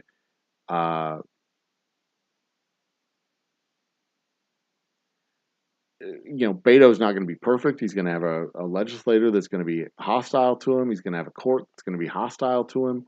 But Texas used to be a respectable state. We used to be a politically respectable state. We used to have a system that created presidents and statesmen and fucking political luminaries that stood head and shoulders above everyone else around them. And now we have a system that produces spineless lapdogs like John Cornyn. We have a system that produces derisible, disgusting, cowardly pieces of shit like Ted Cruz. We have a system that produces just constant manipulative liars. We have a system that produces a literal felon who is our Attorney General. We have a system that produces state politicians that are literally racing to the bottom to see how quickly they can take away rights and restrict rights. We have a party that in their policy planning meetings for their party platform voted on language which literally said one of their colleagues was an abomination. And when he stood up and said, this language is, like, I get it. We as a people, we don't want to approve of gayness. But this language is saying, I am an abomination. And they voted to approve that language that said their colleague was an abomination. We have a system in this state now that for the last 25 years has literally raced to the bottom. And they're approaching it. We used to create fucking statesmen, and now we create Ken Paxton and Greg Abbott and fucking Perry, our former governor, who was just a goddamn clown when he was running for president. Rick Perry was easily the dumbest person on the stage 2 election cycles in a row. And that includes a stage that had Ted Cruz on it. And don't get me wrong, Ted Cruz is not dumb. He's just a spineless, manipulative liar. And it's, yeah. Americans are leaving California, moving to Texas, but they're mostly leaving California, moving to Texas because companies are moving them from California, moving them to Texas. But there's as many people moving to California as there are leaving California. So there's also people leaving New York and coming to Texas. There's people leaving Ohio and coming to Texas. So it's not like, whatever. Don't insult Putty until you ride a bear. Oh, you mean Putin? Yeah, fuck Putin. He can suck my butt. I don't care. Can we talk about something more heavy? Oh, yeah, absolutely. Did you see the interview with the Tory party? No, I didn't see the interview with the Tory party. The Benny Hill theme was... That sounds absolutely fucking hilarious. No, I didn't find out that, I guess Boris Johnson, the prime minister over there in England, I found out he resigned today. I didn't know. I found that out around 8 o'clock when I was eating dinner. I had no idea he was on the ropes. I had no idea he was about to resign. But, yeah, how about that? Yeah, I don't know anything about, I haven't really paid attention to English politics, British politics. I'm more focused on what's happening here in Texas and getting people registered to vote here in Texas. That's my pet project of voter registration. The more people we can register in Texas, the better. And in God's honest truth, I said this Monday, and I'll say it again. I don't give a shit who you vote for. I would just rather 85% of the people in Texas vote than 45% of the people in Texas vote. Because if 85% of the people in Texas vote, it will drastically change the conversation that happens here in Texas. Yeah, I agree. Politics here in the states are, for the most part, very shameful because they don't focus on the actual issues. Politicians are paid to say things, and they do. They're paid to say things, and they repeat what it is that they're paid to say, and then they say dumb shit like what Marco Rubio says, that the NRA pays him because his policies and his views are in line with the NRA, so the NRA pays him. when we all know the reality is that he says what they want him to say so that they'll keep paying him. So, yeah, American politics are shameful, but that is the system that we've allowed to happen because we don't stay engaged. We treat it as sports and we watch it from a distance. A few days ago, a woman with pink hair was effectively roasting him. I don't know who him is. Oh, that was in Parliament, I presume. You're talking about what's his face, Boris Johnson. Picked up a couple firearms today. Oh, good. I'm okay. Happy for you. Good. And we would produce politicians that aren't shitbags who are worth voting for if more people were engaged in politics and actually voted. But there's a lot of politicians that are more interested in voter suppression and reducing the people who are engaged in the process. So they they work hard to undo that. And the media environment, not for nothing, but the media environment plays into that same stupid narrative of of conflict-based entertainment versus um, actual what's the word? Information and actual news. They focus on conflict-based entertainment, and it's frustrating as hell. Because if they were actually interested in news and actually interested in information, then there would not have been a climate change debate because there was no debate to be had. If actual news would not discuss debates about things that aren't debatable, it would just be, here's the information. This is what we know. This is the information. Some things we don't know yet, and this is what we don't know, and we're not going to speculate on that, but this is what we know, and this is what the information is. And that's it. They wouldn't be all like, and here's 3 dancing monkeys to tell us, to give us, their ill-informed position. And there you go. It is after 12 o'clock. I said I was going to do this until 12 o'clock, and it is now 12:30.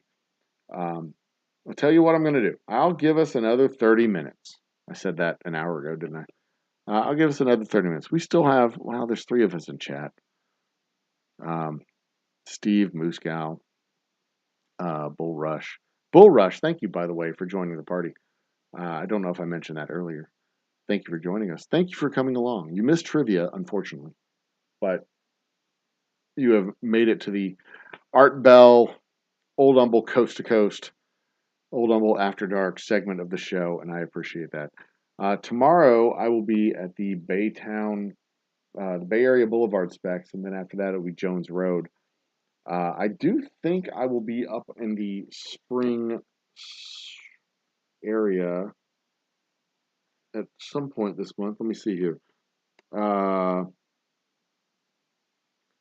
be at the Woodlands Specs. We will be doing a tasting at the Woodlands Specs on Kirkendall on the 16th from 5 to 8 p.m.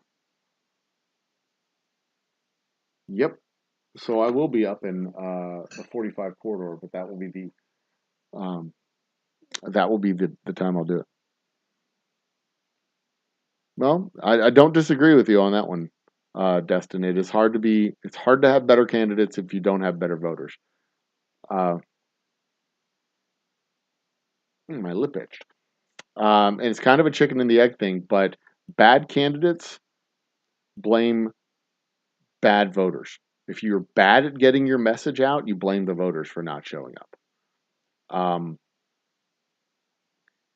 Voters, like it is truly the voters on themselves to get up and stay motivated and stay engaged. It's their country. It's our country. It's our civic duty to be engaged. And if the candidates are shitty candidates, it's our duty to organize and engage and either volunteer for those candidates' campaigns and try to guide them and steer them and get policy decisions, add policy planks, and influence policy through volunteering, through talking to the candidates, through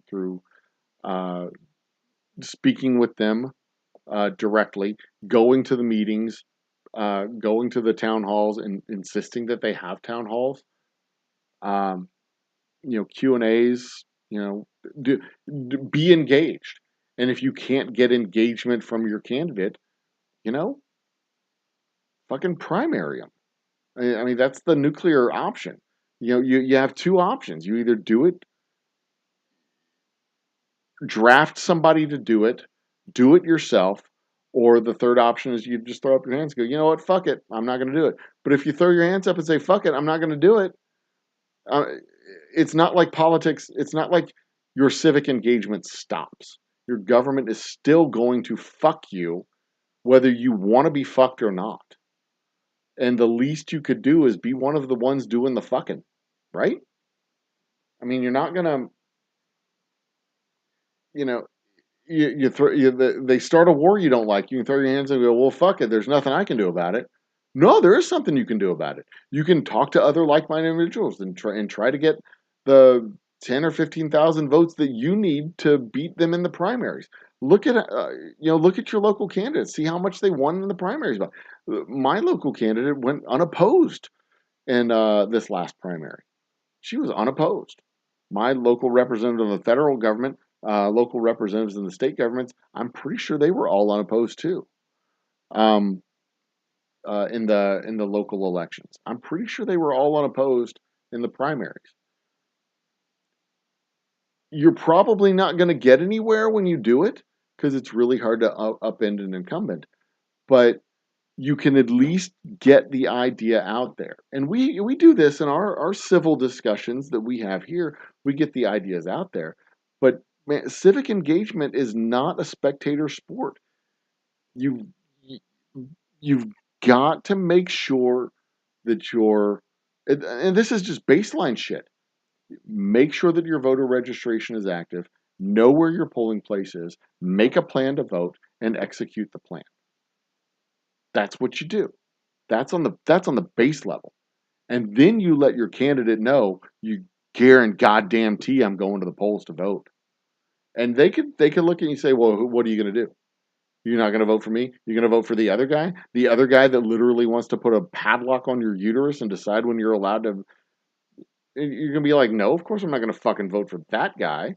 But you know what I am going to do? In March, I'm going to vote for the other person in the primary. I'm going to see if we can get you out. And if we can't get you out, I'm going to harass you every damn month. I'm going to call your office again and again and again and again and again and again and again. You are going to hear from me. I got a call back from my local representative back in when was this? 2017, 2018? I got a couple of calls back from him. Because I called him up. I was, want to know how I could get more engaged. And they called me back and they said, this is what you could do. And I called him up another time and said, what the fuck are you even doing? Left a message on their office voicemail. Like, what are you even doing?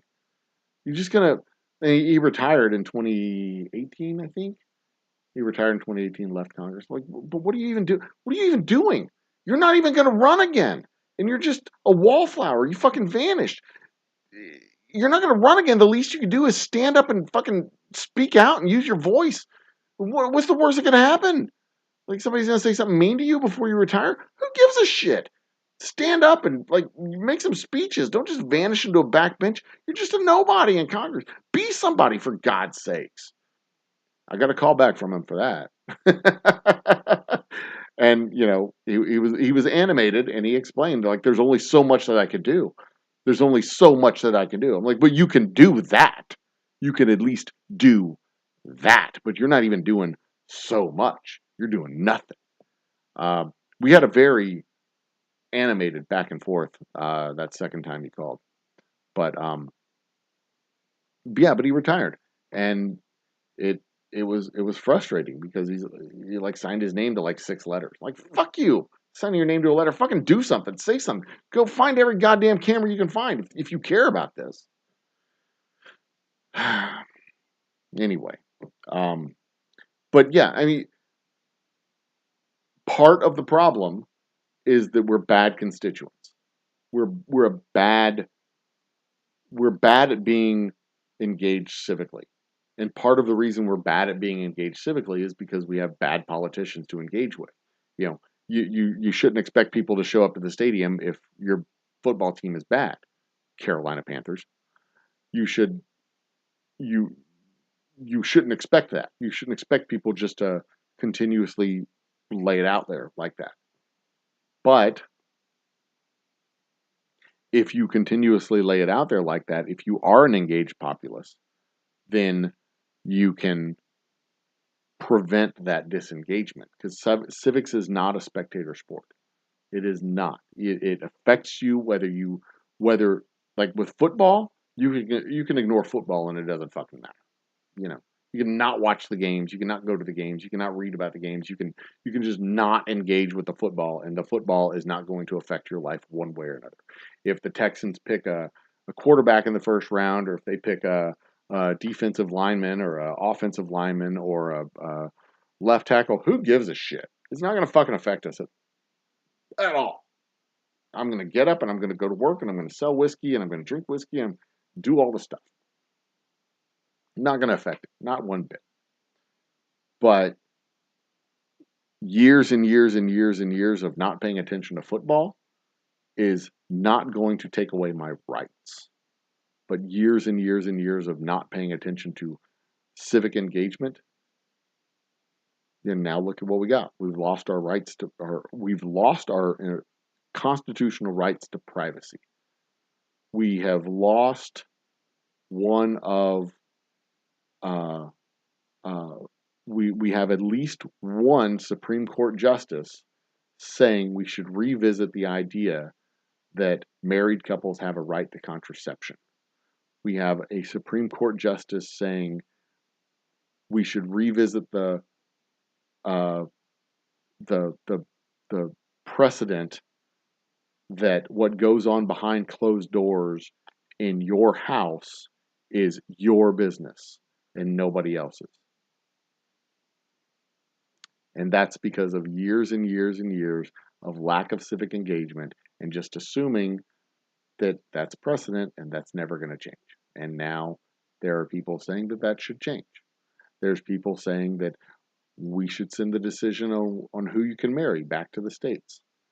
And not who you can marry boys versus girls, who you can marry blacks versus whites.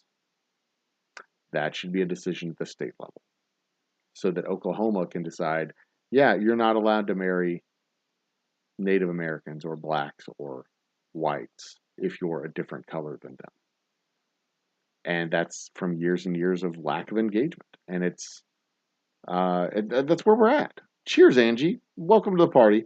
We do not have moist cakes or pies. I do have, however, delicious whiskey, which is moist. I guess it's wet. But yeah, I mean, we are a shitty voting base, especially in the state of Texas, where we have like 55% voter engagement in elections, and it's even worse in the primaries, and it's even worse in special elections. Already on the res. You're very welcome, Angie. Your live was cool. I couldn't stay for very long. I had to go make dinner. No, that one judge is not going to change. That one judge, Clarence Thomas, is not going to by himself change the precedent. But that one judge who represents 11% of the voices on the court can make the argument. In fact, not even 11%. He's more like 15% of the voices that matter because he's one of 6.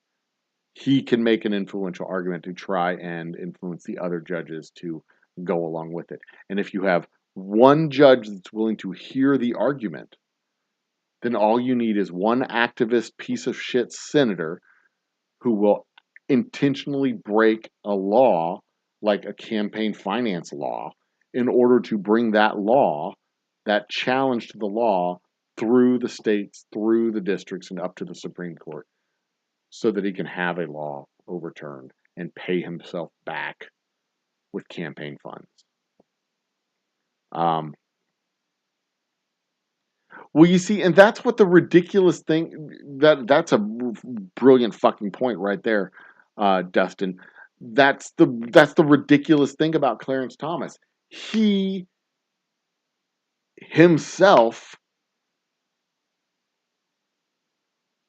has a marriage that only exists because of these precedents that are already set.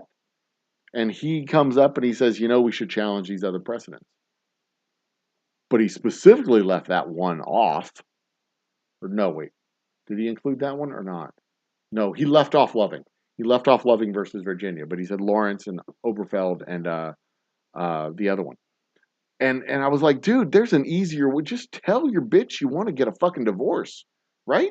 You don't have to say, like, let's overturn 85 years of precedent. You could just tell you just tell the bitch she's crazy and you want to get a divorce.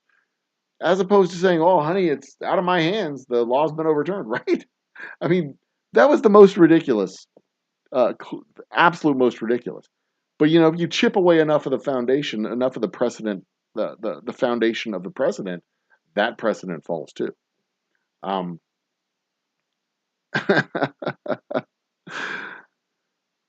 Take your either feather and go because of that. Oh, see, and that's the thing. I don't think it'll get that bad. And that's what all these doom and gloom scenarios are. They're like, if the train keeps going, if the car keeps going towards the cliff, it'll go off the cliff. Forgetting the fact that there's somebody at the wheel driving, and there's a steering wheel and brakes, and we can change the course. We don't have to just keep careening off the cliff. We can stop it. And see, the moderated position is that you do nothing. You do nothing, but the moderated position is completely out. We've done nothing for the past, since the 90s. We've done nothing. We've never needed to do anything. We've never needed to codify anything or pass into law or set into law. That was the moderate position. The moderate position was just, it's fine. We don't have to do anything. But then the extremist position comes and says, okay, well, we're going to eradicate this. So now the other extreme position has come and say, okay, well, then we're going to codify it. Suck a dick. I would much rather the moderate position. The moderate position is that you don't have to pass a law protecting a thing because the thing doesn't come under assault to begin with, right? The moderate position would be you don't have to pass a law saying beating up your spouse is against the law because in a perfect world, the moderate position of not beating up your spouse is prevailing. But then if the extremist position comes up of, like, I'm going to beat up my spouse, that's a fucking extreme thing to do, right? So then you have to take the other extreme to say, okay, you're not allowed to beat up your spouse. That's against the law. So you have to actually pass a fucking law. The moderate position would be right in the middle where you're like, we don't have to do either one of those things. Don't beat up your wife. Don't pass a law saying you can't beat up your wife. Then we don't have to do anything. We can be moderate right down the middle and not do either thing. But we can't do that anymore. That horse has left the barn and it's on fire. Not the barn, the horse. Jesus, take the wheel. See, we don't get to we don't get up. We're not afforded that luxury. We can't just sit back and go, Jesus, take the wheel. Oh God, we are Jesus in this scenario. We need to take the fucking wheel. We sit around waiting for somebody to save us, and one of these days we're going to stand there and look in the mirror and go, oh, that's somebody. And we just got to be that somebody. We have to be the miracle we've been waiting for. Isn't that what Jim Carrey said in Bruce Almighty?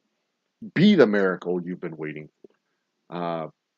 Barack Obama said it too. Like, you be somebody. We're the people. We're the solution, or we're the miracle we've been waiting for. Isn't that what he said when it came to climate change? We are the solution that we have been waiting for. I think is what he said. Caught a lot of shit for that too.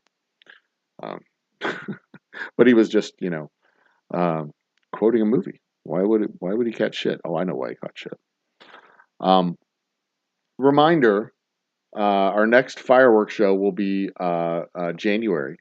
So we're onward to 1,000 subscribers. On to 1,000 subscribers is the plan. The more subscribers we have in January, the more fireworks we launch off in January. We're going to make it a bigger, bigger, bigger show every time, every 6 months. Jesus is here. He has the guy working 5 jobs with a green card. That would be Jesus. Great hard worker. Odds are he's driving. He very well might be driving the bus. And see, that's another thing.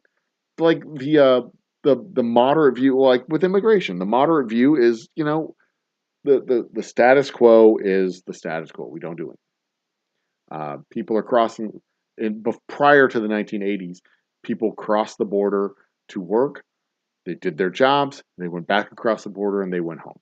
There was a transient population here in the United States of migrant workers that would follow the harvests up into the fields, and then they turn and there was always some coming in and some going, some with manufacturing jobs, some with harvesting. There was a population that was always here, but it wasn't always the same people. Kind of like with college towns where there's like 30,000 people that come in during the school year and then they leave, and it's always 30,000, but it's not always the same 30,000. That's kind of how it was prior to Reagan's reforms in the 1980s. Uh, People would come in and people would leave. People would come in, people would leave. But this is what happened. They made it so it was harder to go back to Mexico. You had to have the ID. You had to have your ID to cross back into Mexico. You had to have your license, green card, Social Security, whatever it was that showed that you were supposed to be in the United States when you crossed back over into Mexico, because assumed you'd be coming back, and if you didn't have your documentation, you would be detained, and you would not be allowed to come back into the country because you were here illegally without proper documentation. So what that did was it created a permanent population here in the United States because they weren't crossing back over and crossing back. Like there was always a permanent population. Don't get me wrong. There was always a permanent population. But what that did is it turned some of that transient population into a permanent population. So if there was, I don't know, let's use some fake numbers here. If there was 5 million people here, 10 million people here, let's say there's 10 million people here. Half of them were transient, half of them were here permanently.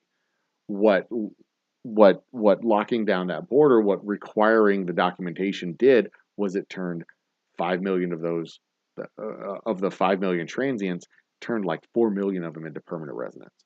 So then we had this much larger permanent residents here in the United States of illegal migrant workers, people who are here without documentation, undocumented workers, if you will.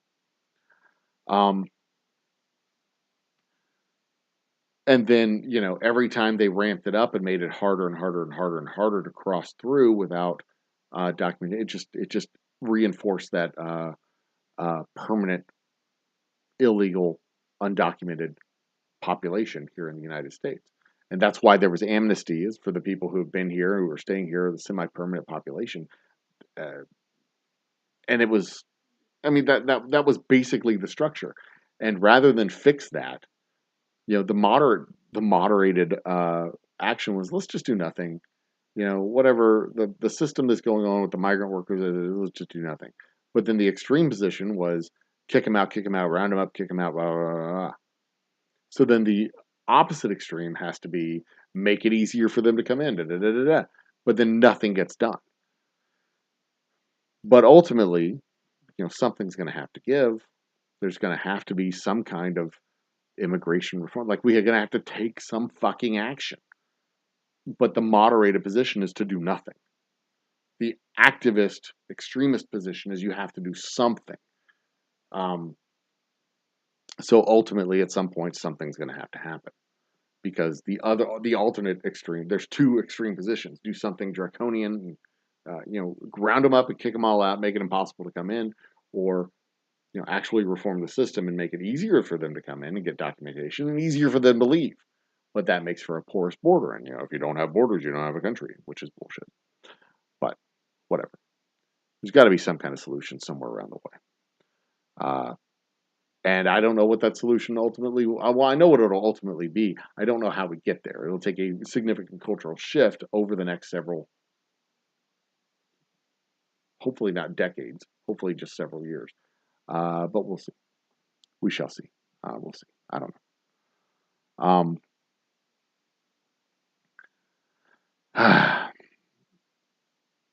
Those youngins need to learn how to work a blister. Learn how to work with a blister. Oh Jesus, I've had my hands blistered so many times. That is a pain in the ass. Working with a blister is hard to do. Nobody. I tell you what, if anybody's sitting around waiting for a stimulus check, that means their job sucked. That means their employer wasn't paying them enough. That is how it works. If $600 a month is for doing nothing is better than what your company was paying you to work for them, then the company was a problem, not the stimulus check. Yeah. Maybe a timeshare is in order to take property for a few months. Lord. Make the kids drive to work. Yeah, I'm just saying. If a $600 check for the month for doing nothing is enough to get you to quit your job, then you had a shitty job. You had an absolute shitty job. I remember the stimulus checks. They were a godsend. Because they were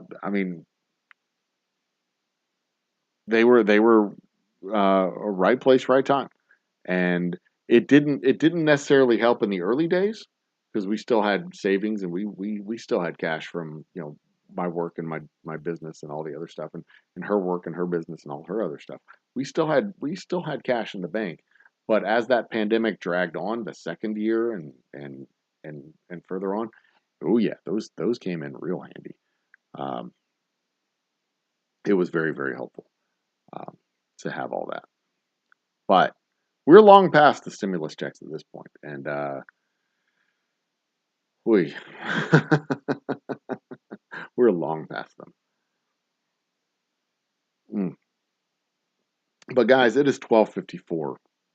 My lovely wife has just come back from camp.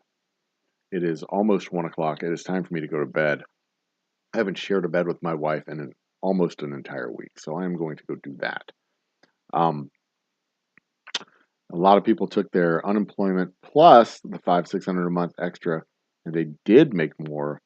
Yeah, and again, if unemployment's usually a third to 2/3 of your original paycheck, plus $600 is more than what you were making, then you had a shitty fucking employer.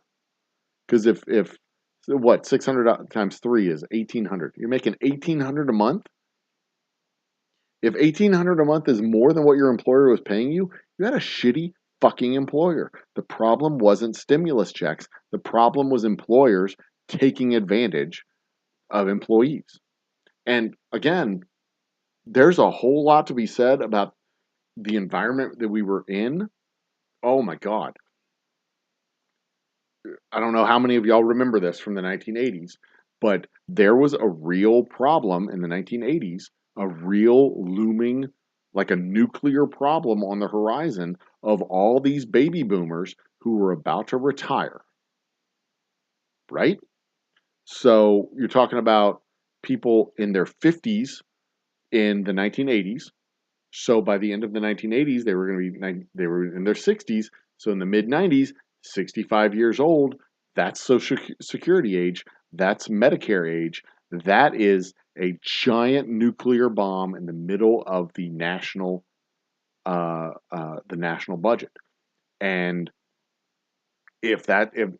what did they had to structurally change our economy to have a low interest rate environment and a low inflation environment. Because if you have a low inflation environment, then you don't have to worry about Social Security payments going up 8%, 9% every year.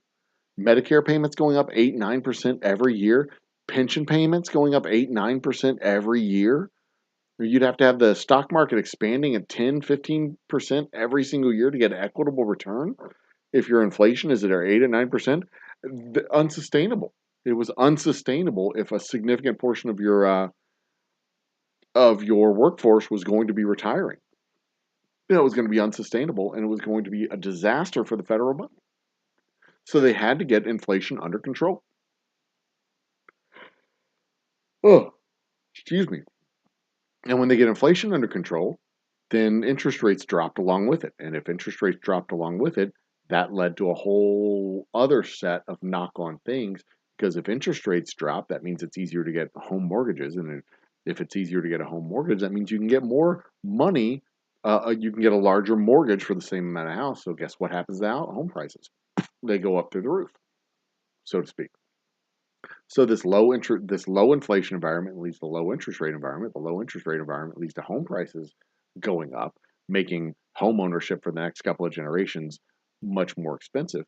It makes it brings down yields on bonds, so that easy money uh, investors, fixed income investors, start searching out better and better and better yields, which leads directly to housing bubble in 2008, 2009, the housing bubble, and the mortgage crisis, which happened in 2008, 2009. The low interest rate the low interest rate and low inflation environment led directly to the student loan crisis that we have now, because banks were looking for regular sources of income. A regular source of income was a 6% guaranteed loan for student education. All these kids are going to school. Give the kids a $50,000 loan. $50,000 loan with a 6% payment. 6% payment. We'll give the banks the money for 1%. The banks will loan it out for 6%. The loan is unbankruptable. Turns into a $125,000 loan. All of these things go directly back to low interest rate environment, low inflation environment.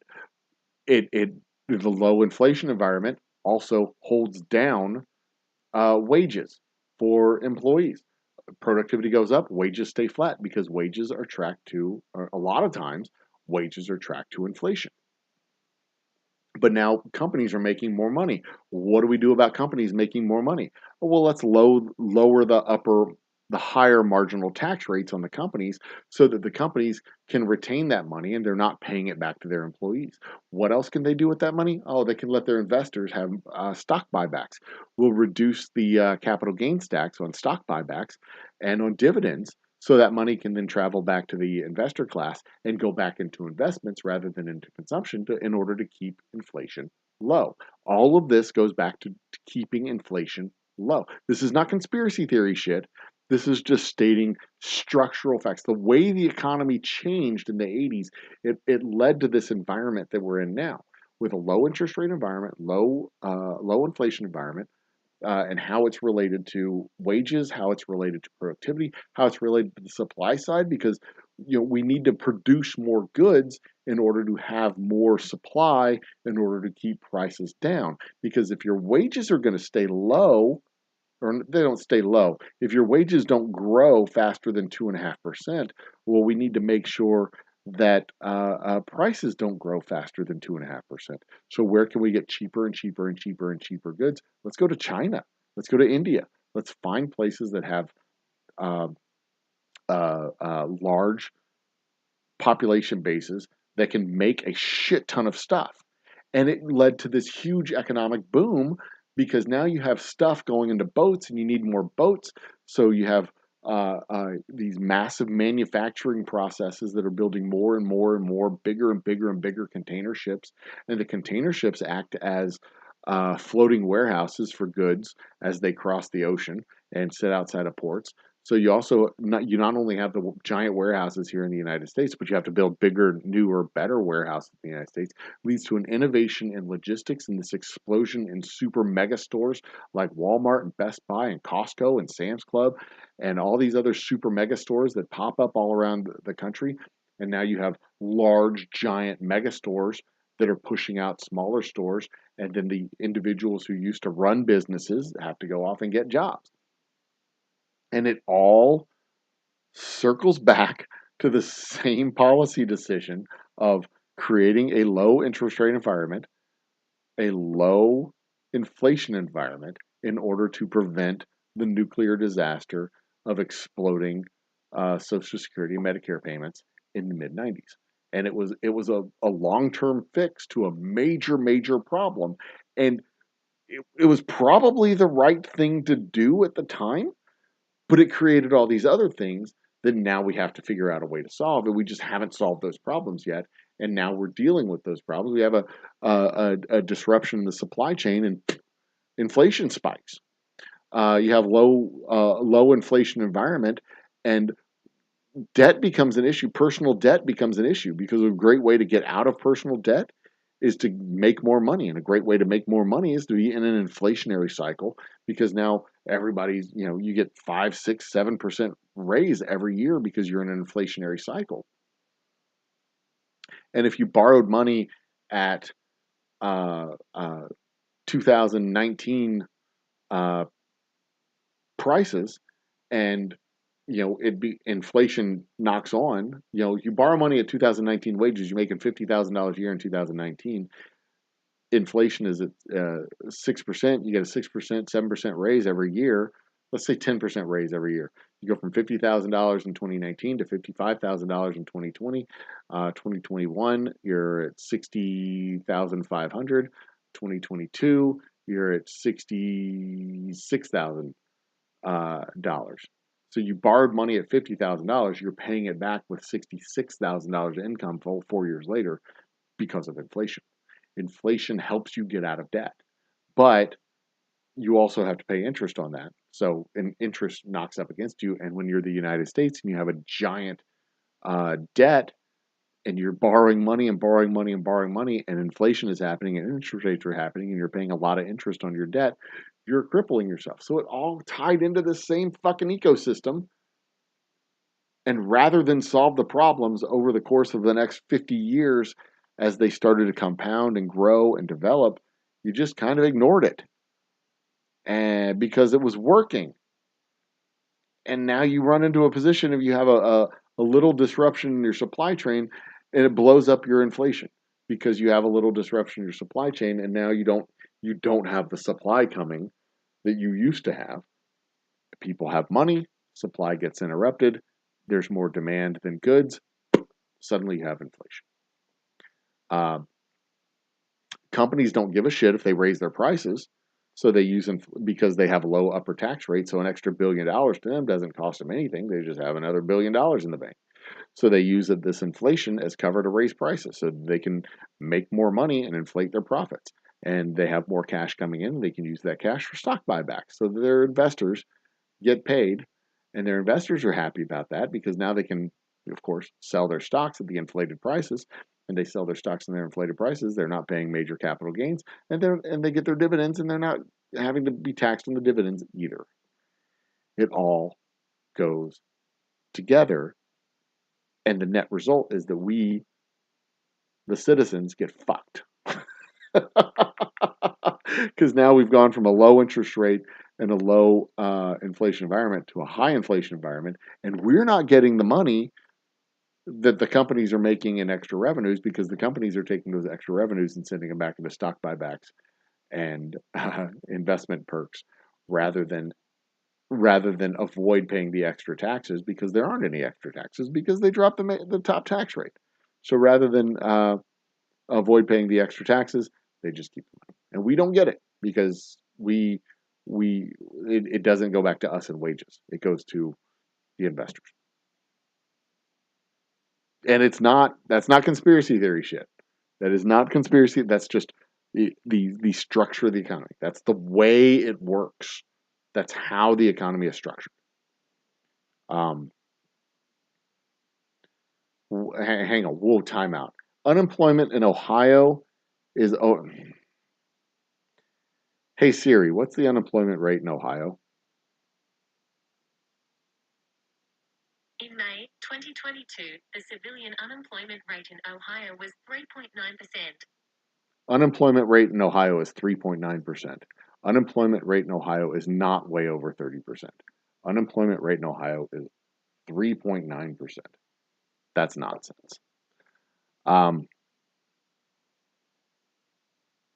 forget the full math, but it worked out. Here, you'd make more until a bit over $50,000 a year. Most student loan debt is held by the government, not the bank. No, that's exactly right. Well, the student loan debt is serviced by the banks.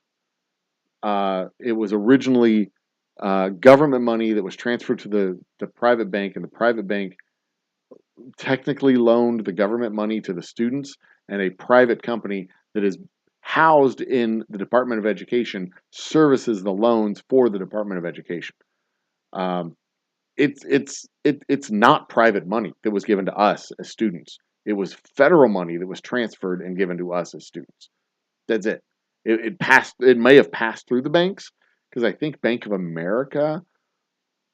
I think it may have passed back to the feds. I can't remember where it's housed right now, but literally with a stroke of a pen, the feds could make this money disappear.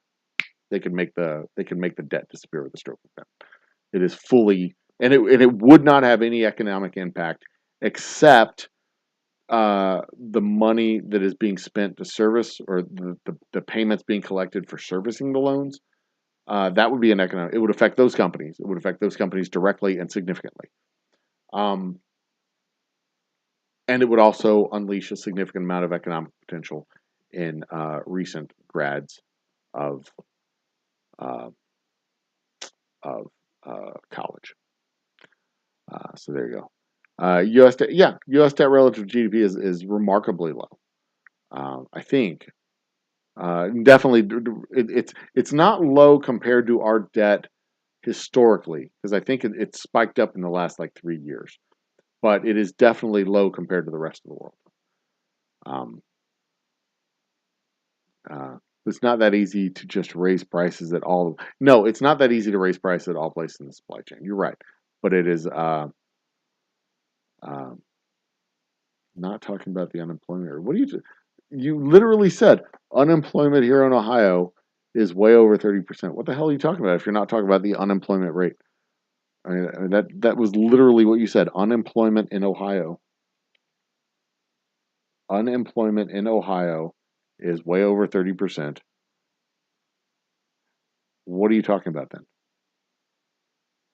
Oh, talking about unemployment insurance. Right. Yeah, I think generally unemployment pays 60%. Here in Texas, I think you can get up to 60%. Which is why I was saying if you get a $600 stimulus check, you triple that because your unemployment would be 2/3 of your paycheck. And if your 600 plus unemployment is more than you would have been getting as your paycheck, because if 1,800 is what you were getting between 600 plus unemployment, and that was more than your paycheck, that means your paycheck was less than 1,800. That's what I was saying. That's all. That was the math that I was using in my head.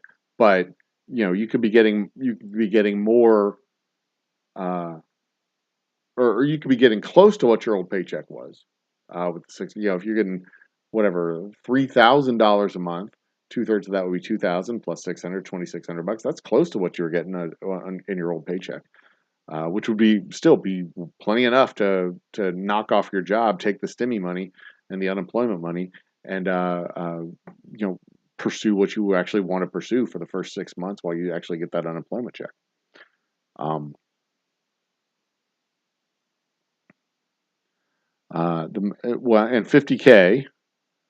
$50,000 divided by 12 is 4,166. And if your unemployment is 66%, of your original paycheck. Whoops. That was asked backwards. 50,000 divided by 12 times 0.66. That'd be 2750 plus 600 would be 3350 times 12 would be $40,200. But I'm sure there's a sliding scale of unemployment in Ohio. Here in Texas, I think it was just straight up 30% of what you made previously. Or not 30%, 60% of what you made previously. But I can't remember what it was exactly. I can't remember what it was. Anyway, unemployment. I see what you mean. You meant unemployment insurance, unemployment payments, not unemployment, the unemployment rate. I get what you're saying. I see how I misunderstood you. My bad.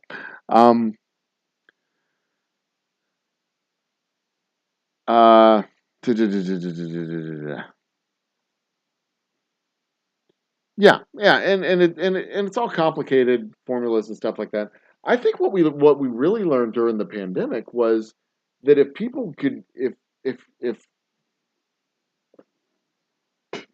it spoke a lot to the conditions that people were working under, that if only a little bit extra money,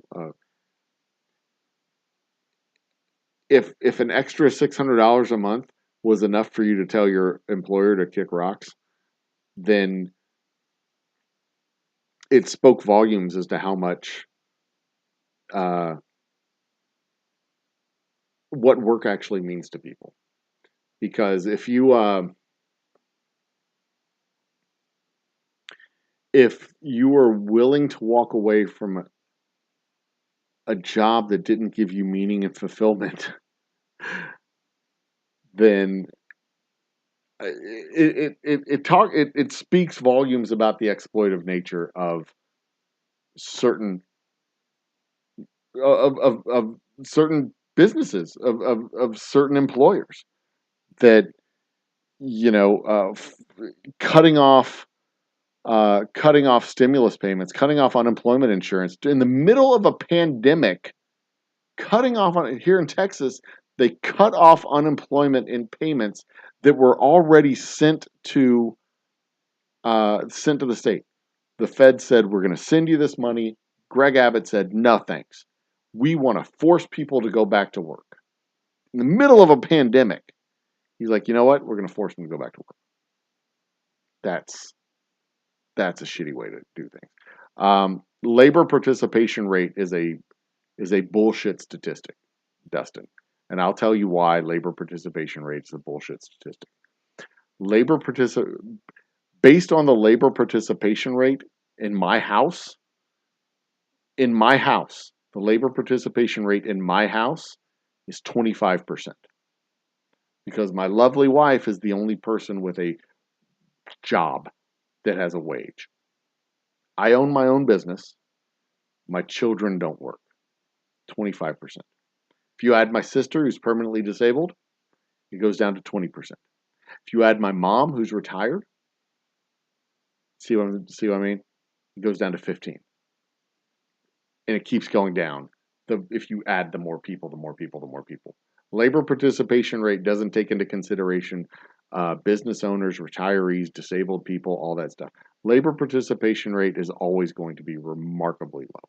It should be remarkably low, because we always have a transient unemployment population. We should always have people who are disabled. We always have people who are students. We always have people who own businesses. We always have people who are retired. We always have people. We shouldn't want a 100% labor participation rate. We shouldn't want every single person being employed by some company.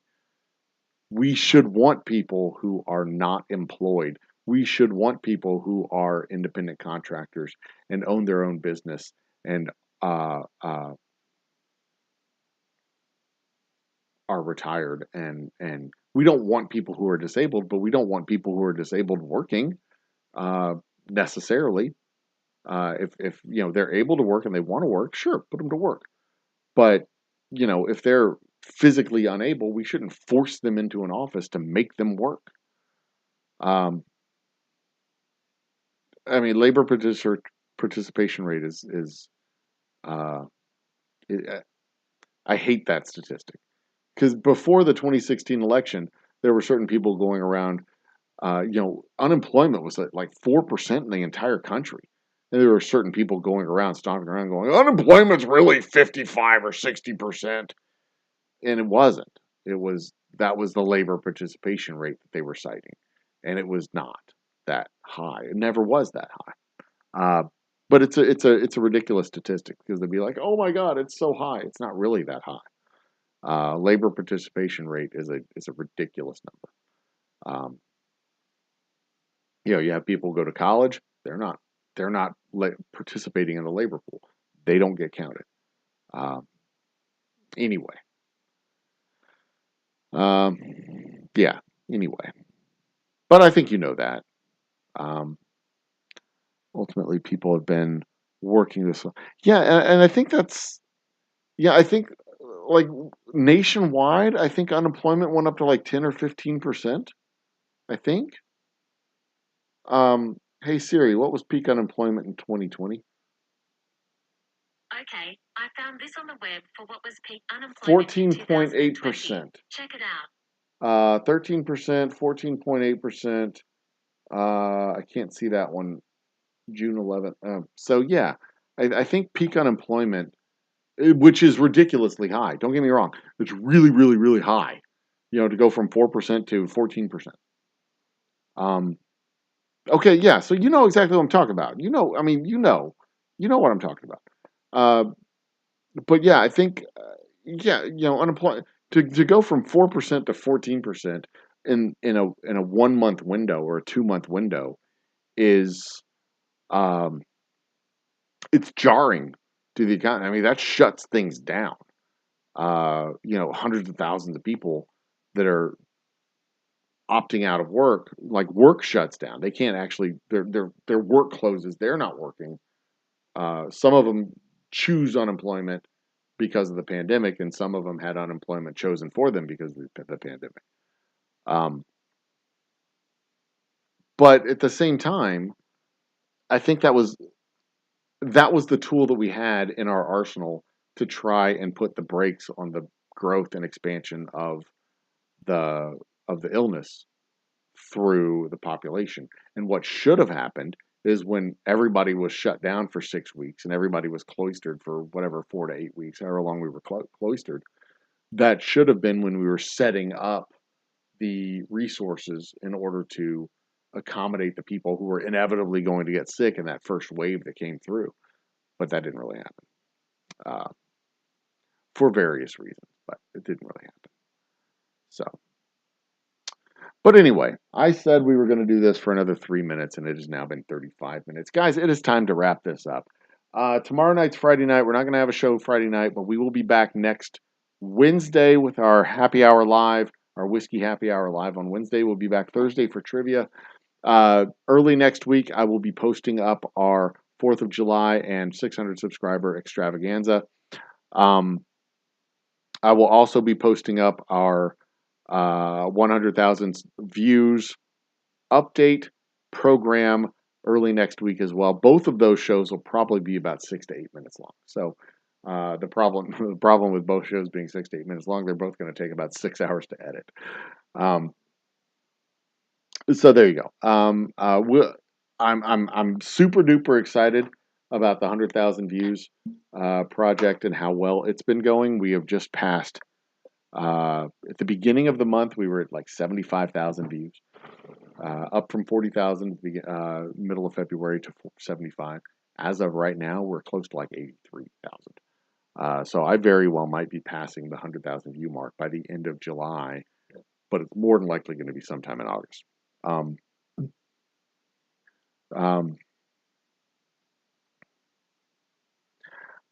don't think it's not wrong to.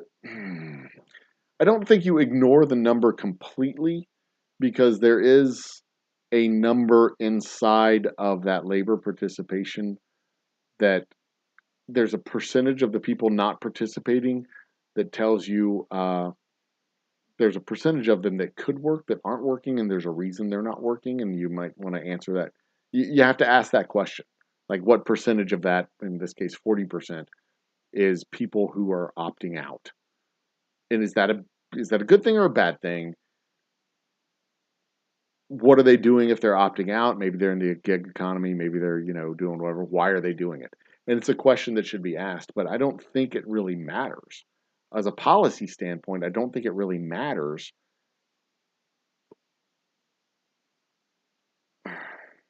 I don't think it really matters because, from a policy standpoint, I mean, what you've got to ask the question about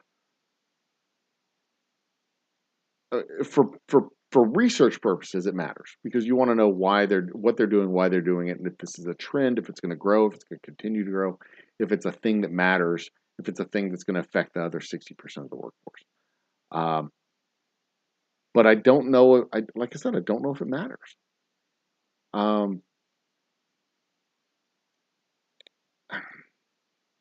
think it probably matters as a policy point of perspective because if you have the lower, you want to know by itself it doesn't mean anything. Like 60% doesn't mean anything by itself, but as a trend from the 50s forward to now, are we high or are we low? Is 60% a high number or 60% a low number? Is by itself it doesn't mean anything.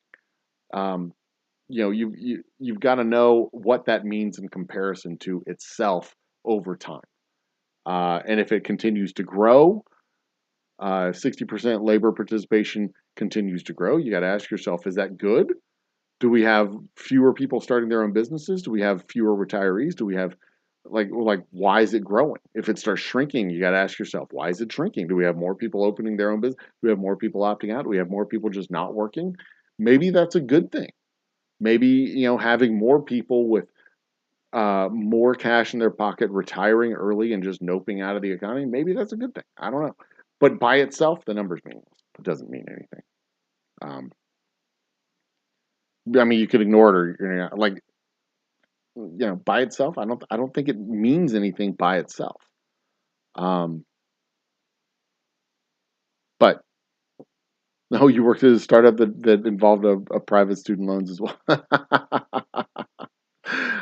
Yeah, see, that's the thing about numbers. Numbers are tools, and they can be used to reinforce or manipulate reality in a lot of ways. Anyway, M1 through 3 or something. It's huge in terms of policy. Very telling society. If nothing else, and policy should reflect society. Oh yeah, I mean policy, but by itself, labor participation. I don't think really like by itself. If you have half the people working, and half the people are not working in a wage job, does that mean anything? If you have 80% of the people working and 20% of the people not working a wage job, does that mean anything by itself? No. But if over the course of 5 years you go from 50% to 80%, and then over the course of the next 5 years it goes from 80% back down to 50%, that is something worth exploring. Like, what does that mean? That means something, right? But by itself, if it's 80, what does that mean? That doesn't, a statistic by itself, a number by itself, is interesting, but it doesn't necessarily mean anything. And I think in this case, that number by itself doesn't actually mean 61.5% labor participation. I don't think actually means anything in a vacuum. It means something if there's a trend of growing or shrinking. But anyway.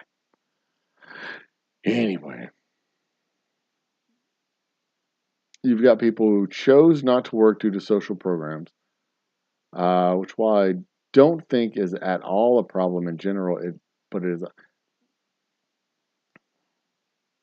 I don't. Yeah, that's an interesting statement. I don't know. I mean, that's a philosophical question. Like again, don't work during because of a social program. It was a social program which was designed specifically to keep people at home so that they would not spread a disease. And in that particular circumstance, that was exactly what we wanted at the time, for people to stay home, especially if they were, not required to be at the office or not required to go to work. If their work was that's a shitty term, non-essential. If they didn't have to be there, then they could stay home. That was what that program was intended to be. That's like saying people going to school because of a social program. That's the only reason that they're going to school, is because of a social program. Is that good or bad? Well, that's the policy that we want. We want them to go to school. So we set up a social program for them to go to school. That's what we want. Not a bad thing. That's an ends that was accomplished by the means that were established, and that would be a successful program. So, it's not necessarily a problem. Like, in that particular circumstance, we wanted people to stay home. Like, Social Security is a social program. Then we want people to stop working at some point in their life and not starve to death, so Social Security exists. They don't work because of a social program. Otherwise, they would work until they die, and we want old people to stop working because that opens up positions for young people to get new jobs, and it reduces unemployment. Social Security is an unemployment program. It's a program to pay people to not work, to reduce unemployment among younger people. That's what Social Security literally is. Sometimes we want people to not work, and we pay them to not work. We do it with farmers. Sometimes we want them to not plow fields, so we pay them to not plow fields. I had a friend who had twins. Her combined income was too high, and they lose the benefits, but she couldn't take that much. Some programs help my sister with 2 kids make ends meet and attempts of college. Yeah, and anecdotes aren't data. Data isn't anecdotes. There's always ways to job the system, and there's always people on the fringe, on the edges of the system, that benefit in a way they shouldn't benefit, or are impacted in a way they shouldn't be impacted, and that happens. But that doesn't mean you scrap the whole damn program, and that doesn't mean the program's a failure. That just means that some people know how to take advantage of the program, or that the program is not completely perfect, and it can't solve every problem. That's generally what the lesson is in civics, is that government can't solve every problem, and most of the solutions the government proposes will create new problems, and then what you do is you go solve those problems, and then you continuously work to form a more perfect union. So,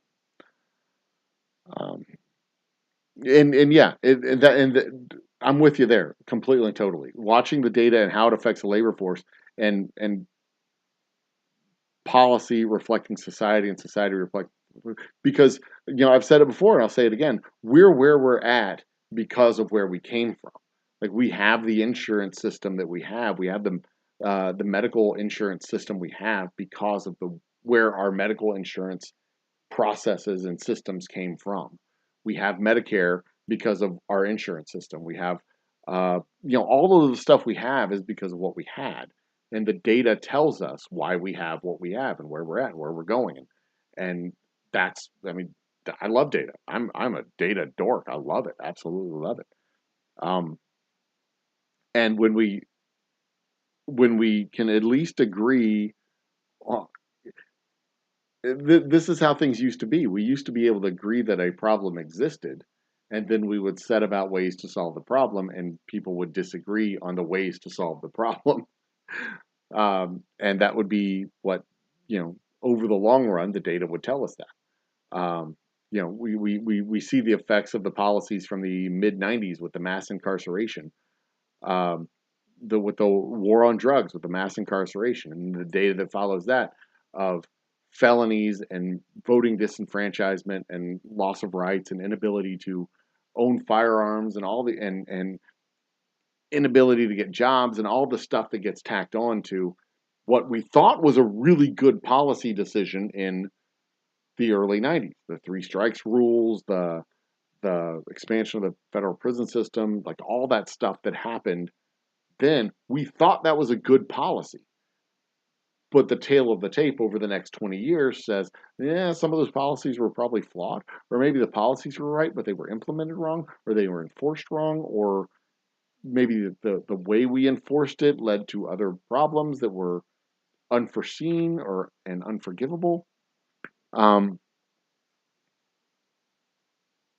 But yeah, I'm more of a statistics guy now than I used to be, and yeah, I get that with type 1 and type 2 errors. Yeah, I'm with you. I understand. I get you. I would, and for me personally, I would rather, I would rather not have innocent people go to jail. I would rather have guilty people. I would rather have guilty people get off if that meant that no innocent people went to jail. And you're right. I'd rather the error be lower in the first place.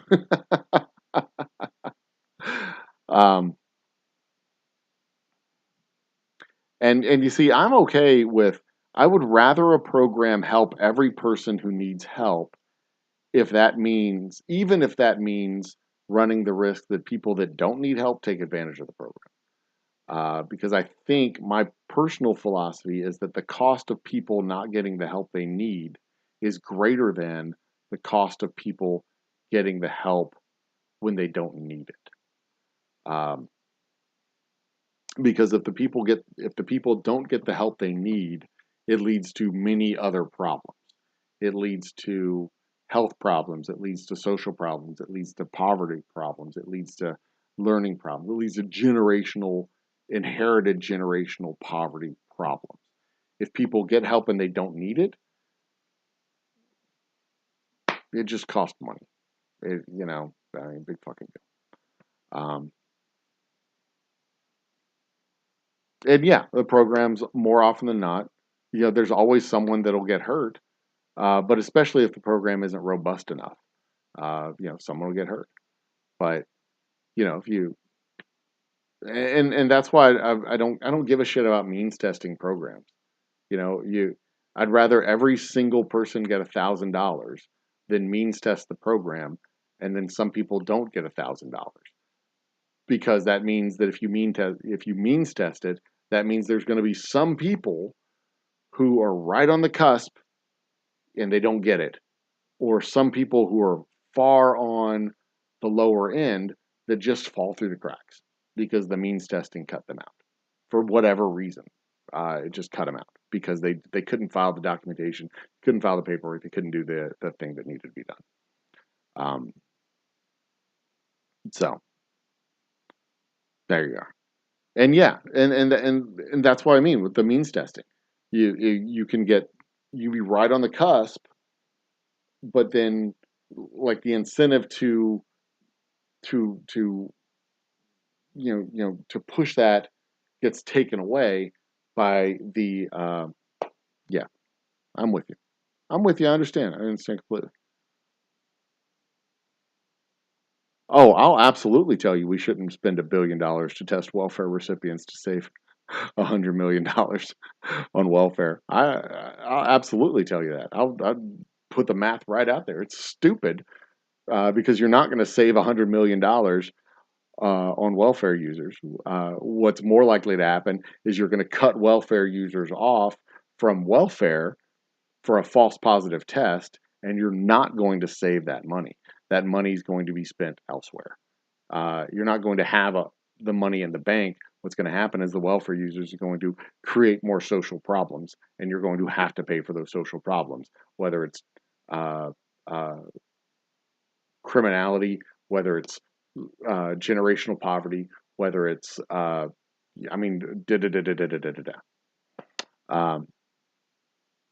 And exactly, nobody fails the tests because most of the people, like the vast majority of people on welfare, aren't taking drugs. And if they are taking drugs, they're not coming in and taking the test to get the welfare checks. Uh, so the whole drug test welfare recipients is a stupid waste of money. Like the biggest stupid, cruel, evil intention waste of money. You're literally doing mean things to welfare recipients in exercising power for no purpose other than showing that you can, because you're not solving any problem. You're inventing a problem that doesn't exist, and then you're trying to solve that problem. And what you're really doing is you're just being cruel to people who need help. Yeah, so there you go. Yeah, there's a reason why people with money are the people who abuse drugs and alcohol, because drugs and alcohol cost money. No, poor people do. Poor people don't do cocaine. Cocaine's expensive. Poor people don't waste their money on pot. Pot costs money. If you gotta buy gas or you gotta buy pot, you're choosing to buy gas. Yeah, because you gotta have gas in your car in order to go buy pot. That's not really much of a shocker. That's not much of a shocker at all. But what is a shocker is that it is 1:40 and it is time for me to go to bed. Dustin, it is actually quite fun chatting with you. I do appreciate it. Yeah. And there's like $75,000 is that magic the magic income amount where above it you're not significantly happier. The marginal utility of every dollar earned above 75 is less than the marginal utility of every dollar you earned up to $75,000. That is also an interesting economic study, but that's for a topic for another day and another decision to dig around and find out about. But tomorrow I'll be at the Bay Area Specs. Saturday I will be at the Jones Road Specs. Next week we will have 2 shows posting: our 600 subscriber and 4th of July extravaganza, and then our 100,000 views show update. All of that will be posting next week, and then we'll be back at it Wednesday with a Old Humble Whiskey Happy Hour, and Thursday with trivia. I hope to see you all then. Cheers to you all.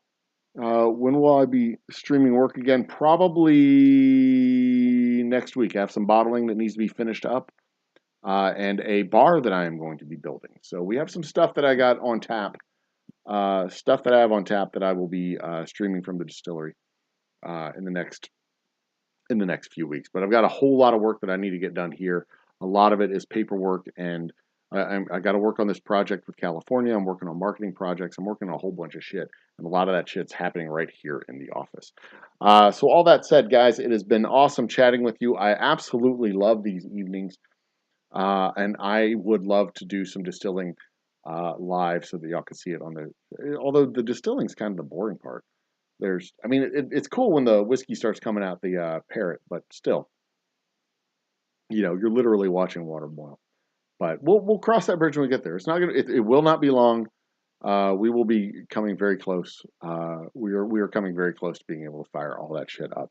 But in the meantime, think with your whole brain, love with your whole heart, be awesome to each other, and life is too short for bad whiskey. So always, always, always drink the good stuff. Cheers and good night. I need to make sure I have my production screen ready to go. Cheers and good night. Bye.